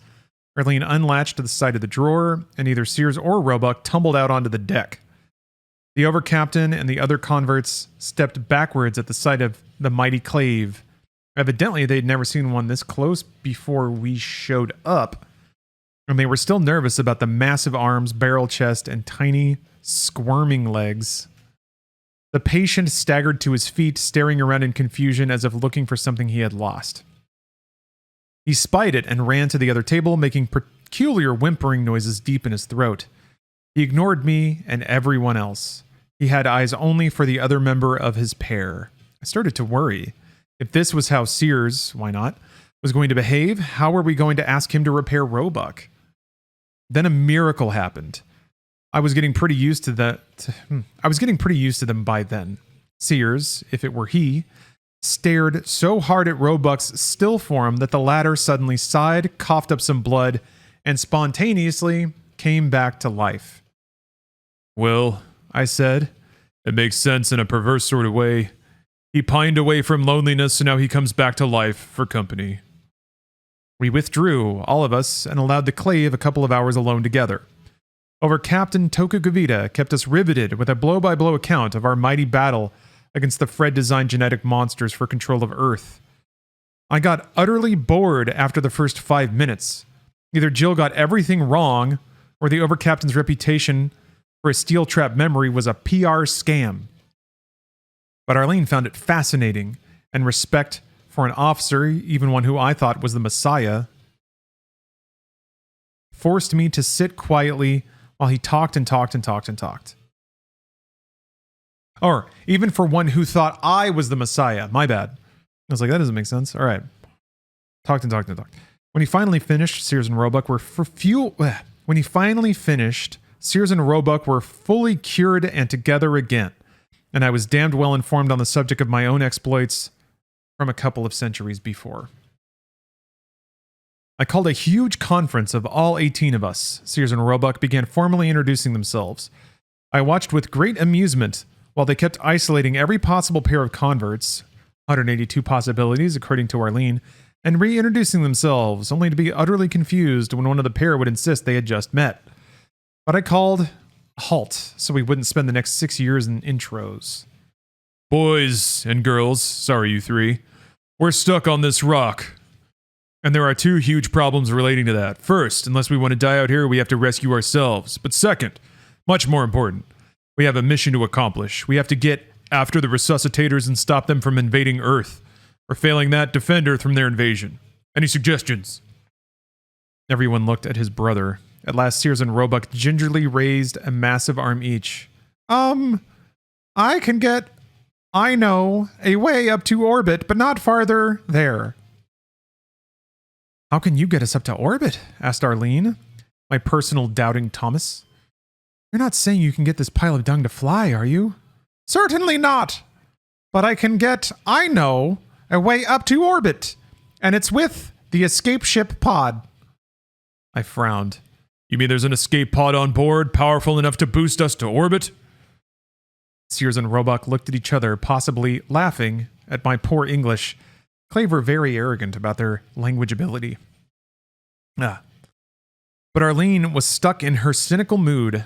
What the hell good does that do us? So we can get to orbit, yippee-ki-yay, then what? Over Captain Tokugavita leapt up. Battle fleet! Can take battle fleet from people armed to repel invasion. People armed what? What is that? Is the moon of this planet. Moon is artificial, contains many and many interstellar ships.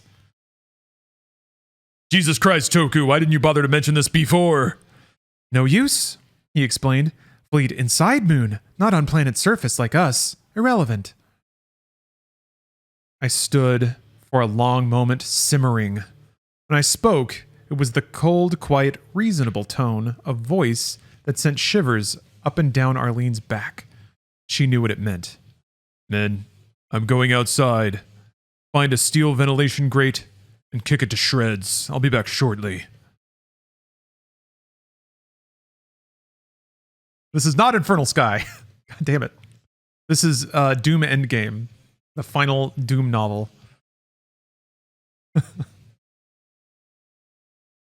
Let's see here. It wasn't just that latest round of idiocy. It was the entire setup. Was there ever anyone more put upon than I? I found the grating, raised my boot, and gave it about 6 killer gruesome whacks, like Lizzie Borden with the axe. When I finally limped inside, I felt much better. When I returned, feeling cleansed, I issued the necessary orders. Sears and Roebuck, get that escape pod ready. Toku, Abu Hama, you guys know how to unlock the ships and fire up the engines? Good. Get your trash ready. Then assist the Clave if they need it. Arlene, keep an eye on everyone else. Gee, thanks a lump, Sarge. That's the price of being a junior non-com. When you get everything ready and you're set to go, you'll find me in the forward engine room looking for Fred bodies to kick around. The Freds, it turned out, were not as crazy as their architecture suggested. They were very protective of their own safety, like the other races in the galaxy who expected lifespans in the hundreds of thousands or millions of years. In fact, they built life pods into their ships every few hundred meters. We had our choice of not one, but 3 different escape pods in the section of the Fred ship remaining intact. Sears and Roebuck led the expedition along the outermost corridor of the ship. It was a royal pain. The Fred boat was never meant to sit on the surface of a planet. They figured it would always remain in orbit. Hence, there was no provision for walking on what amounted to the ceiling of the ship. Everything on the ventral side was smashed beyond repair, of course, by SNR's creative landing, and the dorsal side was all upside down.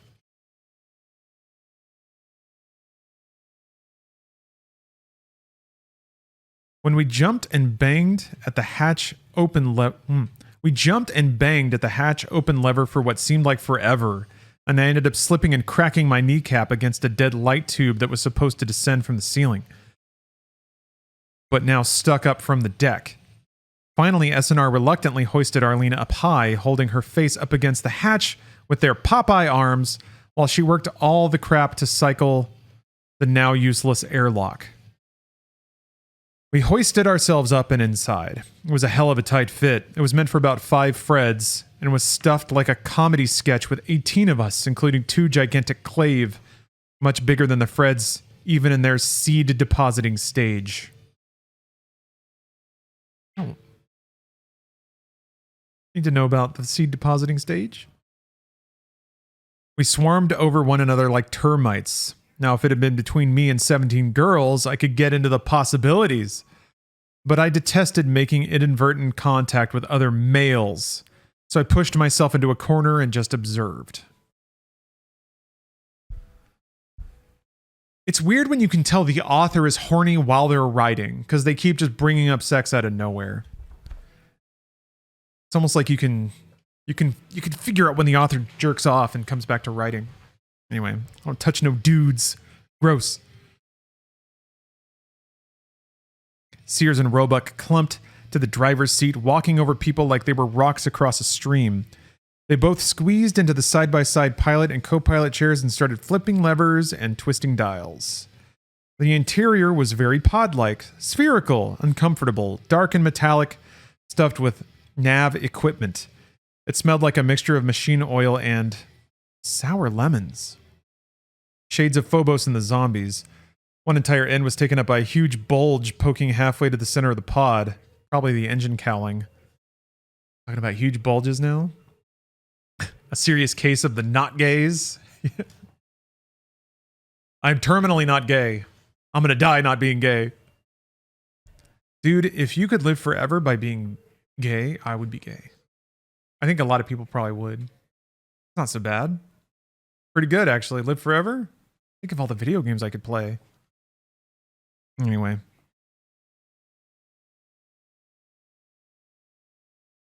Preparing yourself for taking immediately off, Sears and Roebuck warned. Without giving us even a moment to do so, they pushed the button. The whole freaking pod exploded. Let's see. I'm trying to pick another. And we'll go Quake 2, why not? It's all in the family. The whole freaking pod exploded. That's what it felt like when it detached from the ship. A huge gut-wrenching explosion. People in gear flew everywhere, and something really hard creased my cheek.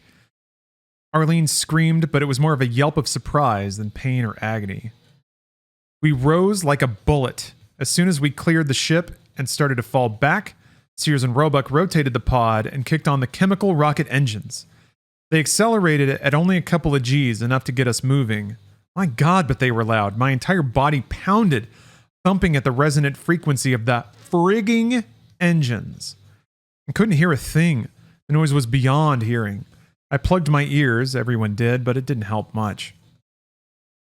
Then the clave flipped on the big boys, the fusion drive, and we roared away from the planet at even...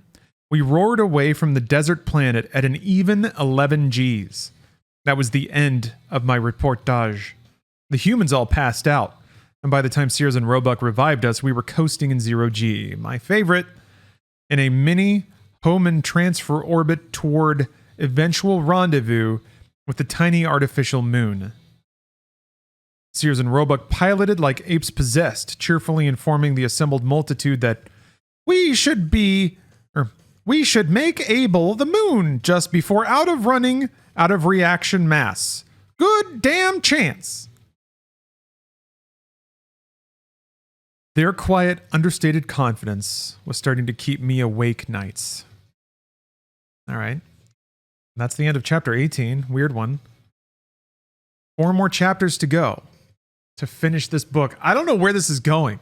It seems like it's leaning up. It's like leading up to a final act. But there's not like, what, they're going to get all the ships, go to Earth, and shoot all the aliens dead? With like a freaking... Tallow, I can see your chats. That's what you're trying to test. Yeah, I don't know where this is going, to be honest. Weird. Anyway, 4 more chapters to go to finish this incredible Doom journey that we've been on. All right, let's get back to video games. I think y'all had just voted. Yeah, I do mean climax. Ugh, you're right. Yeah, SpongeBob SquarePants: The Yellow Avenger on PSP is up next. I have to record something real quick for an Inside Games episode. So the stream won't go down because I'm a technological wizard, but it'll take me like maybe 5 minutes. So I'll be right back with SpongeBob SquarePants. Hopefully it'll have like full video and voice acting and stuff. And again, thank you everybody for watching so far. I love it. Like reading books is really enjoyable for me, so I'm glad it's enjoyable for y'all too. Okay, I'll be right back. You know, an iRobot on UMD. I'm trying to think of the movies that were not even worth owning that I used to like stock on UMD at GameStop.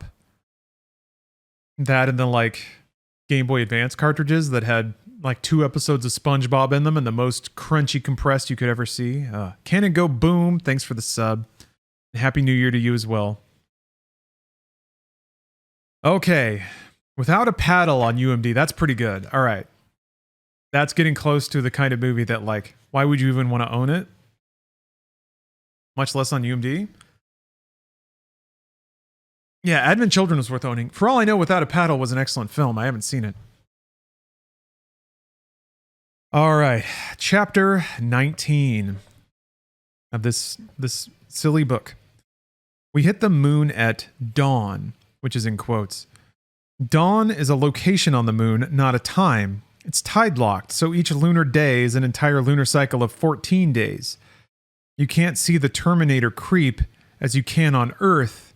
If you stand on a mountain and look east across a plain at the equator, the Earth's surface spins at about 1,600 kilometers per hour, 1,000 miles per hour, circumference of the Earth divided by 24. That's the first sentence we got. Okay. My copy of Advent Children is signed by Steve Bloom, and he wrote, "Where can I buy a phone?" on it. Is that a reference to something? I remember there being a lot of like flip phones in Advent Children. Jeez. But the moon, smaller than Deimos, had an atmosphere. Oh, it's one of his lines. Oh, okay. That was his iconic line of Vincent Valentine. Okay, it's been a while since I've seen Advent Children. I don't remember him talking much. Did Vincent have like 1 line in that movie? Maybe 2? Anyway, but the moon, smaller than, had an atmosphere. Yeah. In the 200 years since we'd been gone, or 160 actually, the moon was built 40 years before and named People Armed to Repel Invasion, henceforth Perry. P-A-R-I. It was his only line. Okay. Man, I wonder what check he got. It was probably really small. I mean, I'm not saying like he made bank saying one thing, but for one line. But it's also like aughts voice acting pay in the United States. I'm gonna guess $500. Like they paid him a day rate. I'm gonna bet. Oh, Mr. Ed, thank you for the $20. Oh, I appreciate that. Aw, some love for all that you do with everything. It's so broad. Thank you very much. Firecloud, thank you for the raid.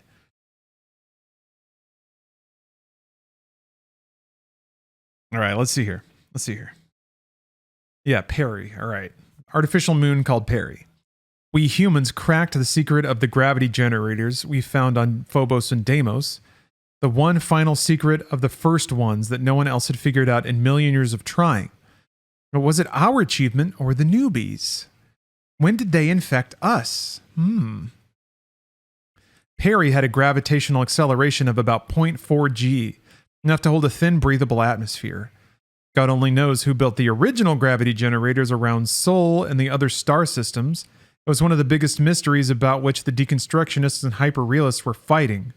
Somehow, the cause of the split, or one of the causes if we could believe Sears and Roebuck. So is this book implying that gravity is not a naturally occurring phenomenon? And that we only have it because some ancient race built gravity generators around the sun? That's a weird lore bit to drop for no reason, but there's a lot of that.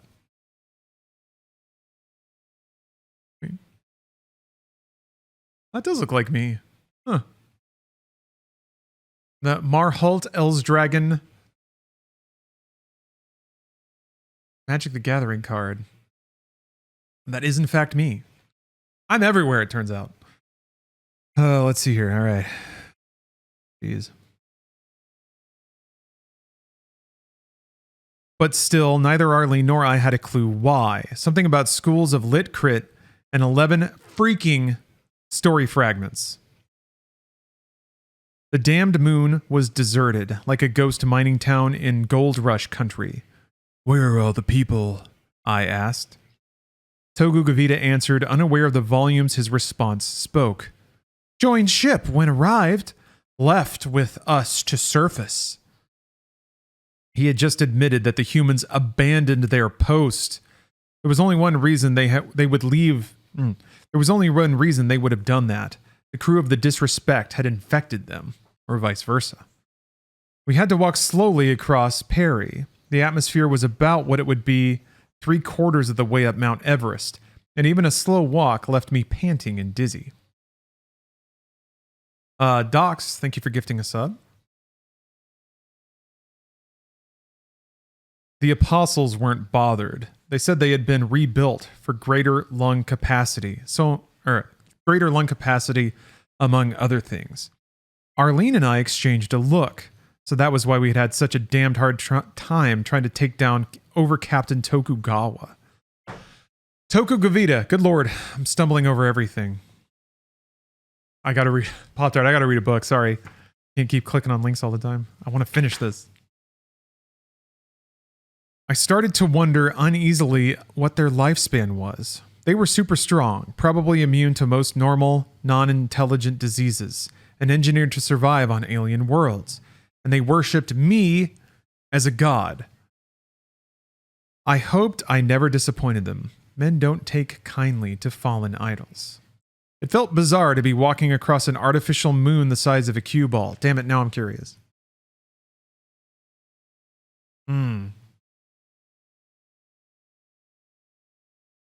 Wait, was there actually a comic called Lars of Mars? Jeez.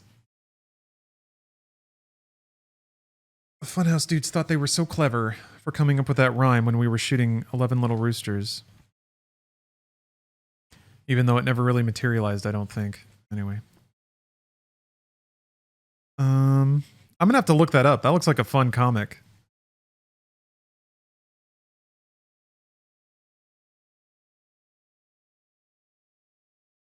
Okay. It felt bizarre to be walking across an artificial moon the size of a cue ball, feeling gravity almost half that of Earth.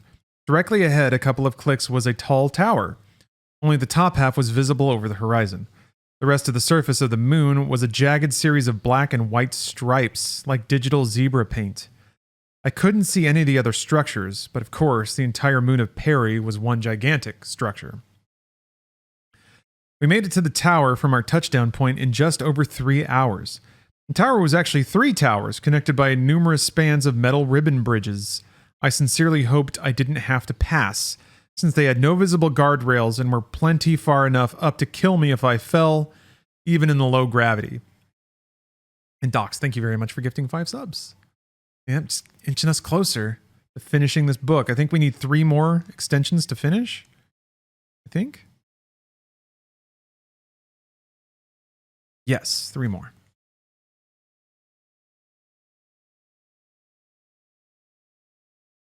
We, don't have to climb up there, do we? I asked Togugavita. Not up, he insisted. Going down to Battlefleet. Why? Arlene said. You know what those towers are? They're elevators. You can ride them up out of the atmosphere, or most of it. Am I right, Blinky? She and the Blinkmeister had gotten quite chummy lately and was already getting nervous. Yeah, right up, he agreed with sickening enthusiasm. Go up! Fast! Make nosebleed. Some other time, kids. I felt like my own father 20 years ago. We reached the base of the middle tower and Tokugavita walked up and, I swear to God, pushed the down button to summon the elevator like it was a high-rise in Manhattan instead of a tiny artificial moon orbiting an alien rock. We waited 35 minutes by my watch while the floor counter slowly climbed through the negative numbers towards 0. When it reached that magic middle, the monstrous doors opened before us, big enough to drive an upright Delta 19 rocket through on its rolling launch pad, cranked slowly open to admit our party of 18.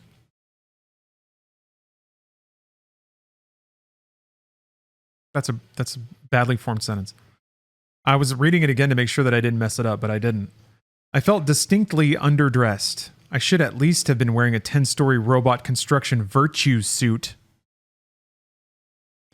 Tokugavita scanned the array of buttons and finally pushed the one labeled C with a little icon of a dot in the center of a circle. Core, I presumed. My adrenaline level skyrocketed just before we plummeted. We started descending slowly, but within a minute we were accelerating downward so close to the gravitational pull that our weight slacked off to about 1% of normal, just enough to keep the soles of our boots touching the elevator floor. We dropped sickeningly for close to 45 minutes, so I guess the elevator hadn't been all the way down when we rang it. At last we started slowing hard. I was almost kicked to my butt, and Arlene actually did hit the deck with a thud. It was 3 Gs at least. We stopped hard and fast in about 5 minutes, but we'd been toughened by our ship travels, and we didn't black out. Sears and Roebuck took the acceleration in stride, literally. They kept pacing up and back, impatient to see the battle fleet that Tokugavita talked about. I figured this must have been close to the normal gravity for a clave. When the door cranked open, my breath caught in my throat. Before us was a mind-numbingly vast hollow sphere in the center of the room, so wide in diameter I couldn't begin to even guess its size. It was crisscrossed by hundreds of thousands of striped tubes, catwalks presumably, connecting different areas. Beware, said the overcaptain. Is 0 G beyond elevator, center of mass. A tube beckoned directly ahead of us. I bravely led the troops forward, my stomach pulling its usual flippy, spinny trick as soon as we left the gravity zone and entered weightlessness. Tokugavita wasn't kidding about the human battle fleet. There were dozens of ships strewn about the inside of the hollow moon, too many to get an accurate estimate. Some were as short as the ship that just took off. Others were longer than the Fred ship we hijacked to Fred World. The nearest was about 1.5 kilometers long, I reckoned. Blinky Abuhama pointed at it, and said, "Damn fast ship, that is. Nearly fast as ship we left." Nearly? I got worried. I knew what that meant. He nodded vigorously. "Damn fast. Get us to Earth. Only 20 days behind infested ones, counting acceleration time, if leave now." 20 days! I figured that meant about a 2-week acceleration up to nearly light speed and deceleration to match Earth velocity, assuming the disrespect could get up to speed and back down in 3 or 4 days each way. Jeez, a lot can happen in 20 days. To the newbies, it may as well be 40 years at the speed they evolved. All right, ladies and gentlemen, let's haul Bud over to the ship and stomp down the Kickstarter. It was an easy trek to the nearest ship, provided that you had a boatload of patience. Fortunately, that's one lesson you learn double time in the Corps. No matter how fast we get our butts out of the rack and into our combats, pull on about 1.5 tons of armor, lock and load enough ammo to sink a medium-sized guided missile frigate, and bounce out to the helipad for a quick barf bump to the neck. This is one sentence, man. Okay, all right. Let me take that one again. Take a little sip of water. Okay. Lock and load enough ammo to sink a medium-sized guided missile frigate and bounce out to the helipad for a quick barf bump to the rocket. Sure as hell, some 06 forgot his coffee cup or his inflatable seat cushion, and we'd have to stand by 6 or 7 hours while everyone from Second Louis to Short Colonel turns the camp upside down trying to find it.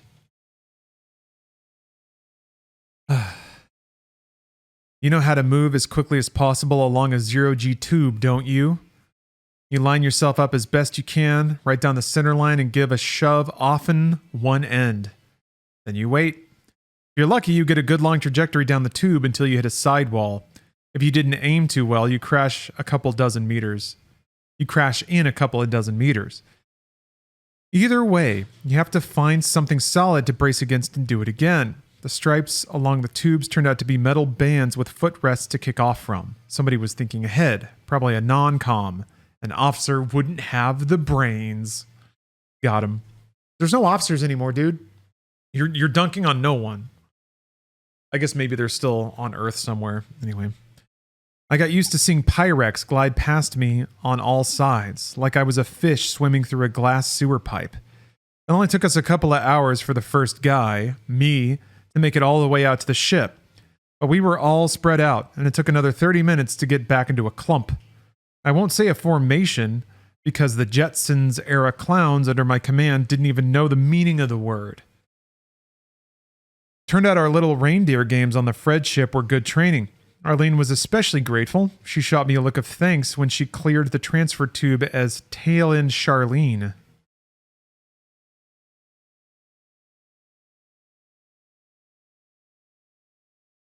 This really wasn't her forte. Really. The ship we picked was long and strangely thin. I worried a bit about feeling cramped since we would be in it for 5 months. It was shaped basically like a dog bone, a click and a half long but only 100 meters in diameter. The end caps were bulbous, giving the ship that bone look. One was the thruster, the other the feeder turbine for the scooped hydrogen. Damn thing was cramped inside. The corridors were mostly crawlways and they were kept at 0.1 G according to Blinky Abu Hama. The cabins faced off the crawlways, and all of them long and squeezed like a bundle of pencils. Oh, what the hell, we were beggars here, shouldn't get choosy. Inside, pale teal predominated with orange trim, a decorator's nightmare. Arlene liked it for some weird reason, possibly because it was about as far as could be from a Fred ship. I discovered that if I wore red sunglasses, they matted out the blue of the walls, making the effect odd but bearable. We dogpiled into the place and started examining controls, instruments, and engines. 6 of the 14 had flown one of these types of ships before, and between them and the networks, we got the engines hot. The only problem was we didn't have anywhere to go. We couldn't see a hole in any direction, and neither could the radar. I grabbed Tokugavita by his uniform lapel. Okay, smart guy, how do we get out of this thing? The overcaptain rubbed his chin. Was afraid would ask question. Not sure. Must consult Milnet. And yeah, he just has red sunglasses apparently. He had like reflective shades earlier out of nowhere. He typed away at a console for a while, frowning deeper and deeper. By the time another hour had passed, I had to forcibly restrain him from ripping the terminal out with his bare hands and heaving it through the computer screen. The damned thing was command and menu driven, and Tokugavita didn't know the query command and couldn't find it on any of 100 menus. Arlene and I went on a hunt, trying to find the rest of our crew, who had scattered to the four winds, pawing through every system on the ship to find the stuff they knew. I snagged 8 and Arlene got the rest, but no one had a clue where a tunnel was or how to open it up, if we found it. They had all flown on these sorts of ships before, but none of my platoon was a starship pilot. I cursed the miserable resmen for not being soft-hearted enough to leave us 9-pin at least. Traitor or not, he was useful. He was a useful font of intel. I dismissed most of them and called a conference with Arlene, Tokugavita, and the engineer Abuhama and Sears and Roebuck.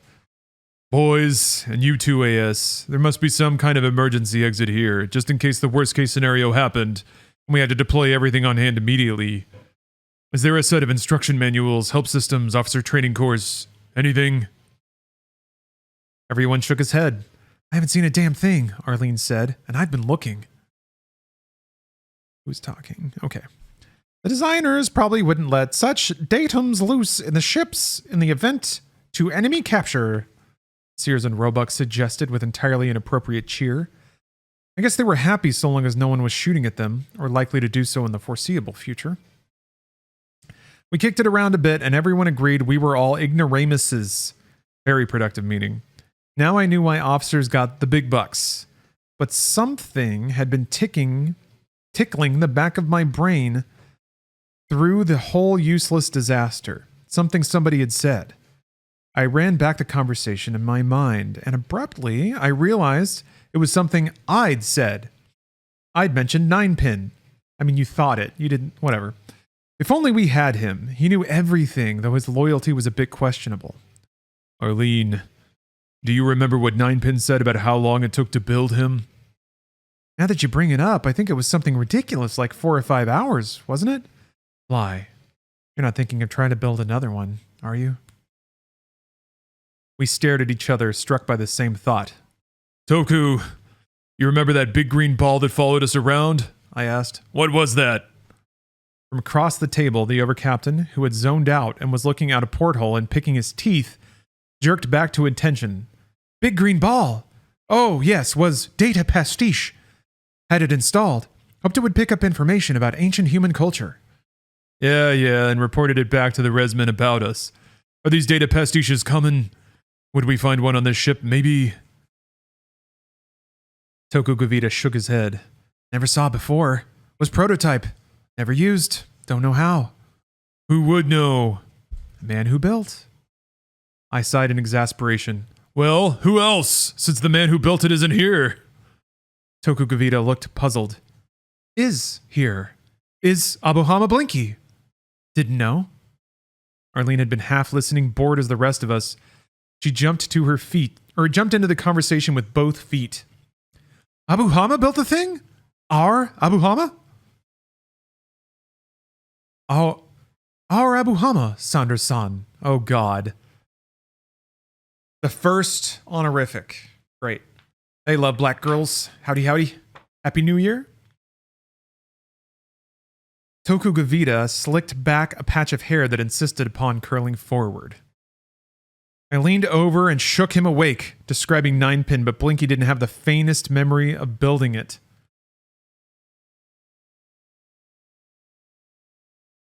Who's talking?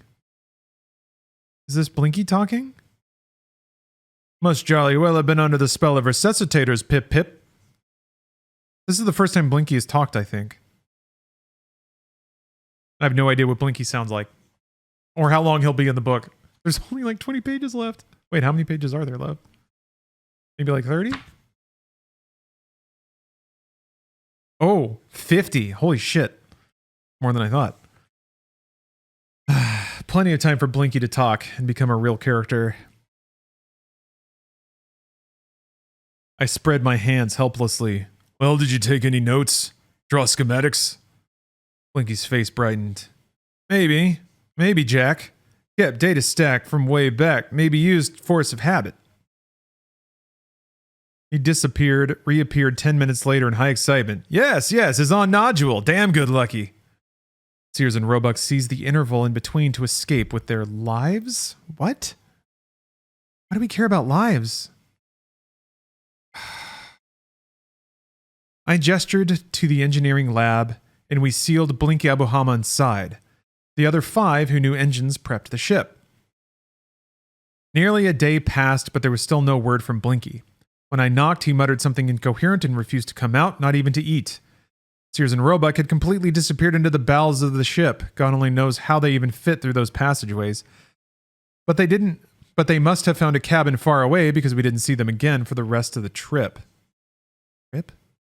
They're not going anywhere yet. Damn it. The ship was fully set, waiting for the command, when finally the scuzz emerged, rank and disheveled, and rolling behind him was... Ninepin! Arlene and I shouted simultaneously. The little bowling ball was crystal translucent this time, not green at all.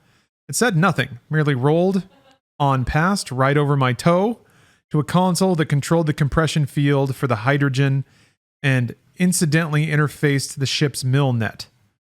9-pin 2, labeling 2, I, bumped into the bottom of the console again and again until I picked it up, it allowed me to do so, and placed it directly onto one of the nodule sockets. 9-pin glowed brightly for nearly an hour. He's downloading the entire freaking ship, Arlene whispered in awe. Then it stopped and announced in a peevish, irksome voice, Have finished downloading. Please replace on deck. I picked him up and put him down again, squatted over him, and started the interrogation. 9-pin, do you know where the tunnels are to escape from this boulder? No, he said succinctly. We can't get out? Arlene demanded. You mean we're stuck here forever? Can get out, not stuck, not tunnel. Emergency escape separation. Jesus. I leaned over the ball. Okay, 9-pin, listen closely. I have more seniority than anyone else in the service, so I'm in charge of Perry. I need to know how to activate the emergency escape separation. Now, how do I do it? Everyone, all the humans and Sears and Roebuck were still MIA.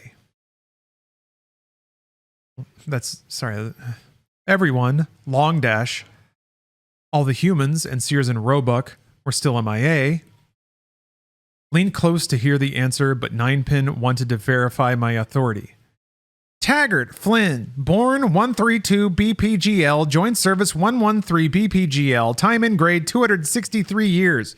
Seniority confirmed, rank, sergeant, command, non-authorized, higher ranking personnel present. We all turned to Over-Captain Tokugavita, who turned red under the attention. He cleared his throat, looking at me.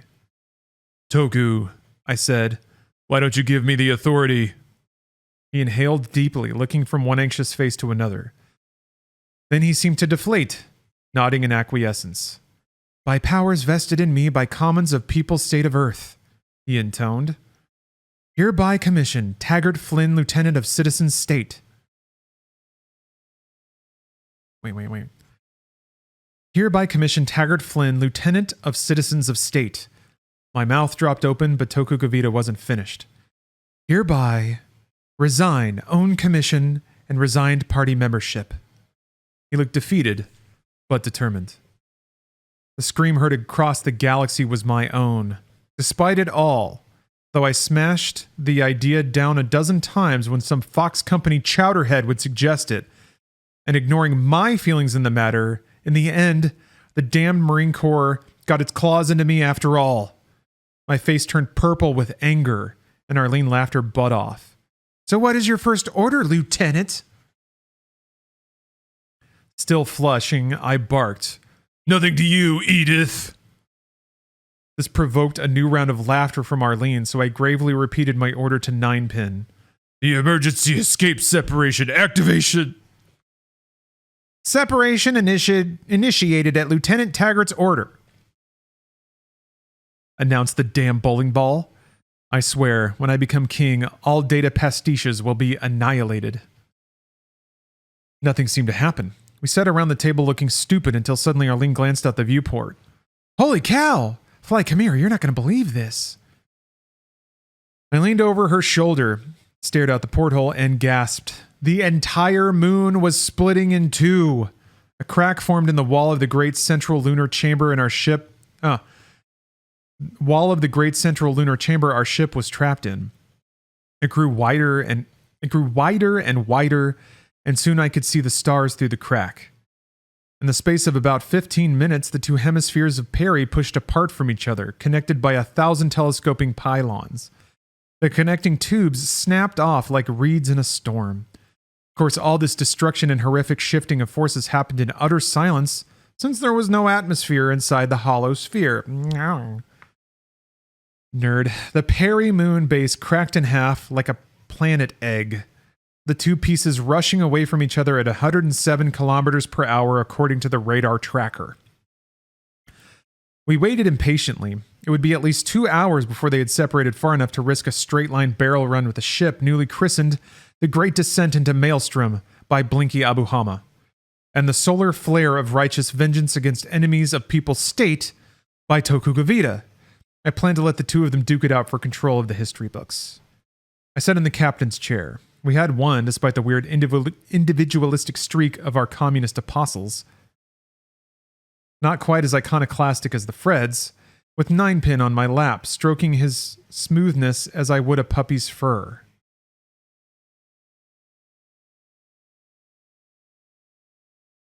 I like how they're individualists and also commies.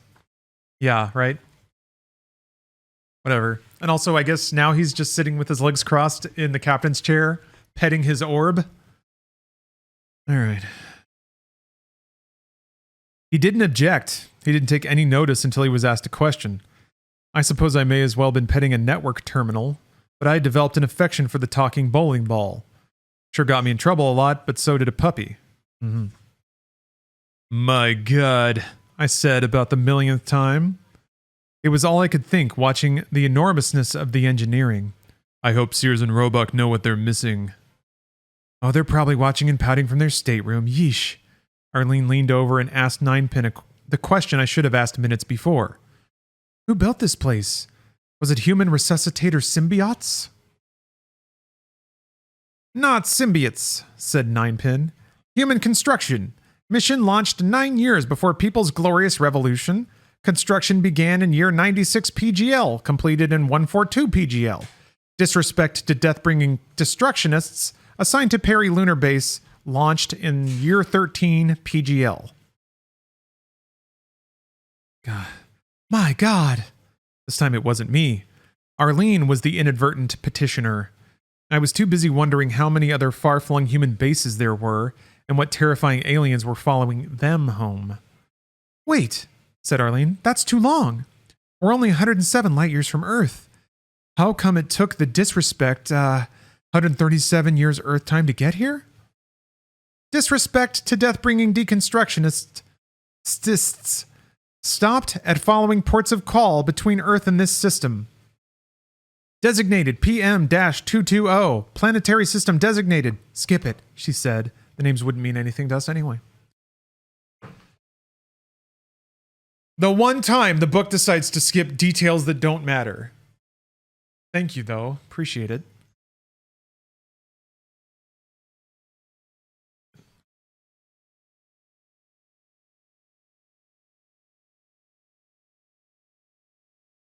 At last, although the moon continued to split apart, we had a clear enough path to the stars.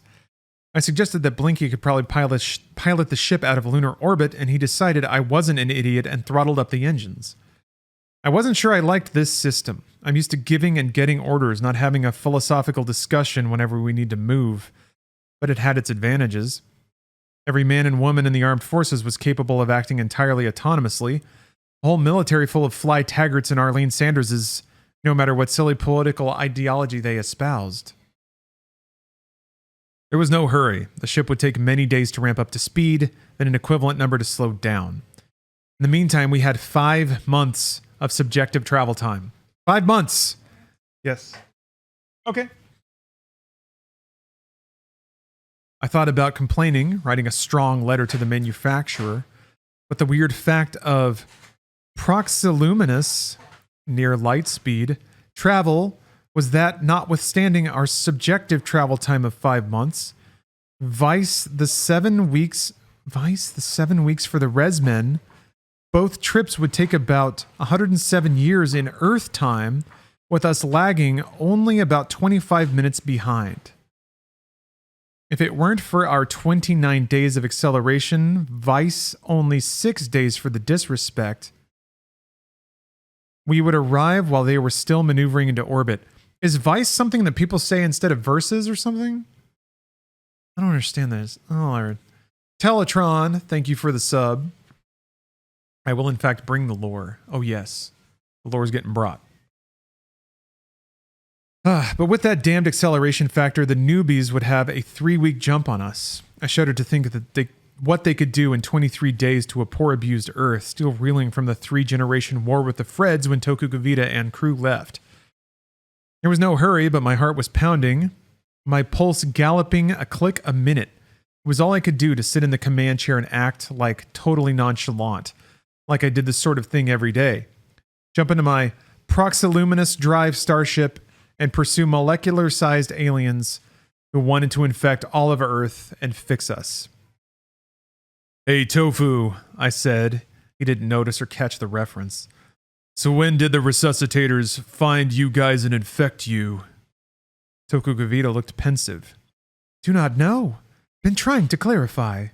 We were not symbiotes when left People's Planet. Sure of that. Don't you remember? No memory. Remember actions, not when infected by resuscitators. Many not have noticed if turned off sensory inputs. Long before landed at PM 220, rebuilt engines en route, went over ship's systems with the hand of history. The other captain didn't know, or the aliens had blocked it from his mind. They left Earth 137 years ago Earth time, but they had visited many other planetary systems and bases before arriving at this one. The molecular newbies could have infected the humans at any port of call along the way. Arlene and I discussed in private. So what did happen to them? I asked. They left Newbie Prime in a ship, attacked Fred World. Then what? What happened to their ship? She shrugged, making a nice effect with the front of her uniform blouse. Tits. She moved boobily. Oh, God. Search me, she said. Parentheses, I wouldn't have minded. And then back to her talking. They must have headed here, but I don't know why or how. Jesus fly, maybe they didn't set out for Skinwalker. Maybe they only ended up here later. Remember, it was 40 years that the dead newbie was on Fred World. Plenty of time for them to meet humans somewhere, change their course, and send out a general newbie alert to tell all their buds where they were going. Arlene stood at the porthole, watching us drift slowly towards the crack. She spread her arms wide, stretching and almost touching the bulkhead on either side. So narrow was it. We kicked the idea around a bit, but there really was no way to settle it. Some questions must remain forever unanswered. I returned to the bridge when we approached the edge and forced myself to sit still and not bounce up and down like an orangutan in a banana factory.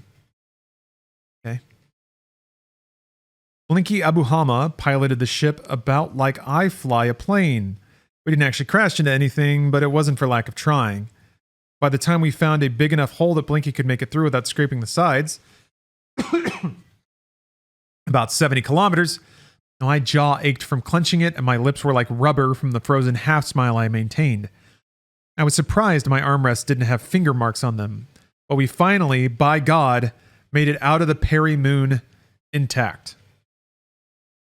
As he referred to himself as Flynn Fly Taggart even once. Oh yes, numerous times. He has picked up and dropped the habit of referring to himself as yours truly, with a capital Y and a capital T. He did it all the time at the beginning of the book.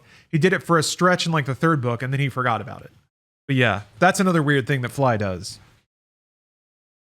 Yes, he thinks about himself an awful lot.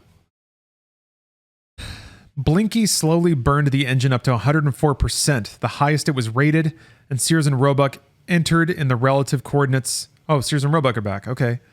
Direction and distance to Earth. We kicked the puppy into overdrive, and the huge boot of massive acceleration slammed us all back against the aft bulkheads. Suddenly, I wasn't sitting in my chair. I was lying back like in a dentist's office. Okay, and there's a skip. Line break. I skip 5 months. That's the first sentence. Oh, all right, I can't completely skip it. We spent the coasting time training in every tactic of the light drop that Arlene and I could remember, plus anything we missed that the glorious People's Army had developed. Some pretty hairy tactics involving scanning lasers and enemy eyeballs, life stasis projectors, crap like that. Sears and Roebuck had nothing to offer. Either the Clave had long ago given up actually physically fighting, which I doubted after hearing Arlene describe their performance among the res men, or they just weren't very personally creative in the mayhem department. In any event, they sealed themselves into their stateroom again, and I didn't dare force it open for fear I'd find the walls papered with everything from nude pictures of Janice D'Souza to a chatty Kathy doll. Go to away! They shouted in response to determined knocking. Skip it this time, Arlene suggested. What do they have to offer anyway? So we did. It was all right. We humans were plenty ingenious enough for the entire hyper-realist side. In 5 months, I was unable to instill a sense of cohesion among the apostles. They just didn't get it. They were the most mixed-up mob I'd ever seen in vaguely uniform uniforms. Somehow, they had a perfect fusion of utter individuality and total communalism. Utter individuality and total communalism. They assumed that naturally the state would provide everything that its citizens could need or want, but they refused to accept the concept of duty to others even in theory. It didn't wash. They kept yammering about something called a post-economic society, which I figured meant they had so much of everything that material goods were literally worthless. Even a beggar could pick discarded diamonds off the streets and dine on caviar every night. I have no idea what to call this system. Communist? Capitalist? Utopian is the word you're looking for, my dude, but that's okay. Or I guess maybe post-labor? Heaven is the next one. It was a chilling thought. Maybe the charismatics were right, and the rapture had come. Maybe when I got back, Jesus would be sitting there on his throne, capital H, his throne, wondering where we got to all these years. This continued off and on every day for 5 long months. So I'm just going to skip it, if that's all right with anyone. Or if that's all right with everyone. Satisfied? Question mark. It's weird how the narrator talks to the reader sometimes, or acknowledges the reader. Acknowledges that it is a book. Is this the anti-communist part? I think a lot of it has been that. A dude with a gun making unwelcome sexual advances towards his partner who's totally cool with it. That's pretty anti-communist. Anyway. Okay, another line break. Skip. We followed our course to the 6th decimal place and decelerated to match the velocities with Earth at about 600,000 kilometers low orbit. And finally, the damned Clave appeared. They pushed into the bridge as if nothing happened, slapping everyone on the back in congratulations and pouring around a seemingly endless bottle of some queer liqueur that tasted like head cheese. The rest of us were being dead serious, and here was Sears and Roebuck tripping happily through the low G bridge, talking a click a second. Shut up, you idiots, I snapped. Can't you see we're at the general quarters here? Can't you see we're at general quarters here? Where are the damned resuscitators? Where indeed? Blinky and Tokugavita, along with a weapons sergeant named Mori Hatama Mori Rama. This dude watched one anime and decided that he knew how to name any character. Mori Hatama Mori Rama. Wait, there's another one. There's 2 Mori Ramas.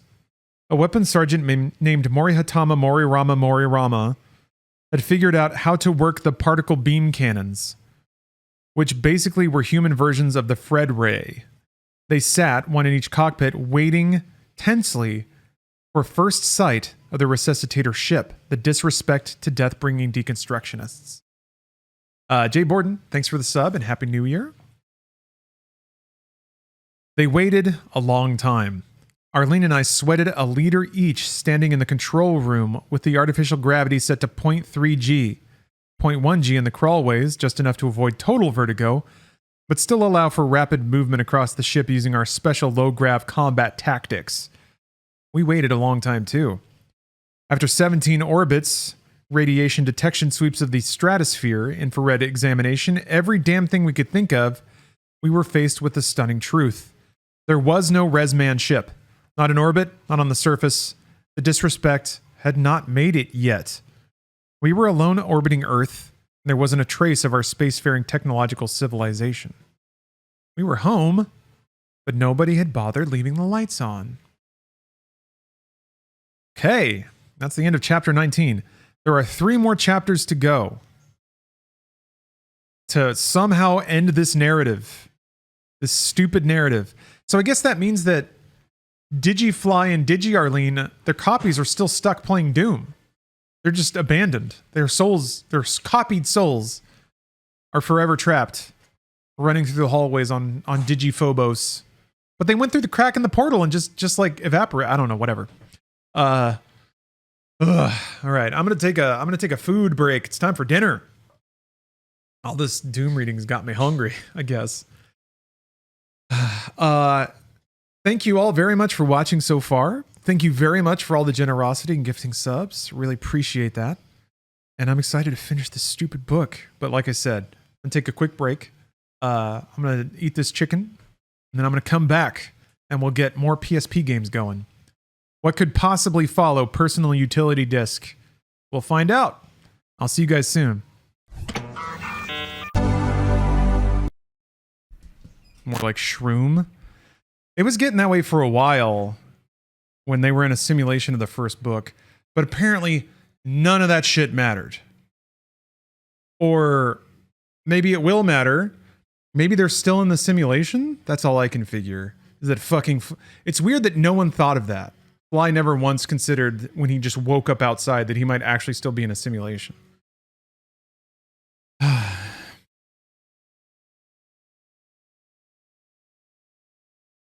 It's been all over? Yeah. Yeah. Been all over. That's a really good way to describe it. Okay.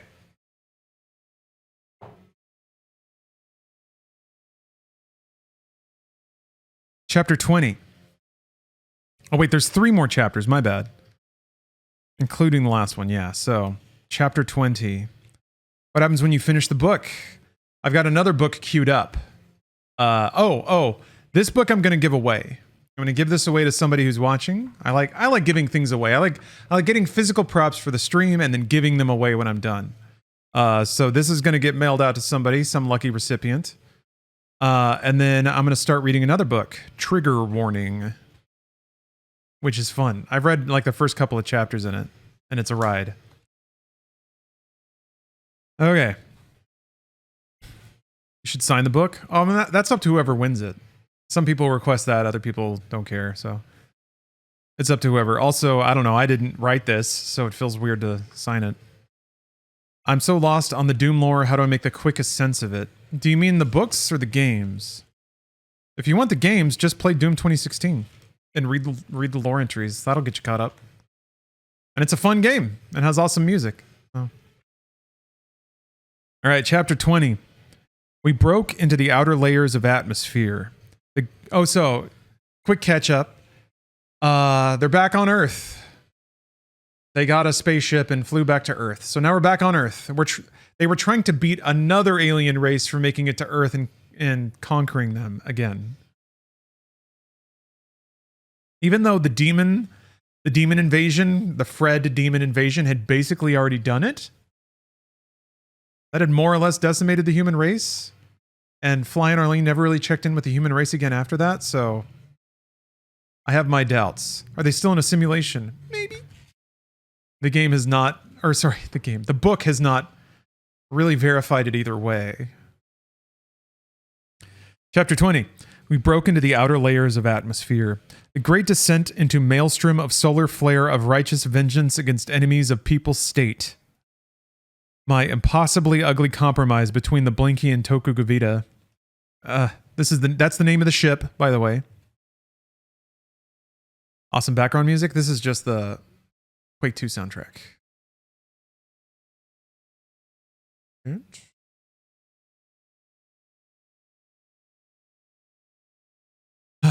Okay. The great descent into maelstrom of solar flare of righteous vengeance against enemies of people's state. The name of the ship. My impossibly ugly compromise between Blinky and Tokugavita, nicknamed the Great Vengeance, to make it at least pronounceable, was a damned good ship. We flew lower and lower, stabilizing fins and the hypersonic air cushion keeping the ride so steady that it almost seemed like a simulator. We skimmed quickly over Asia Minor and Western Europe, crossed England, and brushed the Arctic en route to Newfoundland. Blinky curved our orbit, blowing fuel like he didn't care. Can fill damn quick from ocean. Good jolly job. I guess he's supposed to be British. He said pip pip. I don't know. Arlene grinned, but I didn't really like his attitude. Sears and Roebuck were behaving even stranger. They planted themselves at the perfect viewing port and hogged it utterly, staring down at the planet's surface with a longing that I just couldn't understand. It wasn't even their planet. They didn't respond to queries, and we basically just forgot about them while we studied the remains of Earth. Still no response from below. There were many cities left. And as we got lower, they didn't look particularly devastated by war. But everywhere we saw nature encroaching on human habitation. Like all those creepy movies where the magnificent Indian city with spires and domes is overrun by the jungle. Vines and creepers and baboons invading in the Raj's palace. Nobody contacted us. No ships flew up to assess us. There was no fire control radar sweeping the Great Vengeance. Not even any ground response. The Earth slumbered like a doped-up giant. So where the hell were we supposed to go? Arlene had her own agenda. Ninepin, she said. Who was actually with, Gallatin Albert when he died? Lovelace Jill, only companion, when died in year 31 PGL. Arlene frowned. Didn't anyone else see the body? Body exhibited in Hall of People's Heroes 31 PGL to 44 PGL. Body interred beneath rebuilt tabernacle of People's Faith of Latter-day Saints, Salt Lake Grad. Arlene gasped. I don't know why. Why she was still harboring hope that she would find Albert alive and well? Yes, I said. I think you should accept what is. He loved you, but he's dead. Christ, girl. It's been something like 500 years. She didn't look up. And he was working on life stasis when he died. But there wasn't even a prototype until 7 years after he died. Get a hold of yourself, Lance. Let's get a little reality check going on here. I walked to the video screen that showed the forward view. Don't you think if Albert were still around that Earth would have more civilization left than that? We were currently skimming low over the Big Muddy, north up the Mississippi River at midnight. There were settlements and even lights, but no evidence of high civilization other than electricity. Tokugavita came up behind me and put his hand on my shoulder. I jumped. It was the first friendly contact from the amazingly solitary humans of the 21st century. 21st? That just means the 2000s. Yeah. I mean, I guess Doom Guy is from the 90s, so he's technically from the 20th century. Whatever, fuck it. I guess he had been watching me and Arlene. We always tended to touch a lot, just as friends. He's got to say it every time. We're friends, though. but her tits are banging. Brent? Uh-huh. World is gone, he said, voice heavy with emotion within. Excuse me, voice heavy with emotion withheld. Where are resuscitators? Expected they at least would be here. I smiled grimly. Maybe Fly and Arlene killed him. Maybe they got bored and evolved again, said my counterpart from across the cabin. Maybe they evolved into something completely different and forgot all about us. Who knows? Tokugavita didn't seem satisfied with our left-hand, right-hand explanations, but it was the best we could give him. We would never know why the newbies never arrived, but thank God they didn't. The Northeast Corridor was in the same condition as the Mississippi Delta. Houses, buildings, roads, intact, the power grid still working, but no evidence of anything but habitation. I want to go to Salt Lake City, Arlene declared. I snorted in exasperation, but hell, I didn't have any better suggestion. We turned west. Toku, what was life like when you left? I asked. He seemed at a loss for words. People taking control of state from greedy capitalists, run for good of all. He said greedy capitalists as if it were a hyphenated word, a linked concept. You what? Nationalized the industries? Industry run for good of all, but so efficient, paradise continued. For the workers? He looked puzzled. No workers. Work old concept, not modern. Workers abolished before people's glorious revolution. Now I was the confused one. Wait a minute, then who ran the industries? Toku looked back at Blinky Abuhama for help. Good damn system, Blinky added. Automated, workers not necessary, just get in the way, jolly good. Arlene started to get interested since the conversation was taking a notably academic tinge. So wait, if there were no workers, then who was being exploited by the greedy capitalists? This stymied both Blinky and Tokugavita. I don't know who's talking right now. Never thought damn all about that explanation. Machines, artificial intelligence. Can greedy capitalists exploit... Wait, who's talking? I don't know who's talking right now. Can greedy capitalists exploit electronics? The answer is yes, by the way. Oh, I need to find new music. Quotes, I hate it. Let's see.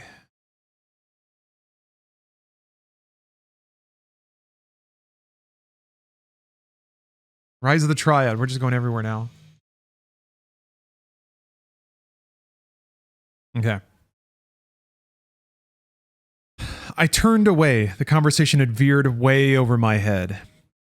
Arlene continued, but I ignored them all. I don't deal with academics, as you probably figured out by now. And burp, but I had the grace to mute the microphone.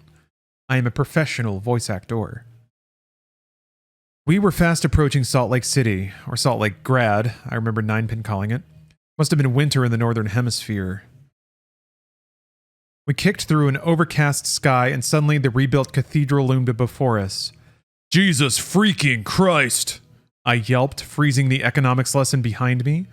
Arlene and everyone rushed to the video, then to the actual viewports, evidently not believing the image on screen.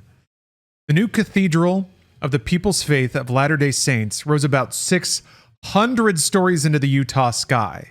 A veritable Tower of Babel. It had a ball at the very top. An observation deck? A radar system? Geez, Fly, it looks like a huge fist of triumph raised over the earth. Built after Built after Fred's repelled, Tokugavita confirmed. Celebrates victory. Suddenly, every warning light on the bridge went off at once. The place lit up like a Christmas tree and about 6 different kinds of sirens started.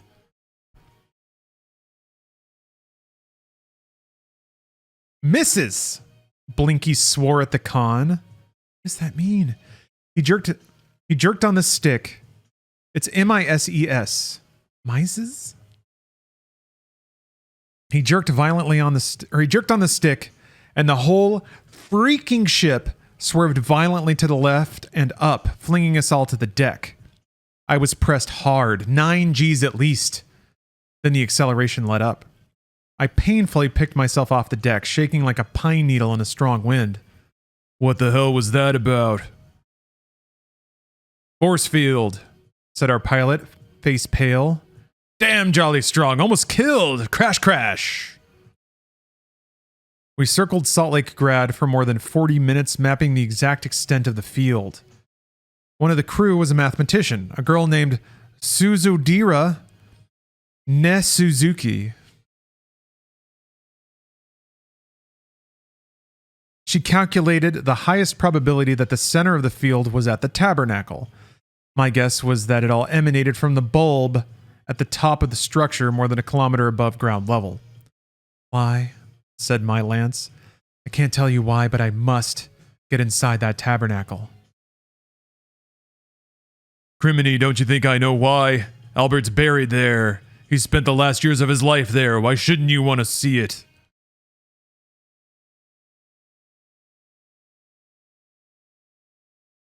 Lie. I want to contact it. Contact what? The tabernacle. Arlene, do you feel all right? It's a building, for Christ's sake. She turned to stare at me. Her eyes were filled with the intelligence of fanaticism. I took a step back. I'd never seen her like that. Fly, what was Albert working on just before he died? Life stasis. What else did he work on? What else? I don't remember anything else. Worked on SneakerNet, Tokukavita said behind me. I jumped, then was annoyed at being startled. I sat on a chair at the radio station and stared at the video monitor as we endlessly circled the looming tabernacle. He worked on artificial intelligence. Fly, I bet that building has some sort of net, and it's probably intelligent. And it's probably been sitting here for 500 years, waiting for me to get back. Jesus, talk about your megalomania. Then again, wasn't that precisely why Albert spent the last years of his life desperately trying to extend his life so that he could see Arlene Sanders again when she returned? Go ahead, I ordered, rising from the chair and offering it to her. Talk your brains out. Arlene sat down and stared at the controls. I don't know how to turn it on, she admitted. Tokukavita reached over her shoulder and flipped the switch. I noticed that when he did, he snuck a glance down at her cleavage.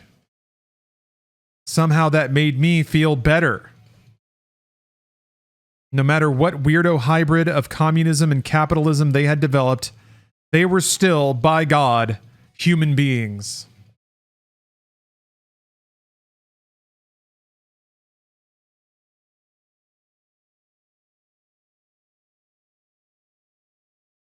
Does it really say that? Yes! I'm not making that up.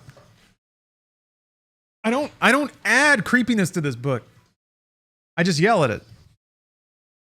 All right, whatever. What frequency does this broadcast on? I asked. All, Tokukavita said. All right, which frequencies, plural? All, he repeated. I finally got the message that he had set it to transmit on all possible frequencies. Though I couldn't understand how that was possible. Arlene to Tabernacle, she said.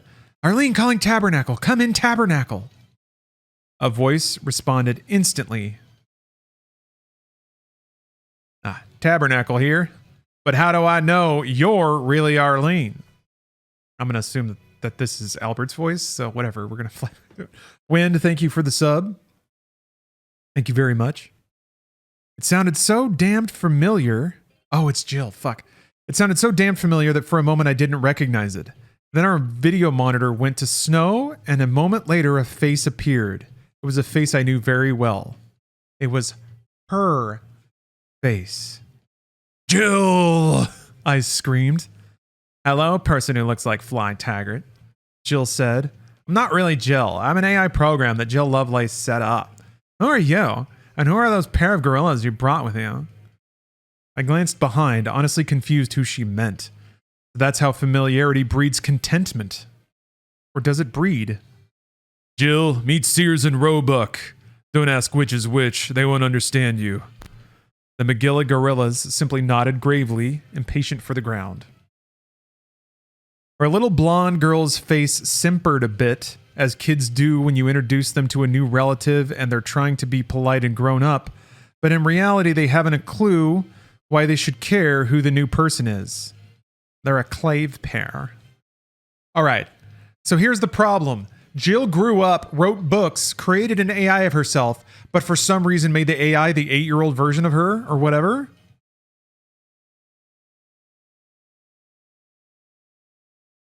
Sus. Sus. Author.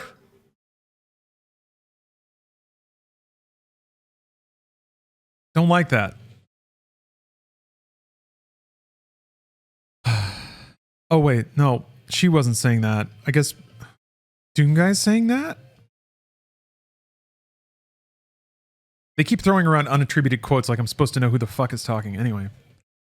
So they're a clave pair, said I assume Doom Guy. Man, really? Cool. It took me a moment to realize she was being slightly sarcastic. Love your store, guys. Now, if you don't mind, who the heck are you two? What the hell do you mean, who are we? Arlene demanded. We're Sergeant Fly Taggart and Lance Corporal Arlene Sanders, United States Marine Corps. Prove it. Arlene and I looked at each other. How can we freaking prove we're really This is Doom Guy. How can we freaking prove we're really Flying Arlene? I asked. Jill's image smiled. What's the password? I sat down again next to Arlene.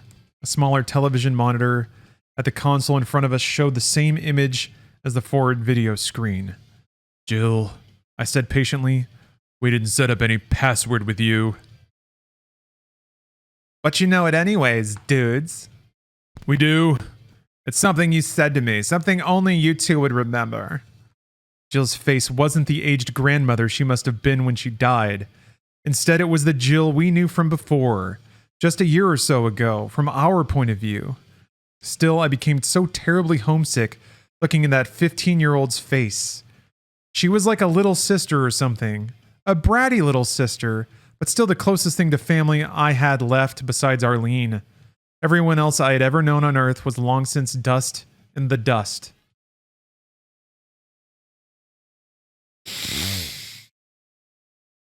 All right, stretch out, audience, because it's going to get rough from here. When did I say it? You said it the first time you really trusted me. You made me feel totally adult, like a woman. The president of the Council of 12 always, made me feel like a little girl. He was totally the bomb. I'm not dissing him, but I always thought of it. He always thought of me as a kid. He's the bomb. She's not dissing him.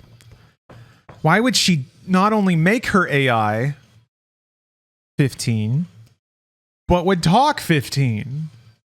But like a shitty old white dude's version of a... Anyway. All right. I closed my eyes, straining to remember. Her first test by fire came when we took the truck with the teleport pad inside. Something appeared. What was it? Arlene, remember back on Earth with Jill and Albert when we hijacked that truck? What was the monster that teleported into it? Geez, that goes back a long ways. Wait, I've got it. It was a bony. We killed it, but it shot its rockets and just missed you. Jill, honey. The Jill image shuddered. Yeah, I remember that, and you're right. That's when you said the password to me. Remember, Mr. Fly? Remember what you told me after the rockets went off on either side of me? Damn it all to hell, I didn't remember. I remember saying something, but what was it? Shook my head sadly.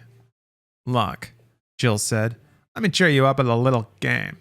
You ever play charades? I nodded dumbly and she continued. I'll start. You watch and guess the phrase I am thinking of.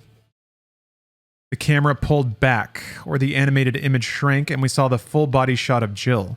She held up 4 fingers. I wasn't sure what to do, but Arlene said, 4 words. Then Jill held up 1 finger, and then 1 again. First word, 1 syllable. Jill frowned like an angry mother and pointed savagely to the side. Point, I guessed. Look out. Leave, get out of here, Arlene suggested. Jill just kept pointing. Leave, go away, go. Jill smiled and pointed at us with both hands. First word is go, I asked. Jill nodded empathetically. Thank you for redeeming that gamer stretch, Dayonyx. I'll get to that in a minute. Just about to finish this chapter. She held up 2 fingers and then one touching her elbow. Second word, 1 syllable. Oh, no, wait, that's Doomguy. Second word, 1 syllable. I was starting to get the hang of the game. Then Jill really threw me for a loop. She slapped her waist, pantomiming drawing a pistol and shooting someone. Shoot, Arlene shouted. Draw, fire, stick 'em up. Pow, bang, gun, bullet, gunfighter. Jill touched her ear. Sounds like, Arlene muttered. Then Jill stuck her thumbs into the shoulder holes of her sleeveless shirt. Shirt? I guessed, and Jill rolled her eyes. She touched her ear again, and then closed her eyes and smiled blissfully. Sounds like nap? Arlene asked. Sap, map, crap? Sounds like sleep. Weep, heap, teep. Teep? Demanded my lance. What the hell is a teep? It's where indies sleep, I griped. Oh, God. Jill was getting frantic. She finally pointed at her ear, waited a beat, then pointed at herself. Arlene muttered. Sounds like pest? Jill almost yelped with satisfaction, but she kept her mouth shut, just pointing at Arlene. Pest? Asked my lance. Go pest, go pester, go best? Suddenly I jumped to my feet. I remembered. Dramatically, I stabbed a meaty forefinger at our long-dead companion. Go west, young lady, I hollered. The image of Jill moved into extreme close-up on her mouth.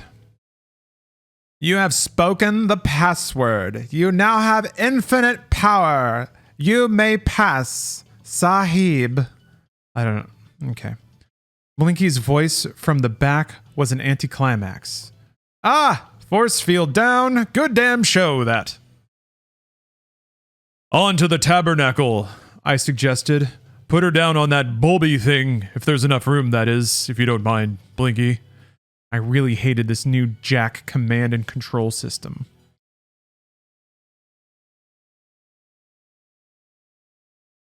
Okay. That's the end of the chapter somehow. There's 3 chapters left.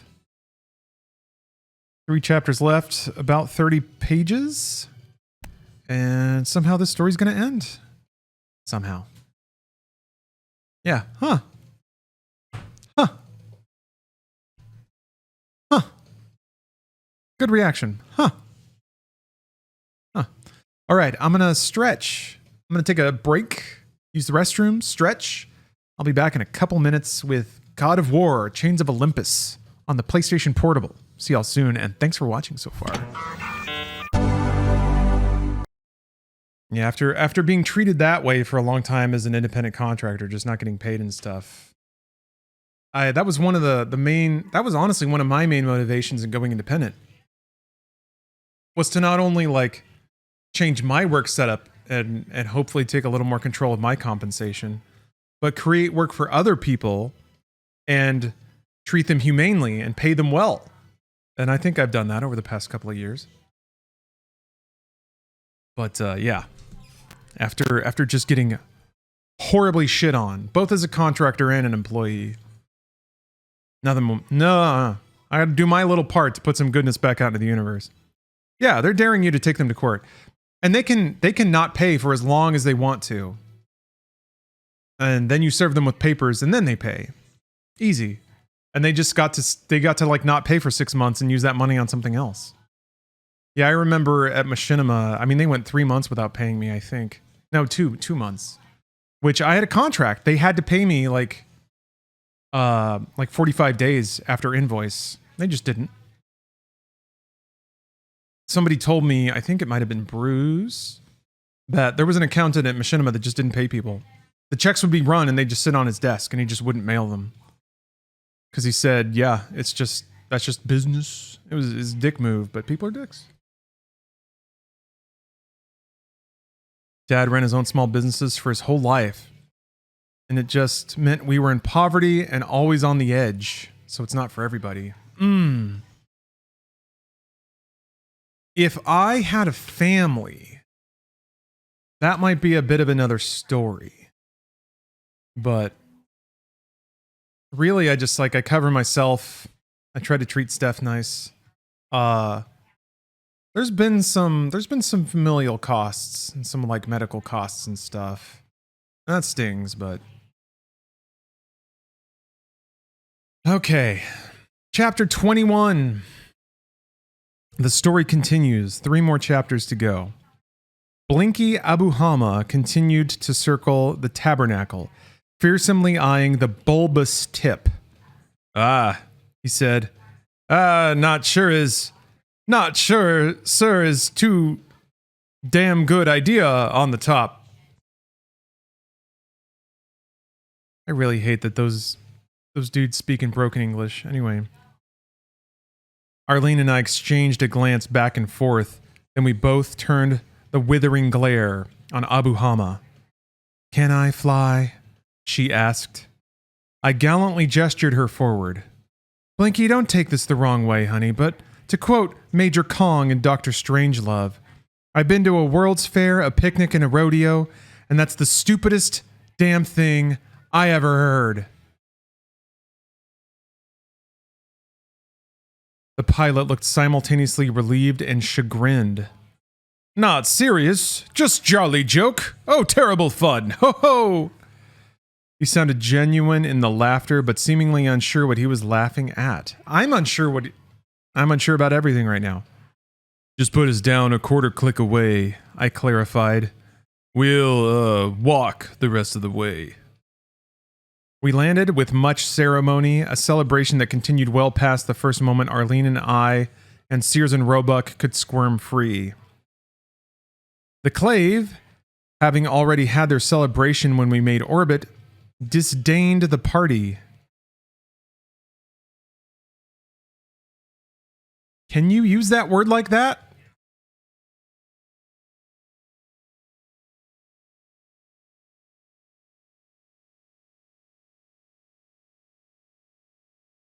Consider to be unworthy of one's consideration. But past disdained? He's using an active verb, like something you do to something, not something that you feel. Do you mean disbanded? No. I mean, I get it, like he doesn't care about it, but whatever. Thank God I didn't think I could take any more of that head cheese liqueur. All right. Finally, we wriggled off and marched resolutely towards the tabernacle. Arlene in the lead, pulling us forward like an anxious puppy on a leash. Sears and Roebuck at the tail, looking worlds weary. And poor Fly Taggart, Lieutenant Fly Taggart, stuck in the middle like the wishbone. From this short distance, less than 250 meters, the building utterly dominated one whole quarter of the sky, looming up so high we couldn't see the top for the weather, gray, ominous, overcast. Suddenly, before progressing more than 50 strides from the ship, Sears and Roebuck stopped. Will we be okay? They said anxiously. Yes, we're fine, I reassured them. No, not to ask. Will we be okay? It's calling on the telephone, our uncles. Huh? I scratched my head. They were making even less sense than usual. Arlene, savagely impatient with her goal in sight, broke into the conversation. Oh, wake up, Fly! I mean, sir. They're saying they don't want to go any farther. They want to call their uncles, probably on the lunar base, to come pick them up and take them home. My jaw dropped. SNR, is that what you're saying? In ungood, typical English of Arlene Sanders is a yes, they said. Sears, Roebuck, are you aware of the fact that it has been about 500 years since you left the Clave base? They grabbed each other's head and pumped vigorously frustration at my little child inability to grasp the obvious. Yes, yes, his impatience why uncles wait with much foot tapping for Sears and Roebuck's return. I shrugged. I know when I'm beat. So long, boys. Can't say it's always been a treat, but it's been real. Even Arlene turned her attention away from her true love's final resting place to smile in farewell. Don't take any wooden Fred pills, she said, thoroughly confusing the clave. Has been it a slice, said the pair of gorillas. What is they? Whatever. It's been a slice. That's not even a common phrase, much less for a binary being from space to say. Whatever, without another word, they turned and left and strode off, marching in unison, sub-vocalizing all the way to each other. They disappeared around a tall, ancient-looking column that supported a statue of what looked like Brigham Young, and we never saw Sears and Roebuck again.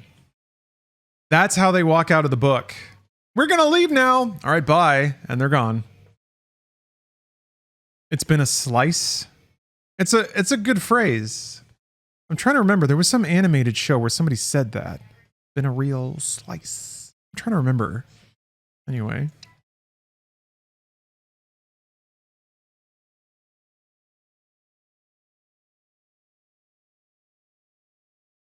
We didn't speak, Arlene and I, the rest of the way to the tabernacle. There wasn't much to say. She knew what she hoped to find. I knew she was fooling herself. The building had a gigantic ceremonial door, and by gigantic, I don't just mean huge. The door alone was bigger than the entire tabernacle itself had been before the Fred nuke. But when we touched it, it swung open swiftly and silently, and musical chimes played us in, sounding like a chorus of angels after our ordeal. I think they played some vocal work by Handel, but I didn't recognize it. The interior of the tabernacle was hollow. Yes, they're in Salt Lake City at the Mormon temple, and there's a 600-story tabernacle with an orb on top that projects a shield. Oh, yes. Thank you, Christian. Meg says it in Disney's Hercules. That's exactly it. That's the only time I think I've heard anyone use that phrase in pop or in any kind of popular media. Why can't I stop laughing at tabernacle? Tabernacle is a weird word. It's like pumpernickel. It's got too many consonants.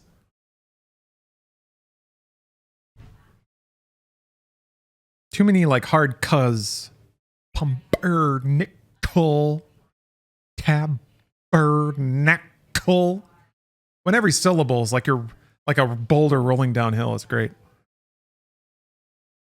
Okay. The interior was hollow. I don't think you quite got that. The building was more than a kilometer high and hollow. I felt like we were at the center of a volcanic crater.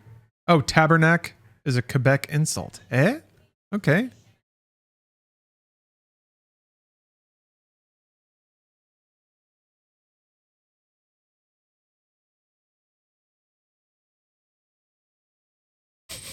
Yeah.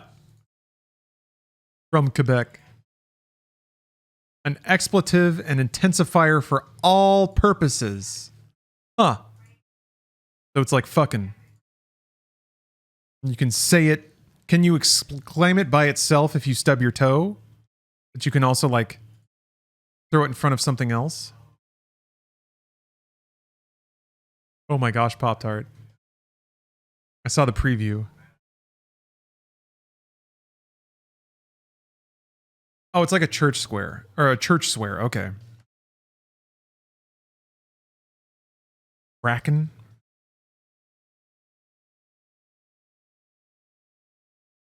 Okay. Volcanic crater. Inside was a huge city with many temples and churches and such. And in the very center, on a hillock, was an exact duplicate of the original Mormon tabernacle. Probably stone for stone, if it had religious significance. Arlene pointed at the recreation. There, she said, deducing the obvious. Sorry, Pop-Tart. I shouldn't have clicked on it. But it'll still be a surprise. We took 20 minutes to cross the smaller tabernacle within. Above us, the ceiling of the outer tabernacle sparkled with jewels that must be worth nothing these days, but the intrinsic value of their loveliness. In 500 years, I would hope we would at least have learned how to manufacture perfect gemstones. But it was a lovely sight. The people's faith of Latter-day Saints didn't use just diamonds. They painted gigantic scenes in color using every imaginable stone, from rubies to emeralds to blue sapphires to garnets and, yes, diamonds. It was no longer ostentatious since anyone could do it, even the beggar in the street, but it was still stunning in its simple beauty. Taking a last look up at a scene of angels showing the church fathers' Salt Lake City before it was Salt Lake Grad, I followed Arlene to the inner tabernacle. So far as I could tell, she hadn't even looked up at the ceiling. Inside, the place looked exactly like the original, exactly. I didn't check, but I'm sure if you made a 19th century stereo vision with one picture of the old and the other of the new, they would mat over each other perfectly as one image. But with one difference. The hollow interior of the tribute tabernacle was completely empty except for the magnificent organ, and I'd bet the latter worked perfectly too. When we walked slowly across the floor, our melancholy footsteps echoing back at us. Arlene bowed her head. I don't think she was praying. She must have been overwhelmed by the nearness of her love's life and death. I almost put my hand on her shoulder, but I wasn't the guy she wanted just then. Ahead of us was a dark circle. As we got closer, we realized it was a circular hole in the floor. A hole? When we got to within 10 meters, a grinding noise began. By the time we reached it, I realized it was a platform elevator and there was a lone figure standing on it, rising out of the dark depths, waiting for us. Arlene halted in astonishment. Jill! Oh, no, wait. Jill! I shouted, rushing forward. Whoa, whoa! Jill said, putting her hands out in stop motion. Don't get your skivvies in a knot, dudes. I'm not really me. I'm not really here. This is just a 3D projection. And if you try to hug me, you'll fly right through me and mess up your knee. Fly. She looked exactly as she had when we left her, a year and 5 centuries ago. She was a little taller, maybe, but her hair was still blonde, still punky. She had the same half smile and knowing eyes. Still no makeup, thank God. And now she wore a bitchin' black leather jacket, lycra gym shorts that hugged her butt and upper thighs, and transparent plastic combat boots. Gross! Glob Plays, thank you for the raid. Sorry you had to get here right for that.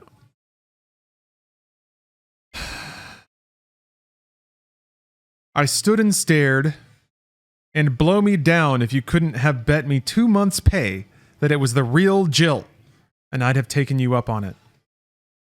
Jiminy, she suddenly yelped, staring at us. You really are flying our lane. We told you, snapped the latter named, but I didn't believe you. Even after you passed, the test thing. Now that you're in here, I just did a genetic sample thing, and, you're really you. The animated image of Jill, just an artificial intelligence program, according to itself, dropped its jaw just like the real Jill would do. She leaned over and planted both hands on her knees to view us from a slightly different angle. God, how did you live for 483 years? Oh, relativity, right? Arlene nodded, sniffed, then wiped her nose on her military sleeve. Jill, Look, I don't want to seem ungrateful in case you have any surprises, but... The 15-year-old stood tall and folded her arms, taking on that slightly superior look that age is prone to. That slightly superior look that age is prone to. Don't worry, Arlene. I'm not going to throw any animated Albert at you. I know you wouldn't appreciate it. But I am here to take you downstairs, where that's a present for you. She waited a beat. Then, when we didn't move, she impatiently urged us forward with her hands. We joined her on the platform, which immediately began to sink. I didn't ask her any questions. I didn't know what to ask. I decided it could all wait. I was pretty sure we could always come back later and catch up on what she did with her life, and get autographed copies of the books she wrote.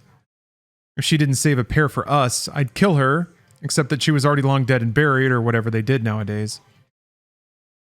It was a creepy thought, and I stole many a glance at Jill, trying not to think that Jill was dead. I felt a big lumpy knot in my stomach, even though I had known all along this would be the punishment for hopping around the universe at proxiluminous speeds. Damn it. I did what I had to do. We both did. Why in the name of God Almighty do we have to pay such a terrible price? Everyone we ever knew or loved, besides ourselves, Arlene and I, was dead and gone, long gone. We descended for about 6 minutes. The shaft was totally black. Now that's a good phrase. But at last, we saw a blue glowing door. But first we went right past it without stopping. First floor dungeon, Jill announced out of the blue. Whips and tortures, racks, pressings, iron cages, and bats. She stood in a perfect at-ease posture, feet shoulder-width apart, chest and shoulders squared away, hands clasped behind her back. Another long interval passed, during which we continued to descend. I put my hand out and felt the walls moving around the shaft, sliding against my fingers. Yeah. We were moving slowly, not like we were in an elevator in a high-rise, but at a steady pace, as befitted a holy place. Another door hove into view, red this time. Second floor dungeon. Jill recorded. Iron mittens, thumb screws, rat cages, ladies' underwear. Arlene snorted, trying hard to look stern and not smile. This was a holy place, after all. Okay, so here's the thing, though. A 14-year-old in the 90s is not going to make jokes about an elevator operator in a department store calling out the items on every floor. Anyway, this author's old. The third floor took the longest, I swear. We rode for 12 minutes in silence, but maybe it was shorter. At last, a simple wooden door rolled up into view, and at last we stopped.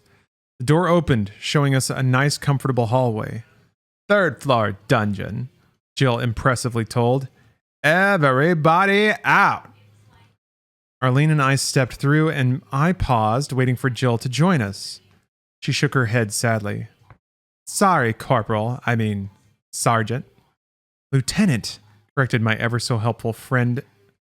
Ever-so-helpful... Wait, what? Lieutenant corrected my ever-so-helpful helpmeet, Arlene. What is a helpmeet? HELP-MEET. Helpmeet. Helpmeet. Helpmeet. It may be a typo. There's been some other ones. Helpmeet. Really? Cool. Sorry, Lieutenant and Lance Corporal. All ghosts must stay aboard the elevator. It's like a rule. Smiling sadly, Jill faded away slowly, starting at her feet and working her way upward until at last only the smile remained, and even that vanished. Arlene sighed. I always did love that book, she said, another one of her patented semantic-free comments. The hallway stretched both directions, but right in front of us, where we couldn't possibly miss it, was a chalk scrawl. JL, it read, and there was an arrow pointing left. Jill Lovelace. AS and I said simultaneously. We followed the arrow. There were about 100 twists and turns, doors to pass. There were about 100 twists and turns, doors to pass through. It was a labyrinth there on the third floor, dungeon, below the tabernacle. Mostly offices, but a few looked like labs, a far cry from the tanks and artillery pieces below the original tabernacle, but then these were happier, more peaceful times. We'd have been utterly lost without the chalk initials and arrows, and I appreciated the reference to our first mission, That was how I eventually realized Arlene was still alive and how I found her. On the Road Productions, thank you very much for the sub. At last, we were led to the door of a huge lab. Through the clear window in the door, I saw a room as vast as the inner tabernacle above us, but stuffed full of laboratory equipment. As we approached, a motion detector felt us coming and opened a panel in front of a palm-size touch plate. Arlene and I stopped abruptly, looking back and forth to each other. I was quite disturbed to see the wild light of hope in her eyes. Look, don't get your hopes up into orbit, AS. You know you're not going to find Albert, so don't even think it. I don't want you collapsing later when you finally realize the truth. She just looked at me, and I don't think her expression changed a millimeter. You going to touch it, or should I? She asked. I inclined my head. I was sure Jill would have programmed both of our palm prints into the door lock since we were both on file in the old FBI database. Arlene reached her hand out, hesitated a moment, then placed her palm against the plate. I heard a loud click, and the door rolled down into the floor so quickly that I almost didn't see it moving. Tabernacle. We entered the huge lab, and the door slid up and locked behind us. We were probably trapped until Jill's AI programming decided to let us leave. We strolled around a bit, taking in the sight. Tables, tables, tables, full of elaborate machinery and strange swirls of tubing. Rows of tiny devices that looked suspiciously like computers linked together into a neural network. Huge tubes, big enough for humans. Full of humans, I should add. Doubtless in some sort of life stasis, and glassware everywhere. Test tubes, beakers, flasks, you name it. But nobody walking around and tending things. It was entirely automated. And in the center of it all was a huge sarcophagus, like the things they buried Egyptian mummies in. We approached, and Arlene suddenly reached out and grabbed my hand, squeezing so hard she almost cracked my bones. I knew exactly who she expected to find and exactly who she wouldn't find in the case. Sadly, I was right. We got closer, and it was obvious that whoever was in there, it wasn't Albert. Who was, after all, about my size. The sarcophagus was much too small. But neither of us was prepared for what we did find. The case contained the 15-year-old body of Jill.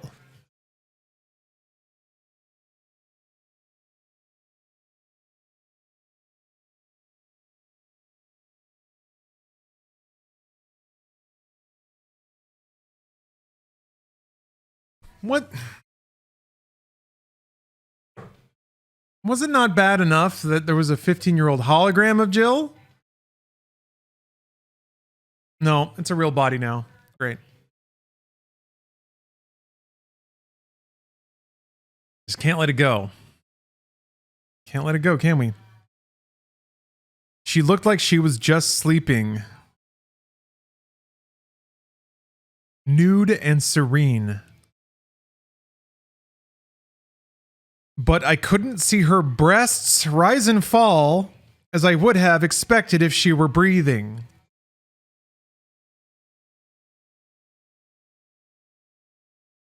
Just checking the breathing.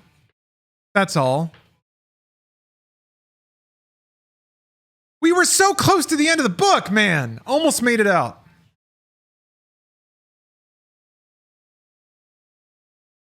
Why are you looking at her titties? I was just checking to see if she's breathing.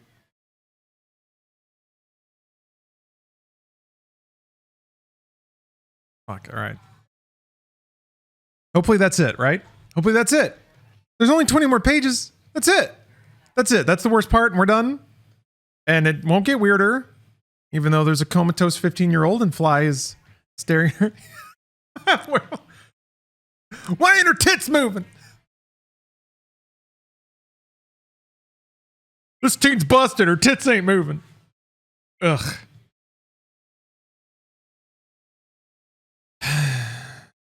Arlene leaned over the case while I was still staring, trying to avoid looking at parts I wasn't supposed to look at. It's always like that. This fucking book, man, it's always like that. Something very inappropriate and then, but I would never. my brother in the Jesus Christ of Latter-day Saints church. You're writing the book. You can simply not do it in the first place without having to write it out for yourself every time. Jesus Christ. Fucking gross, man. All right. Jesus fly, said my bud. You're a pedophile. No. It's a clone. Clone? How do you know? Arlene reached over and picked up a nameplate, handing to me. Yeah, because she was not looking at young Jill's chest, was she? Technically, Flynn is a Catholic. That's true. That's true. Everyone else is Mormon. Sleeping Cloney. This is what the nameplate says. A prick on the finger shall make her sleep 100 years in dreams so deep, until she wakes in love and bliss, restored to life by a princely kiss. Man, fuck off. No. It can't be. No. It's not gonna. It can't, right? No. Not in the last 20 pages. It can't. It can't do it. J. Rad McCarthy. Thanks for gifting 3 subs. Oh, On the Road Productions. Thanks for the sub.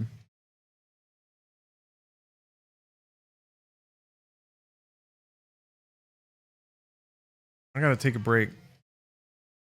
Where did you find this book? I mean, it's the 4th book in the Doom series. That's it. I did not know it was gonna go here. Why is Doom so religious and pervy? Valid questions. We stared at Jill, Arlene, and I. Do you think it's the real Jill? I asked. Arlene shook her head. That's not how Jill would do it. She'd want to live her... That's not how Jill would do it. She'd want to live her life and die normally, or at least preserve herself as an adult. No. I bet you this is a clone, grown to the age she was when we left. Her brain filled only with the memories a 15-year-old would have.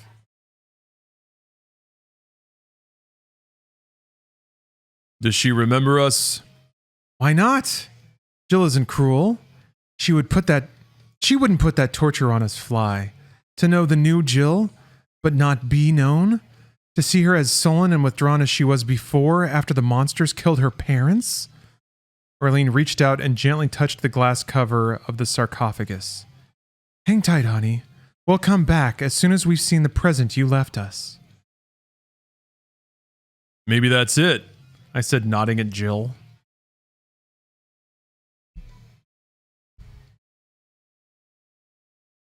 Bro, that does not mean what you think it means. But Arlene shook her head impatiently. Come on, Fly, she's a pest, but she's certainly not that egotistical. A booklet sat on the case, and I took it down and skimmed it. Then I stopped and said, Holy cow! You know what this is, AS? I handed it to her. The title was The Deconstructionists' New Clothes, Being the Oh-So-Secret History of the Galaxy's Most Stupidest War. The author was Jill Lovelace, PhD, LLD, CIA, MAD. It was a short story, but we both realized what it really was. Somehow, Jill had managed to pry out of someone, maybe the Clave, Sears and Roebuck's uncles, the whole freaking mystery that we never could get. What the damned war was all about.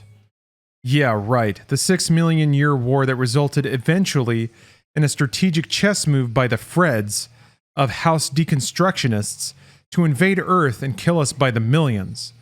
The war that had started the whole thing. I'm not going to quote the whole story. It was long and pretty damn good. And I don't want Jill's electrifying prose to make my own look lamer than it already does. So I'll paraphrase the intel instead. Wow. Some weird clarity from the author there. Yeah. The PhD title, The Stupidest War. The galaxy's most stupidest war. Of all the secrets Arlene and I had faced since we first found ourselves under attack by space demons, that was the most frustrating, the most galling, or to Arlene, the outright funniest. That a war could erupt and be prosecuted for 6 million years between 2 competing schools of literary criticism. But at last we got the full, complete story of how it happened. According to Jill's book, the same first men who built the gates and the gravity stones and scattered them throughout the galaxy left behind only one other legacy: 11 fragments of prose. That's it. The sum total remains of a race that was technologically sophisticated and advanced at least 3 billion years ago. Gates, gravity zones, and 11 pieces of literature. 6 or 7 million years ago, which on the 3 billion year scale is negligible, began to analyze these fragments. Oh, all the races of the galaxy and... Oh, sorry, I missed a line.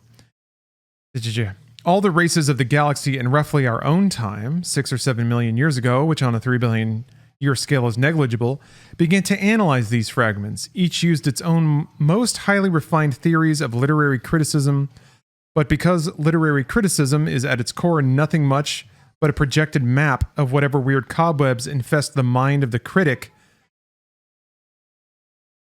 naturally each race painted a different picture of what the first men were really like. So it's a religious war. I'm trying to interpret religious texts. Anyway. Eventually, the war of words turned ugly, and important literary critics became casualties.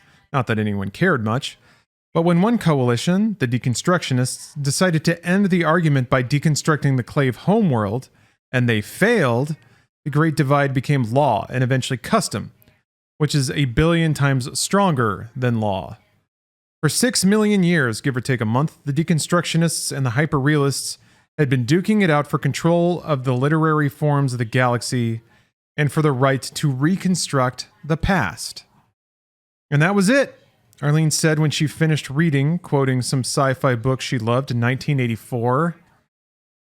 Who controls the past controls the present. Who controls the present controls the future. So clever, so smart. So ever since just around the time of the first proto-humanoids were climbing down out of the trees on Earth and looking up at the great white light in the night sky, wondering if it were a divine eyeball, these ginks, Ginks, have been murdering each other over half the galaxy over some artsy-fartsy lit-crit interpretation of 11-story fragments. Then, when they got tired of fighting in their own backyard, the bloody-handed deconstructionists decided to take their college literature thesis to our lovely planet. God, this universe is an absolute treasure. I love every centimeter of it. No, really. That's all written there. I put the book back down, resisting the impulse to fling it across the room. To hell with them all. Hyperrealist and deconstructionists alike. I didn't give a damn about the stupid fragments. I had more important fish to smoke. We hunted around for a few minutes, and suddenly Arlene let out a glad cry.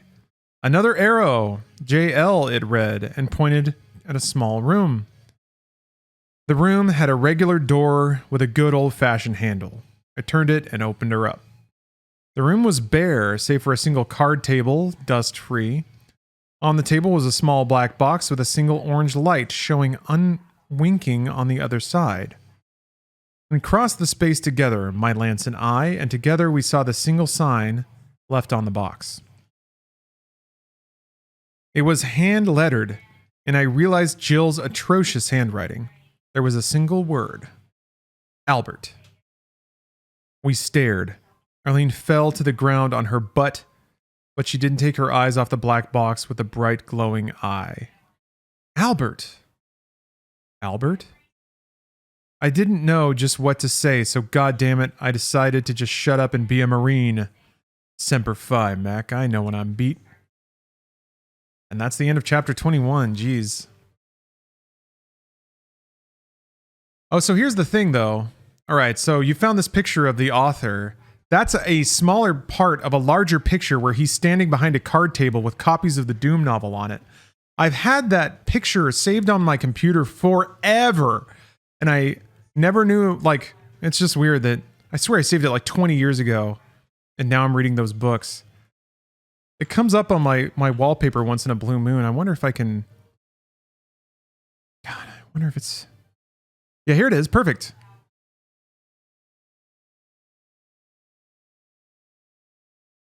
The photo is called doomreagan.jpg. I wonder when I saved this. Hold on.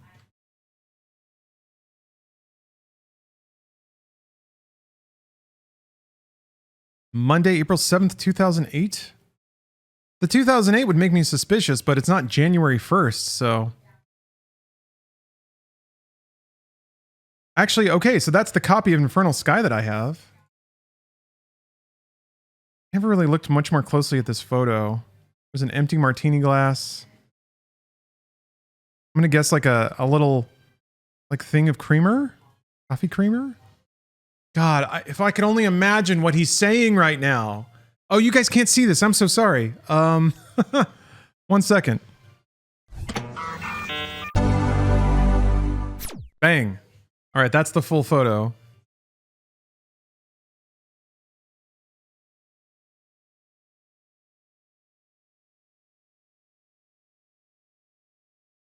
Yeah, he's got a tucked in Viva la Reagan Revolucion t-shirt.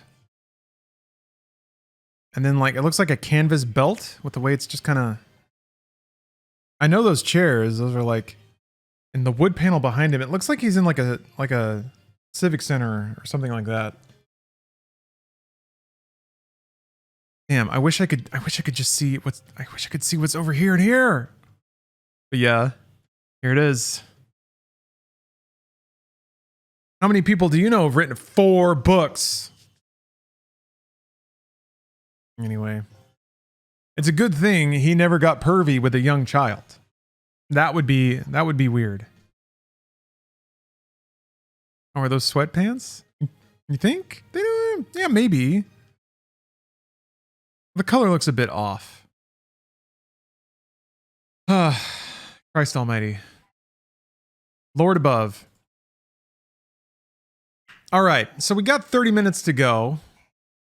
And theoretically, we have 96 subs to get. Finish the book. How about this? We can just call it there. I'll just finish the book. And then give away the rest of the games. That'll be that. That sound good? I think that sounds good. Mostly I just want to finish this, I want to finish this book. Just get it done.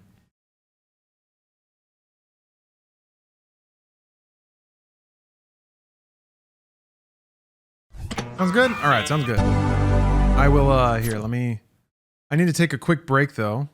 And I gotta put on some more music, and then burn it. I'm gonna give it away. So, if you win the giveaway, and you want to burn it, feel free.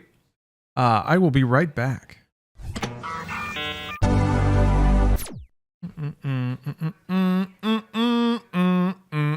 Alright. Oh, wait, no, the music's going. It's just a gap. Alright, cool. Perfect. Okay, man, what a ride it's been. What a journey. It's 15 pages to go. There's no chance it can get pervy again, right? No chance. Chapter 22. It was Arlene who found the door, but slunk. Fuck! Okay, we're back to the simulation. Ola Karn, Happy New Year. Fucking slunk. It was Arlene who found the door, but slunk was more excited than the rest of us, for she recognized what it was. All the rest of our apostles, Whack, Sniff, Chomp, and Swaller, our Spinies, and PFC Wilhelm Dodd, the zombie, had been created within the simulation by the normal monster spawn process that mimicked the VATS and genetic programming that Fred used to create the original monsters. That was one sentence.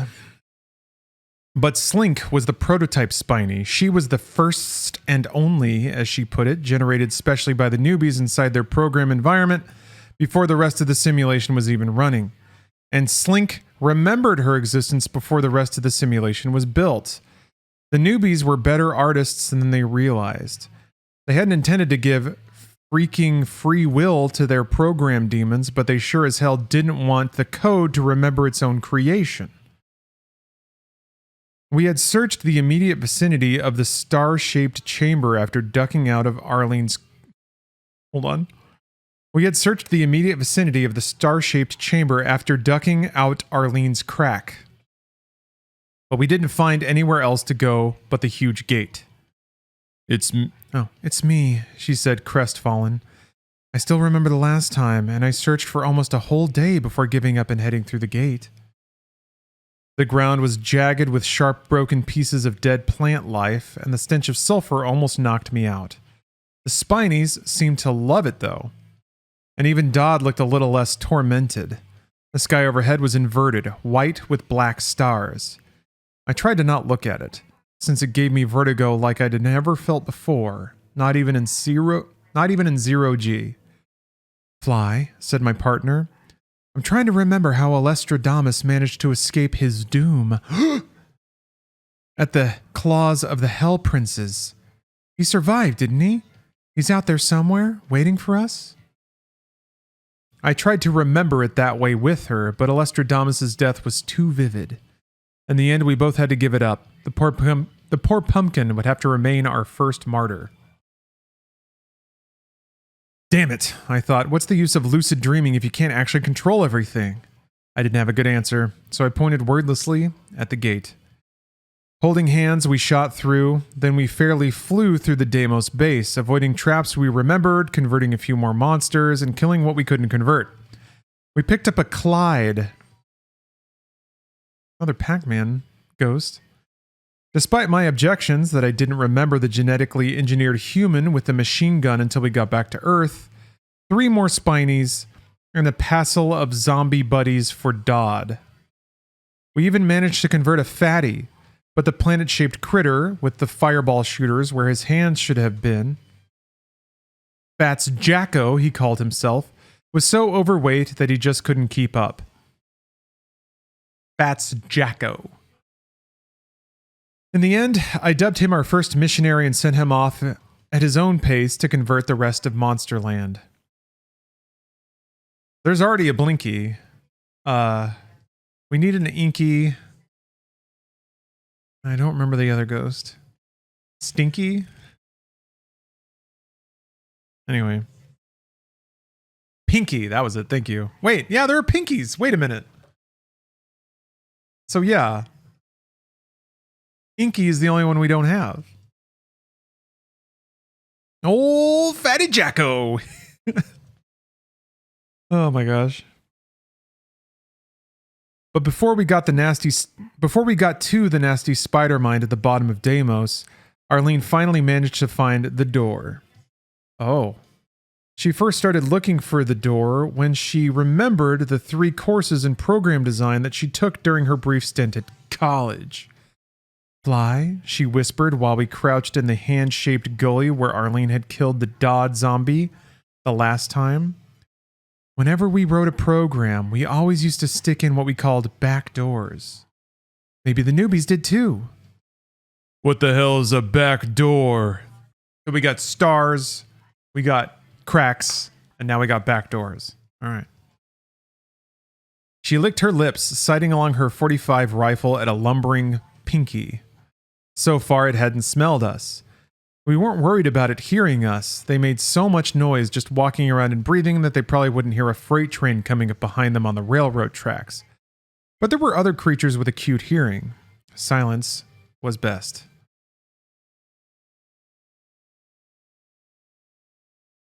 When you want to test some aspect of a program, you create routines to set the various variables to, anything you like. Setting variables. More college stuff. How's this supposed to help us, Lance? College was insidious. You started out just to learn a thing or two, then suddenly, wham bam, you're wearing lieutenant's butter bars on your collar. No thanks. I would never become an officer, and I would never go to college.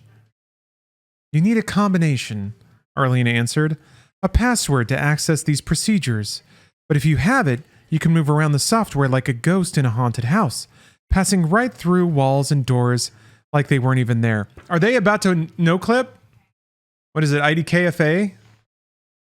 Are they really about to put in a fucking cheat code? While he's talking shit about college. Oh, Argo, he's been bagging on college this whole book. All right. I stared at a rough rock wall to our left. You mean, if we found this back door, we could phase right through that stone wall? Fly, if we found this back door, we might be able to get out of this whole simulation and get loose in the Disrespect's operating system. I stared at her, feeling real hope for the first time in days. Simulated days. Jesus, Arlene, maybe I should have gone to university. We both stared at each other, shocked by the words that came out of my mouth. That's just a joke, I explained. All right, I'm remembering now. She stared at a particularly juicy rock. She grunted with the strain of remembering a door. They keep writing door with a capital D, which is weird. She sweated, but nothing happened to the rock. Christ, I just can't visualize it from nothing. Too loud. A horde of imps heard and came over to investigate. We shot them from cover while they threw their mucus wads at us. I took a shot in the face and was blinded again. Criminy! Arlene backed away, pumping shot after shot from the lever action rifle she had picked up in a storage locker in the inverted cross chamber on Deimos. It was easier for her to remember the most recent weapon she actually remembered using. I tried for a double-barreled shotgun, but I was still stuck with a damned Sig Cow. The Spinies moved close enough that our own spiny corpse could open fire from the sides with their piles of sharp rocks. The imps didn't know what to think. They hurled their snot balls for a while until they realized their attackers were other imps, immune to the fire, and then the enemy broke and ran. Arlene cleaned me up with a medical kit, also salvaged from the locker where she had found the rifle, same place we found uniforms but no armor to cover up our nakedness right after the jump. Dodd was perfectly content to wander around Starker's once we got him a shotgun, but a red-faced Arlene ordered him to cover himself up. Evidently the sight of her naked ex-lover, the one she had killed once, brought back too many horrific memories. Bad memories could be savage enemies in this place. Why are they naked? When they go through the teleporter gate, they lose all their clothes and equipment. So, that is in Doom. When you start a new episode, you don't have your guns, but the author had to take it that one creepy step further. So he tried to write in the fact that you have to pick up all your guns again, but just takes it that little extra bit. Yeah, the first time it happened, Doom Guy was totally fixated on staring at Arlene's tits. Then again, he's always fixated on that, so whatever. Just a flesh and blood human. Yeah, like Terminator. Yeah. Everything in this game's lifted from something else. Or book. God damn it. Everything's a game. I got game brain. Okay. I was just thinking about the door, or lack of a door. I think just visualizing it isn't enough. You have to have it really strong in your mind. I did. No, I mean like obsessing about it. You have to anticipate, salivate for it. Visualize it some distance ahead of you and hold the thought in your mind as your life's goal all the way down there. She sat down beside me and put her arm over my shoulders, holding me like a frightened lover. It's a pretty horrible thought, Flynn Taggart. Means we have to go deeper, doesn't it? Afraid so, yes. Arlene nodded slowly. Well, that's why they let us wear the bird and the anchor. Okay, Fly, it's all starting to come back to me now. I remember where the door is. Where is it? It's 3 levels down. Remember that head-twisting open courtyard with all the freaking teleporters that zapped us to all the different rooms? Well, it's in the room at the back of the courtyard with all the crushing pistons. I struggled to remember. In the intervening months and thousands of monsters, it had all become a blur. But I thought I remembered what she was talking about. Good deal, kiddo. We'll just keep visualizing it. When we get there, we'll see it. I guarantee. I hoped I wouldn't have to eat those words, but the only thing that might do the trick right now was total assurance on my part. Maybe it would be infectious. 3 levels down, we entered the courtyard. I decided we had better clear the central buildings first, which contained pumpkins, some spinies, and a hell prince. Too much firepower to leave at our backs. With so many of us, virtually an army, we could use real tactics. Arlene volunteered to take point, which in this case meant she got to jump from teleporter to teleporter till she found one that dropped her in the center of the courtyard again, incidentally activating the door to one of the buildings. She did it. When she appeared, she took one look into the eyes of a hell prince, squawked, and fell face down into the dirt. Smart girl. We were all in ambush position and we opened fire on the poor hellspawn.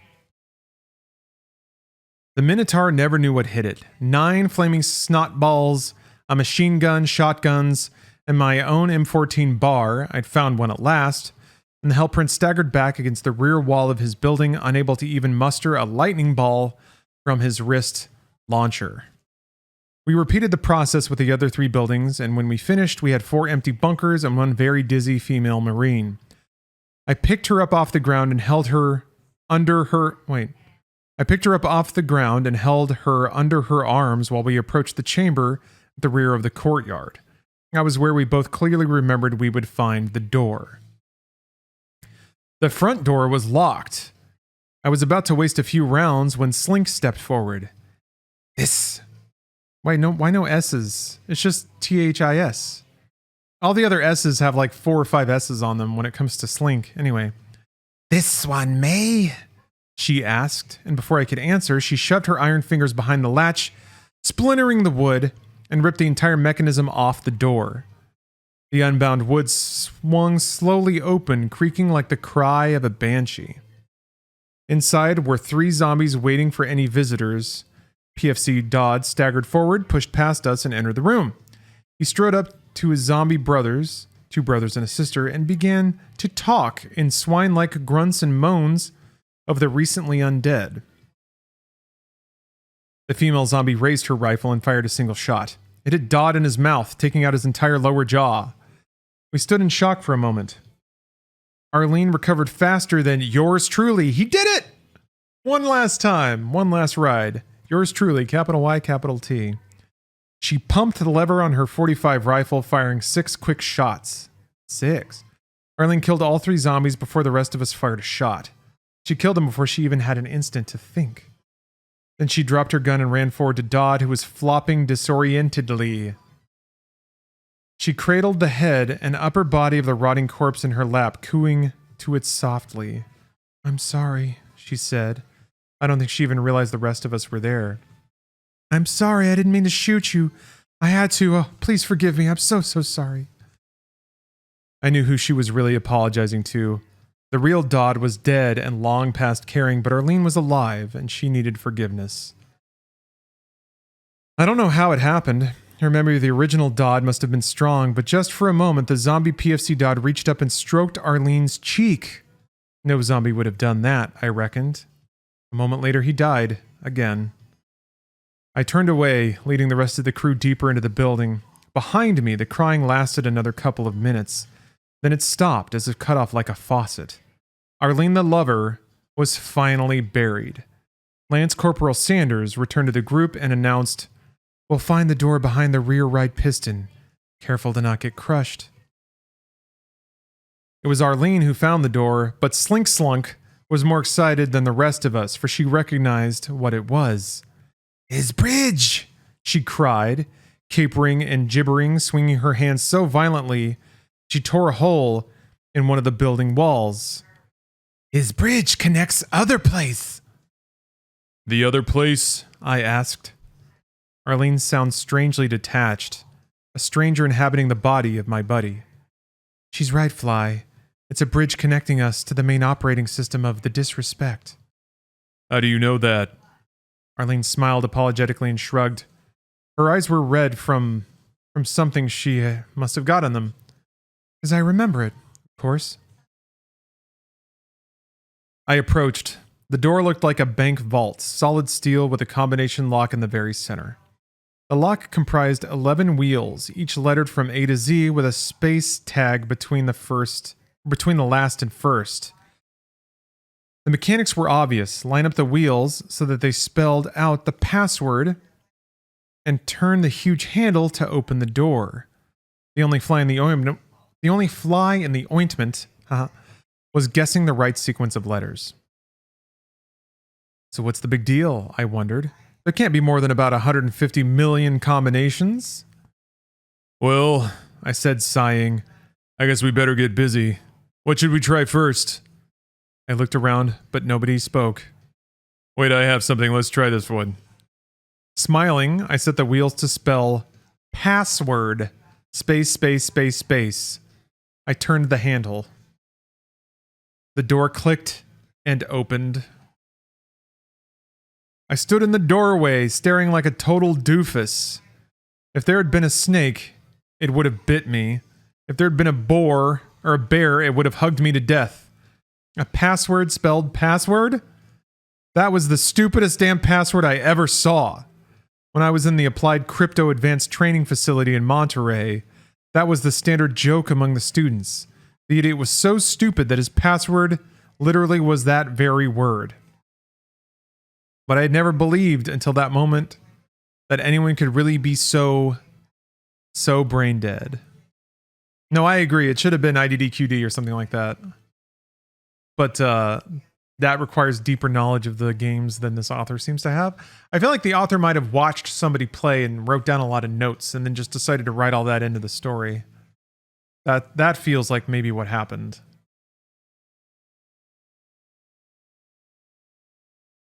Evidently, it never even occurred to the newbies that anyone would ever find one of their back doors. Again, door keeps getting capitalized, and it's so weird. I smiled. Every time I ran into these resuscitators, they reminded me more and more of a bunch of college boys. College is italicized, just so you know how it's pronounced. That made it easier. I could whoop college boys. We leveled weapons and slunk through the door, Slink at my back while I took point, Arlene taking rear, everyone else in between, our standard formation.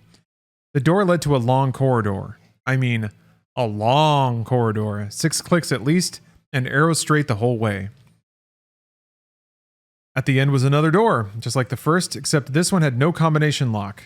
I'd opened the door abruptly, prepared for the worst. I wasn't prepared for what I saw. Staring at me was a 7-foot-tall, pearly black shell covered with millions upon millions of squirming, vibrating cilia. It sat utterly still except for the cilia, a rounded blob without eyes, ears, or any other sensory organs. We had found the answer, if only we knew what question to ask. Okay, and now, chapter 23. The final chapter. In all of Doom comes down to this. A bug? A bug? A huge freaking bug? That's what we're fighting? Arlene was unhappy, I could tell. She stomped around the tiny cell, looking at the bug from all angles. It looked pretty much the same from every direction.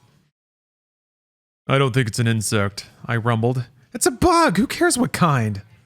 Corporal, remember where we are. I spoke sharply and she hauled up, shutting her mouth.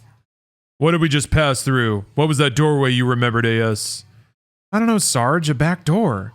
Come on, what were you thinking? What kind of back door? Something like what they used to suck our souls out. That probe that got up inside my nose and into my brain. That was a kind of back door, like. I thought for a long moment, closing my eyes to visualize the system. Arlene, are you saying that all this time, the last 3 levels, you've been thinking of that soul-sucking probe as the back door we were looking for? That's what I'm saying. Well, I think that's exactly what we found. Her eyes went as wide as dinner plates. The probe itself? Why not? I pointed back at the 6-kilometer-long corridor we had just spent the last hour traversing. Isn't that the tube? The one that sticks into your sinuses, into your brain? It looks like it. Why can't it be? She turned back to the bug. Behind me, Slink slunk, her intended chomp, and the rest of the crew waited impatiently, not understanding all the talk. Let's kill bug, Slink suggested, licking her lips. Not just yet, soldier, I ordered. Fly, if that tube connects the system to a soul, then what the hell is this bug anyways? I turned up my hands. How the hell should I know? It's a soul, right? One of the res men? Did they have the probe hooked up to one of them? Well, there's no one else on the ship, so that's probably a pretty good guess, AS. She rolled her eyes at my sarcasm. But why does it look like a person then? I mean, you look like you to me, and I presume I look like me to you. Why does this guy look like a huge bug with squirmy tentacles? The answer popped simultaneously into both our minds, and we spoke in unison. Because it's a newbie soul! Jinx, Arlene added. You can't talk until someone says your name, Fly. I circled the bug, still trying to wrap my brain around the concept that I was looking at the soul of a resuscitator. Didn't look like a newbie, but it wasn't a newbie. It was the soul. Who knew what their souls looked like? They were sure as hell different from ours. That was the whole guiding principle behind every freaking invasion and study done on Earth in the last several hundred years by the Clave, by the Freds, and now by the resuscitators. Maybe our souls look just as weird and disgusting to them as theirs did to us. Maybe they were filled with as much violence and anger against us as I was against all the other races in the galaxy, even the Clave. Of course, the difference was that we were just defending ourselves. They were the aggressors. They had dragged us into their ridiculous war between different schools of literary criticism, not the other way around. We didn't invade or attack the Fred homeworld. Not intentionally. We didn't infest the newbie minds. We didn't even set up observational posts and spy on the Clave. It was these bastards. They were behind it all of them. All the so-called bio-freaking logical races of the galaxy who didn't consider us living beings because we had different souls than they. Fine, I declared aloud. So if you can steal our souls, you bastards, then you shouldn't object if I do this. I slung my rifle behind my back, stepped forward, and without even a thought for poison or acid, I wrapped both arms around the damned bug and hoisted it off the floor. Despite its huge size, the damn thing didn't weigh much more than 20 or 30 pounds. Fly! Arlene screamed, evidently thinking about what I had just ignored. But nothing happened to me. I didn't start feeling sleepy or sick or anything, and nothing stung me. The cilia squirmed frantically. I think the thing realized something bad was happening. But it had no way to stop me.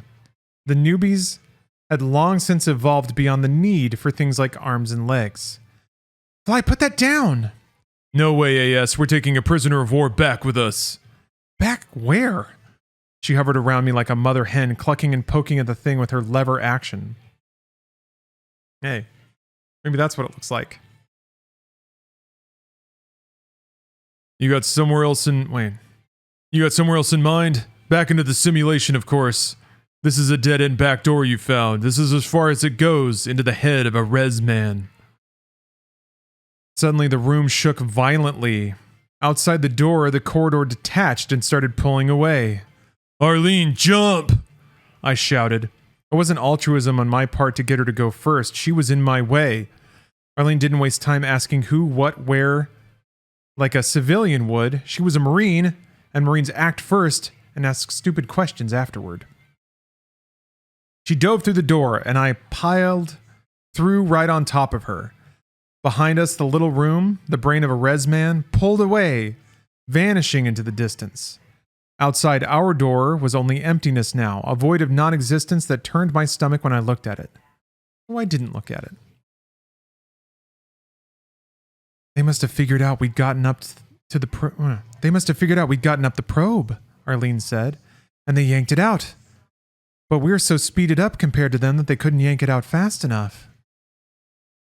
Well, before they think of ripping out the other end, I suggested, let's get the hell back to Dodge City. If he was a hacker, I bet he would brute force that back door. Be careful. You don't want to buffer overflow when you're in the back door. Pushing a big stack into the back door.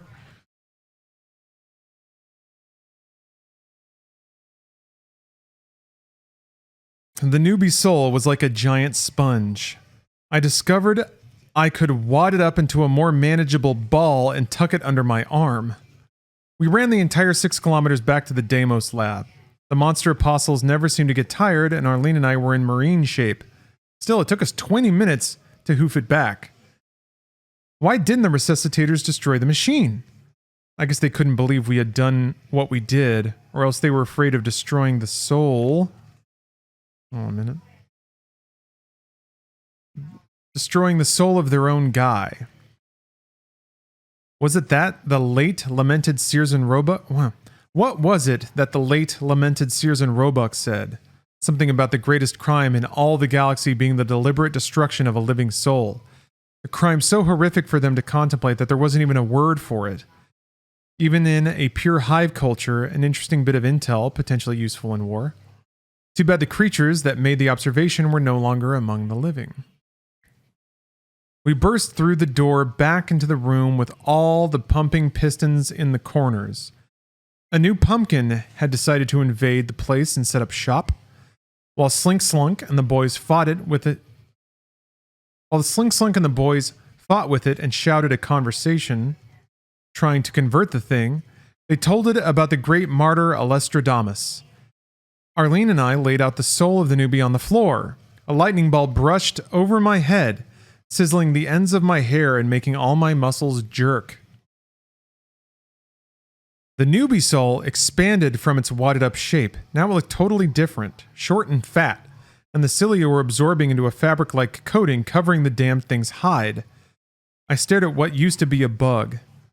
What the hell, Arlene? Is this what it looks like in this simulation? She shook her head. No, that's not it. Look, Fly, it's changing again. She was right. The newbie soul split into two main globules connected by about 1 million strands of flesh, connective tissue?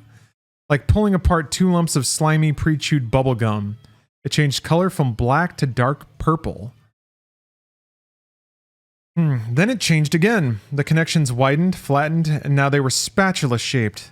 The globules spread out, growing tendrils that circled around until they connected with each other, forming a circle around the flat spatula core. The color changed from static to prismatic, flickering through every color of the spectrum from dark red to nearly white violet. Parts of it transparent, maybe too high or low a frequency for us to even see. My God, Fly, Arlene said. It's evolving. It's evolving into something new every second. A wild shot from our own spinies whizzed between Arlene and me. We dove back, then continued imagineering. I remember that, AS. I remember how fast the newbies evolved. Remember? Huh? Yeah, it's evolving right in front of us. What are you saying? Remember what the one we had as a prisoner from Fred World said? They evolve faster and faster, speeding up with no upper bound to the curve. Remember? Hold on a second, the music stopped. Gotta get one more. All right, a medieval, fine.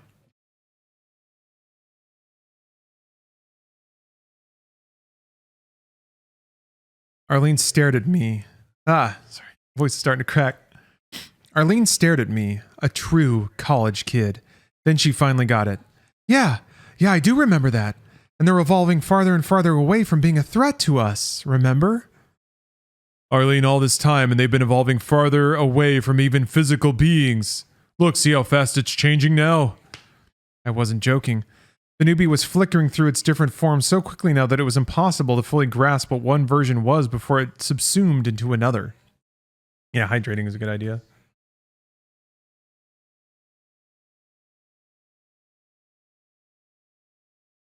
Only like 2 pages to go, though. How is this book going to end in 2 pages? They're not. Are they going to go back to Arlene and fly on Earth? I guess we're just left to assume that. I don't want to assume anything. Anyway. I had a glimpse of crab-like claws, 1 million mouths opening and closing in unison, a spray of spores. I leapt back, terrified in spite of my training. I'd never been trained to deal with something like this. But I knew what we had to do, the direction we had to push it. Here, in the newbie's own simulation, everything moved 1,000 times faster than on the outside, including the newbie evolution. Arlene moved close and put her arms around me. I'm remembering real hard now, Fly. They're evolving away from physicality, just like you said. They're evolving away from even caring about this universe. Evolving towards the mind of Brahma. Simultaneous connection with the entire universe. All the other dimensions above ours. Yeah, I'm remembering all that too.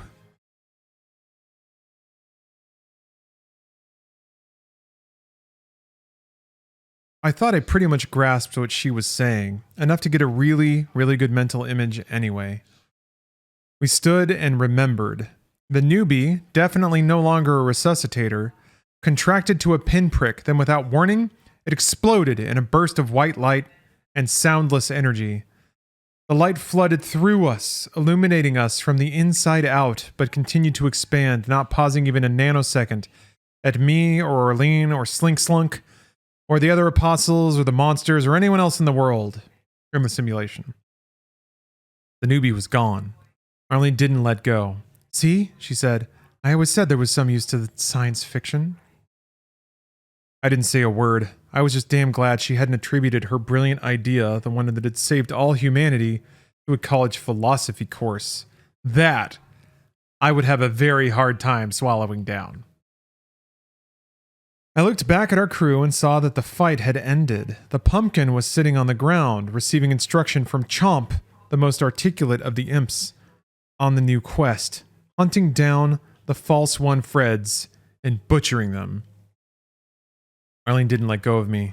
Fly, she said, do you think it just went off into the universe all by itself? Or did it make buddy? Did it take its buddies with it? I don't know, AS. Maybe we'll never know. Arlene, I don't think we can ever leave this simulation. She raised her orange eyebrows, swishing her tongue from one cheek to the other. I guess you're right. Our empty bodies are back behind on that planet.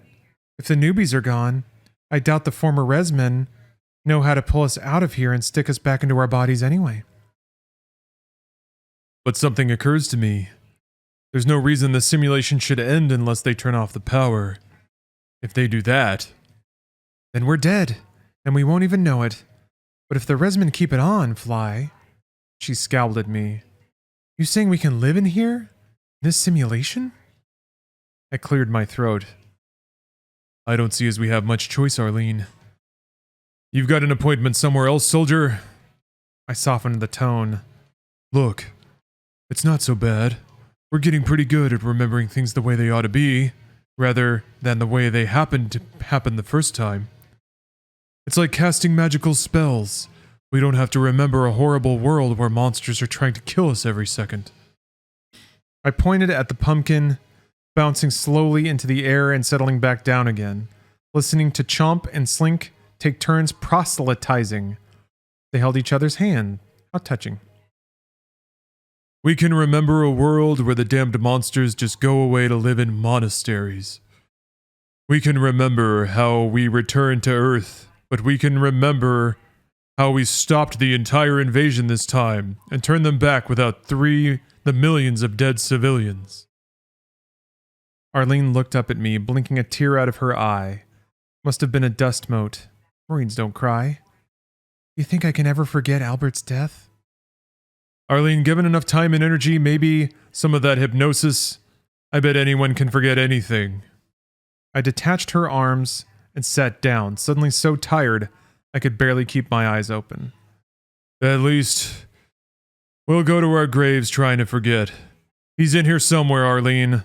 The whole place was constructed from our memories. So he's here. It's just a matter of finding him. Arlene sat down next to me, expressionless. Her voice sounded as dead tired as mine. We stopped the newbies, Fly. We saved Earth. Again.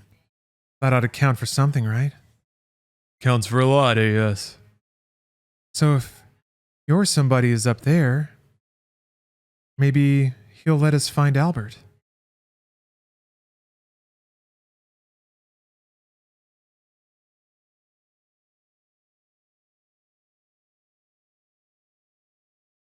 If you're somebody, is she referring to Christian God? I think so. I lay back, feeling consciousness ebb, sleep overwhelming me. I think I answered her, but maybe I only dreamt it. The best somebody for us to rely on, Arlene, is the somebody inside, not the one upstairs. I think I slept for 12 or 14 hours. I awoke to a brave new world that had such damned peculiar creatures in it. The end. Dot. Dot. Dot. Question mark?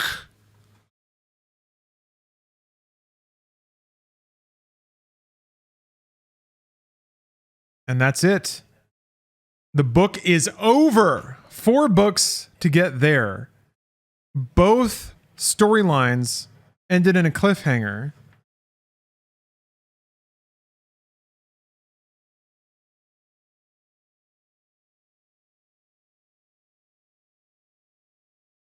Okay, so there was, in the other storyline, they went into a room that had a small box that had a note on it that said Albert, and that was it.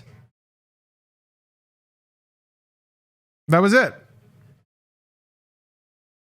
I think the author actually did not want to try to, like, write any scene that had any actual real emotional resonance.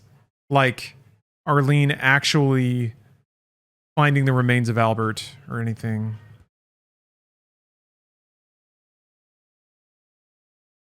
Damn, that sucks.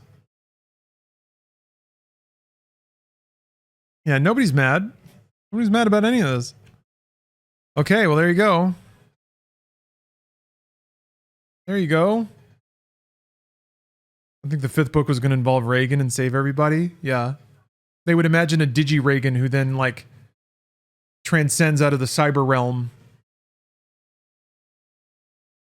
Oh. Well, that was something. How about that, huh? Let's give some stuff away. Let's get this book out of my house.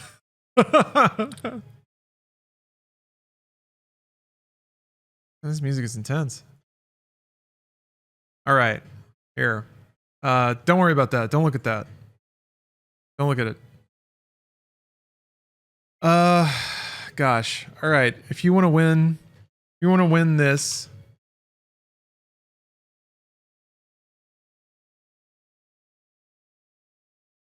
If you want to win this book, type Doom into chat. Doom. Nope, 2 winners. Sorry. Nope. Don't do it yet. Don't do it yet. That was from the last one. Stop it. Stop it. Okay. That doesn't count. That doesn't count. Okay. 1 winner. Type in Doom again. If you did it before, you have to do it again. Do it again. Sorry. Did we get all the books or just that one? Just this one. I've given the other ones away as I finished them. And I got a whole stack of games to give away too. Again, the Good Old Games winter sale is going on right now. It's only on for like another 12 hours, I want to say. Yeah. 12 hours, 51 minutes. So do go check it out. They loaded me up with so many games to give away. So you might as well take a look at the deals.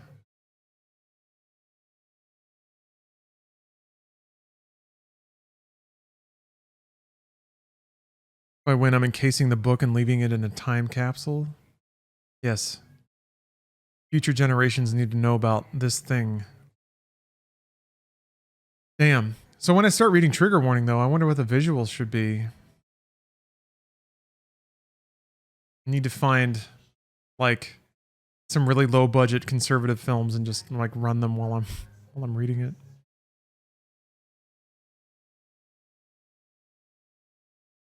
If I win, I want you to burn it. I'm not going to burn it. I will send it to you and you can do what you want.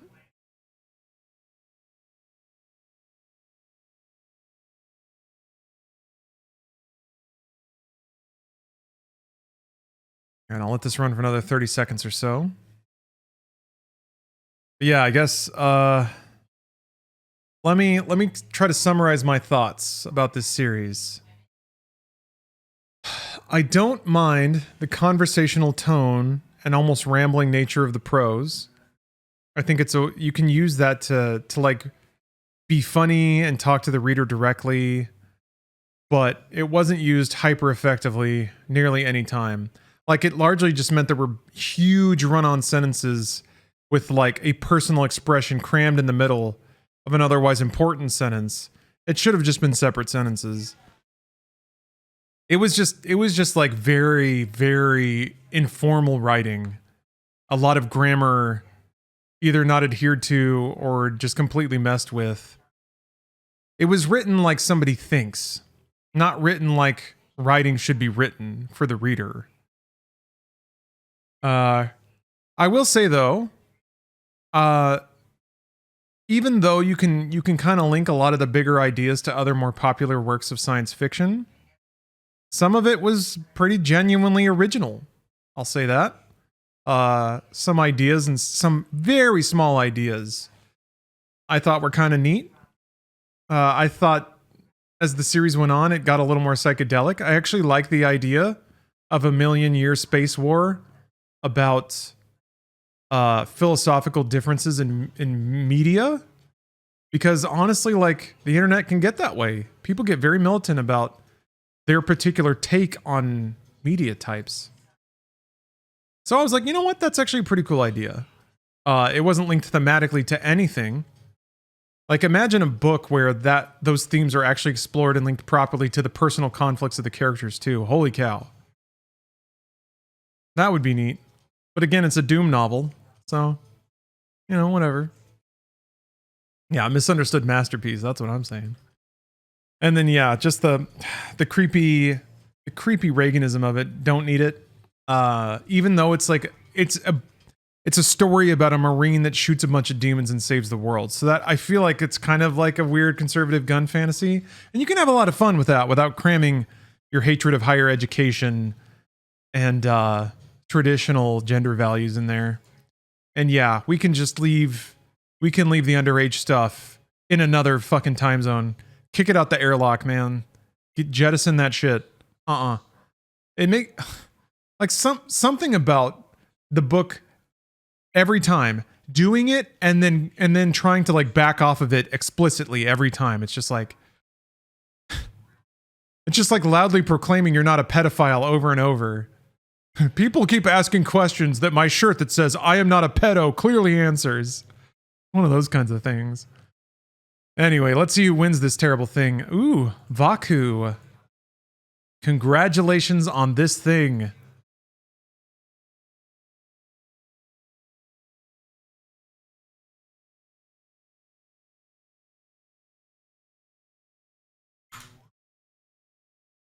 Okay, congratulations, Vaku. All right, thank you all very much for watching. I'm going to do a giveaway, but I'm going to do a bit of a sign-off here for the recording. If you made it all the way to the end of this, you're a trooper. Congratulations. Next up, another fine work of conservative literature, so please look forward to that. Thank you.